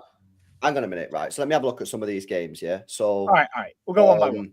We definitely do not gag the Brentford game where we were up 2-0 and then in like the 80th minute we gagged it up and drew 2-2. right, yeah, so Brighton, 1-0 up. We lost 2-1. We Yeah, at we don't least do get. that. We at We don't least do get. that. I actually We think don't even Okay. concede. No, let what's me that? be I mad don't know, I'm thinking conservative the here, though. Yeah, cool. But let me mad conservative, right? That's a point minimum, right? Point minimum, yeah, on the Brighton game. Yeah. Let's have a look at some of these. United at home, I think again. Let's just go conservative. Another point. Yeah. Yeah. Yeah, we definitely don't. We Everton might have at scored home. an extra one that game too. Everton at home, we took 1-0. We've always struggled with them at the Etihad. I was gonna say. Like, I the think trouble Everton season at we were home. 1-1. Everton at home is just a draw. That's just a Brentford. draw. That's Don't a we win. know? That's Don't we 3 don't we points. smash Everton normally? I'm sure we've got quite a No. good record against There Everton. was like a stretch, like 5. early Pep era. We'd never beat them at home. There was the one in It's 16. been that way for a long time. Yeah. In the Right, trouble right. season, remember the This target, right? This is like a proper good game. Who in the United, chat remembers when we missed 2 penalties against Everton? Yeah, it ended 1-1. We missed 2 Yeah, I remember. penalties in one game. I remember. That Martin Stecklenbergen goal. That is a Stecklenberg, yeah. proper early Pep game right there. Oh my God. So can you get the fixtures up, LB, so we can see them one by, and we can Sorry. see what we're working with. So So this is Prem, yeah.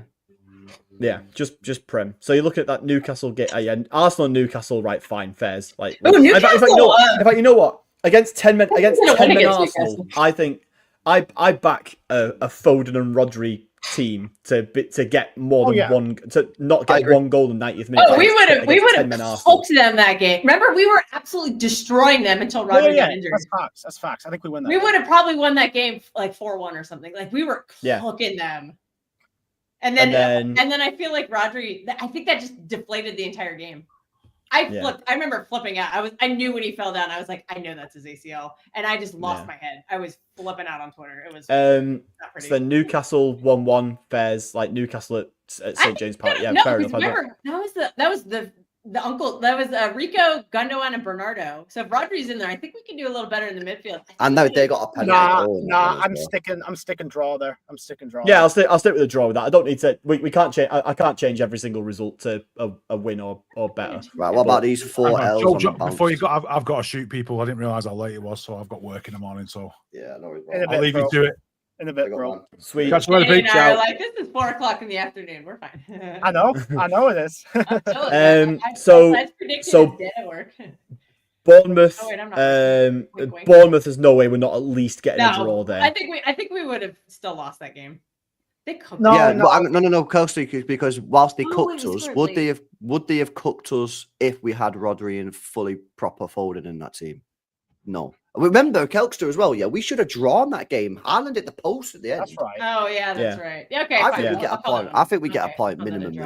So that's a point. So far that's need a calculator. Three extra points we've got so far. Brighton, at least a point, so 4. I think because we would have come back and drawn that game, because we almost did anyway. Spurs, I think we lose that game. Yeah, I mean that was a Rodri, fucking criminal game. Legislate for 4 goals. Yeah, four's too many for us to say anything other than that. Liverpool, Anfield. I think we get a draw. We've got a decent record. Yeah, we've got a decent record at Anfield. It's not bad. Because the second goal was just a bozo at the back. That's fine. I'll say draw then. So mine is 5. I'll say a narrow loss. I feel like we're just always terrible at Anfield. So Palace. And we did not look like scoring that game at all. I don't know if he helps that. Palace will go win. I'll go win for Palace. I think we play him off the park. Oh yeah. Because Rico might not have been sent 7. off. United at home. I'm not being funny. I'm saying we probably win that with Rodri and Foden. I think we would have scored more goals. Yeah. So we're already up to 10, and it's December. We're already up to 10. So at least I am. You guys are up to 9 because you didn't put a draw on the Liverpool. Oh, I haven't been counting. I'm just going game by game. So Everton, I can't fares like sometimes you just draw against Everton. Sick. Right? I mean, Everton was just a comedy of errors. There was the Holland penalty miss, and all that. Yeah. Brentford late choke. That wouldn't happen. Yeah, we definitely win that game. We definitely win that game. So that's 12 extra points. Arsenal 5-1. Yeah, fuck it. I think we still lose that game, but I think we only lose it like 2-1 or 3-1. Liverpool. We probably just lost that game anyway. I think Liverpool's a 0-0 for me. I don't know why. I just have a feeling. I just can't imagine Rodri losing at home. It's just a fun thing. Forest. I think we get at least a point. I think. Yeah, I think that's a draw. Yeah. Brighton, we win. I think. So that's an extra. That's another 2. Yes. United, we win because they were shit. They were the worst United side I've ever seen in my life. Nah, I'm sticking draw. Like 2021. That 0-0 in 2021. I'm just sticking draw there. And Southampton. You know what? I'm going to give Southampton the draw because they had that record to. They did defend pretty well that day. So I'm going to say 17 points. That takes up to 88. Okay, wow. Which wins the league. Damn. That's the impact of a Ballon d'Or. But again, I hope the board's not watching this because I'm not saying no, you cannot act like Rodri's going to get back to his best and that's enough. Viana, if you're watching Viana, Rodri's finished and Foden's never getting back, bro. Yeah. Spend the fucking money and get the players in. If you're watching Viana, I'm so sorry that you lost 2 Europa League finals as a player. That must suck. That's not the number one thing I would have mentioned to him if I knew he was watching. Bro, I can't lie. You go, Viana, if you're watching. Hey, how you doing? I have a massive crush on this guy. So. Get your fucking hands up from now! Right, let me do these chats and we actually need to wrap up because it's 1 o'clock in the morning. We've been live for like 4 hours. Yeah, big up Ashman for that one before. Oh my God, Josko can be best centre back in the world over the next 5 years. Yeah, facts. I agree. He has to be a centre back though. Yeah, he has to be centre back. Facts. Big up Addo says Man City will not win the league in the next 2 years. We'll Could see. happen. It could happen. Rodri and Foden for me. I think the season after this one coming up, I think Pep's last season, I think we definitely win the league. Next season, I think we can, but I'm not going to favor us. I have to, because like I said, I think we might start out too slow and we just might not be able to make up the ground. Facts. And big up to Kerry as well. Says, great stream today, y'all. Big up everyone on the panel in the chat. Yeah, big up to you as well, man. Big up to everyone that locked in. We've still got 800 people still here after 3 hours, 40 minutes, which is absolutely fucking insane. Danny and I are bringing in the American audience now. I know. It's a holiday, so people are home. They're not. You bring in the American audience. Joel's bringing in the Doku haters. I mean, like it's all 10 of them. All 10 of them. It took Steve this long to like chime in on the Doku slander because I thought he would have like heard a, like the bat signal. It's like Doku slander. He's like, I'm there. It took him a while, but he must be enjoying his. If that TJ on Twitter is obsessed with Joe is here, he said Joe's bringing in the Oldham fans. Yeah. Oh yeah. TJ, what a guy. Well, I actually talk to that guy here and there. He's actually a nice guy, but he hates. Yeah, he's great. Yeah, it's funny. Yeah, that's crazy, man. It's like there's this thing called unfollow or muting. The mute button's fucking goated on Twitter, man. I have so many people muted. Yeah. It's so mad because they're replying to me, right? Thinking that they like speaking to me. It's so much better than the block button because the block button tells them they've won. If you block them, they know they've rattled you. Whereas if you mute them, they'll never know. Facts. If you block someone, they know you blocked them, so then they know they've rattled you. Where if you mute them, they don't know they've rattled you, and they keep on speaking to you on Twitter and thinking that they're rattling you, and they're just talking into the abyss because no one's gonna fucking see it. Yeah, the mute button's fucking goated. Yeah, I got so many people muted, man. And Tinsay says, what needs to happen for Pep to walk on Xmas? I don't think he walks on Christmas, but I think if he has another season like this year, it honestly would not surprise me one little bit if he left at the end of next year. It wouldn't surprise me. I think, for him to walk, or for him, if he just keeps playing the same players, I think our fan base is going to revolt pretty hard. There's a couple players next season I'm really concerned about getting the Walker treatment. Bernardo and Akanji. You guys are on one. Yeah. I feel like the two of them are going to get a lot of shit from the fans. But if the manager puts them in that position. But if he rotates them, people won't care. It's going to come down to sort of what Pep's, if Pep persists with like players who are obviously not performing, like he did with Walker. Like Walker got far more time than he ever should have got based on the season. The amount of rope that Walker got was embarrassing. And it's exactly. And I think if we go into another season, if we have another season this year this coming season, where he's similarly putting far too much faith in the players who we can all see are like just done and like not at that level anymore. And then it turns out that we have another season like this one. I think a lot of fans are going to end up being okay with Pep walking out the door at the end of the season if he chooses to do that. The club will never sack him. It's always going to come down to whether he wants to leave or not. But I think another year like this with similar mistakes being made. But you would have thought they would have done that with Kevin De Bruyne, and they told him to do one. Well, I think that we is true. That this summer with a few other players, but I kind of don't see it happening.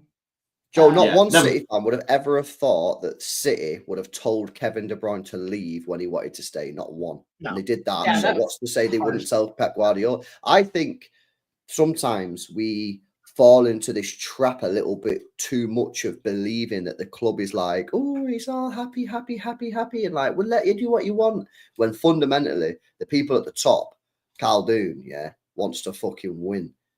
You know what I'm saying? And I think that maybe, we'll see what happens. I think it has to be a trophyless season for it to even be considered. I think like if we get a trophy next season, no matter what it is, then I don't think it's not even going to be a discussion, is it? I mean, it's not going to be a discussion. I personally think that the club will genuinely never ever sack him, like no matter what. I just don't think it'll ever happen. But I do kind of get the idea that obviously they want to win, and so. But I think 2 years of not winning after the last 7 or 8 years is not like instance. Like it is not like, right, you've had 2 years now, sacking time territory. But yeah, I'd be amazed. I have a friend who's involved with the club here in America.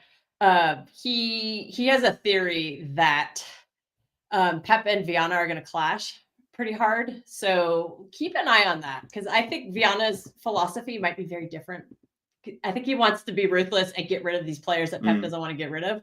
That could butt some heads. So keep an eye on that. That could, if we think Pep walks early, that could be a reason. Pep's been working with his best mate though for the last since he's been here, and I think that part of it, and this is the bit where Pep has to genuinely just like accept that life isn't going to be everything he wants it to be forever.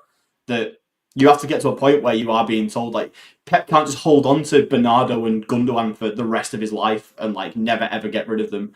And like we can't keep John Stones forever. We can't keep like Jack Grealish forever. Like these players have to just get fucking booted out. Like it comes to a point where, yeah, exactly. It comes to a point where we have to just go, right, look, these players, like you've loved them, they're great. We love what they've done for the club, cool, but they're shit. So they've got to go. And if you don't want them to go, then soz. But this is just the job.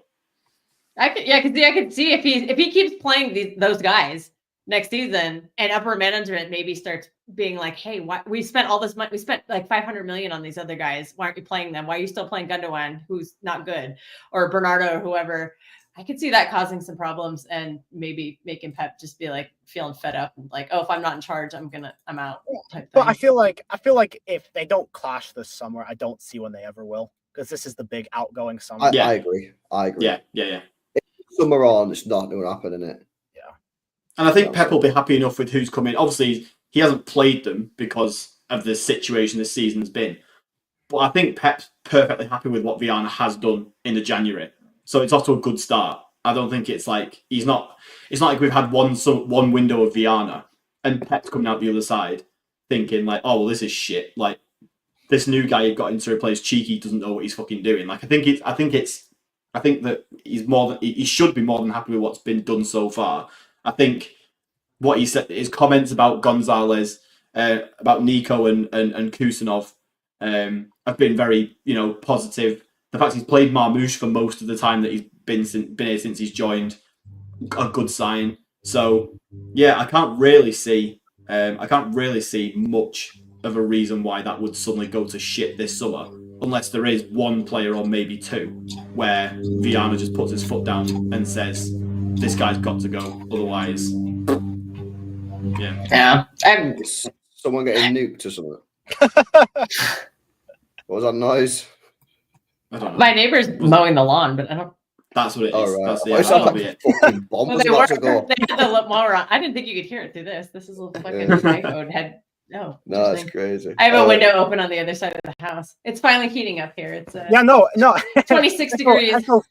Echo Falls is spot on. You're getting nuked. I'm in the bunker. I'm fine. Yeah, Danny's not out of the jail cell yet, but at least you got out of your orange jumpsuit. I know. That's funny. Oh, they'd let Nico out, but I'm still here. Yeah, man. All right, let me do this chat, and then we're actually going to wrap up, man, because it's fucking mad. Phil MTS says FA Cup still hurts. Yeah, it does. Yeah, the best thing is, I've still not seen Crystal Palace lift the trophy in it. So lifting the trophy. They got a guard of honor today from Liverpool. Can we talk about that? That was woke nonsense. What was the Liverpool doing an FA Cup guard of honor for Palace? That made my skin crawl. Fuck that. Brother, bro, that is disgusting, bro. That is circle jerk. That is fucking disgusting. Like you go in prison. You go in prison, and you're getting named and shamed. Weird because they did it at Anfield too. I was like, it'd be less weird if it was at Selhurst. It'd still be weird, but it would be less weird because that's acknowledging that their history has been made or whatever. But to do it at Anfield is weird. It's so weird. It's mental. But yeah, they don't. But there's no rivalry there. They're not bothered. They just gave the team that beat us an FA Cup final a guard of honor. Like there's nothing. They're not bothered. They don't. That's a shot fired at us for next season. They're like, haha. Yeah. Ooh, you motherfuckers. Yeah, I've actually never heard that before. You better be ready. We're coming. I've actually just got to end the stream, and otherwise we'll just keep on going and going. Let you go to bed. It's mad, but yeah, that's what happens, man. The show just flows and flows. It's not fucking difficult. You know what I mean? If anyone wonders how Lee manages to do streams for like 6, 7, 8 hours, it's because we're 4 hours in. And to be honest, I could easily go for another 4 hours, easy. Yeah, I could easily do that. I I could like I put in the chat earlier. I can talk about old games for hours. You bring Yeah. up old seasons. I could talk about 13, 14 for fucking ages. And he does it with a fucking couple of beers as well, which makes it well easier as well. Do you know what I'm saying? Well, but I get on that, man. Yeah, let me just. Hey, they're finish the calling for diet us, and then Danny. we'll get on it, man. I know. We'll do it, man. The Danny and Kel show. I'm turning on my FIFA 14 after this, and I'm just gonna be sat there all night scrolling through the menus, looking at old players, because that was peak sport. We've been in the decline since then, and I will always stand by that. Anyway, rant over. See what the Twitter carnage is. I haven't looked at Twitter in 4 hours. Who knows what happened? Good night. Nah, Acuna's signed for United is what's happened. Oh yeah. Ronald, yeah. Where do from words come from? I gotta find that out. That seems unbelievable. I can't believe it's 85 million. Yeah, that's wild. Doesn't make sense. Right, but anyway, big up to you guys. Big up Danny. Big up Joe. Big up Kelkster. Big up to Tarek, who went to his first City game today at Craven Cottage. Big up to him. Big up to Bevo. Big up to Pulpy. Is that it, everyone?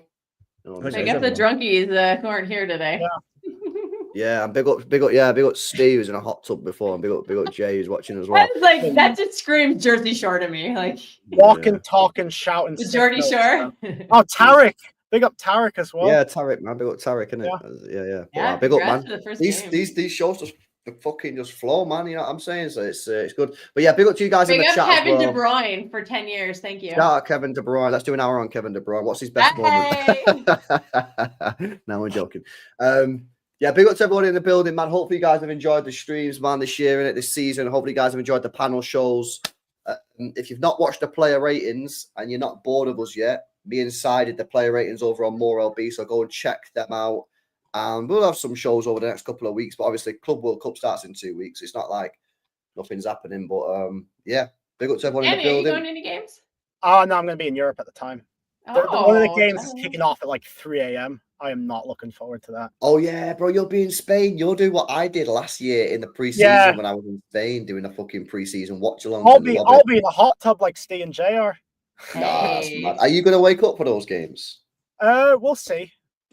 He might still be on the time zone, depending on when he goes. Because it takes a couple of days. Wake up for those. I'll wake up for those. I will not be waking up for baseball games every day at 3 a.m. That will not be happening. But I'll wake up for these games. That 3 a.m. game, when I did that watch-along last season in the preseason in Spain, and it was like 3 a.m., I was fucked. And when they delayed the game by an hour, I was just like, Is that the Holland game? Or the green, the Lightning game with Holland? Yeah, there was some sort of weather thing going on. It was a mad weather event. Oh, and they did I went live an hour before kickoff, which I probably won't do for preseason games again. But I went live an hour before kickoff, and then like 30 minutes before kickoff, they were like, "Yeah, game's been delayed by an hour." And I was like, sat in the hotel lobby at 3 a.m. with 5 cans of Monsters in front of me. I was just like, I'm dying here. But yeah, it was That's Danny and I for the 12:30 kickoffs. That's 4:30 in the morning. Oh yeah. I hear it, man. I hear it. They're not fun, especially when it's like the fucking dude. The worst game is that Everton like draw at 4:30 in the morning. I was like, dude, I got up at 4:30 in the morning for this shit. The Villa one the week before was 4:30 as well. That was yeah, it was.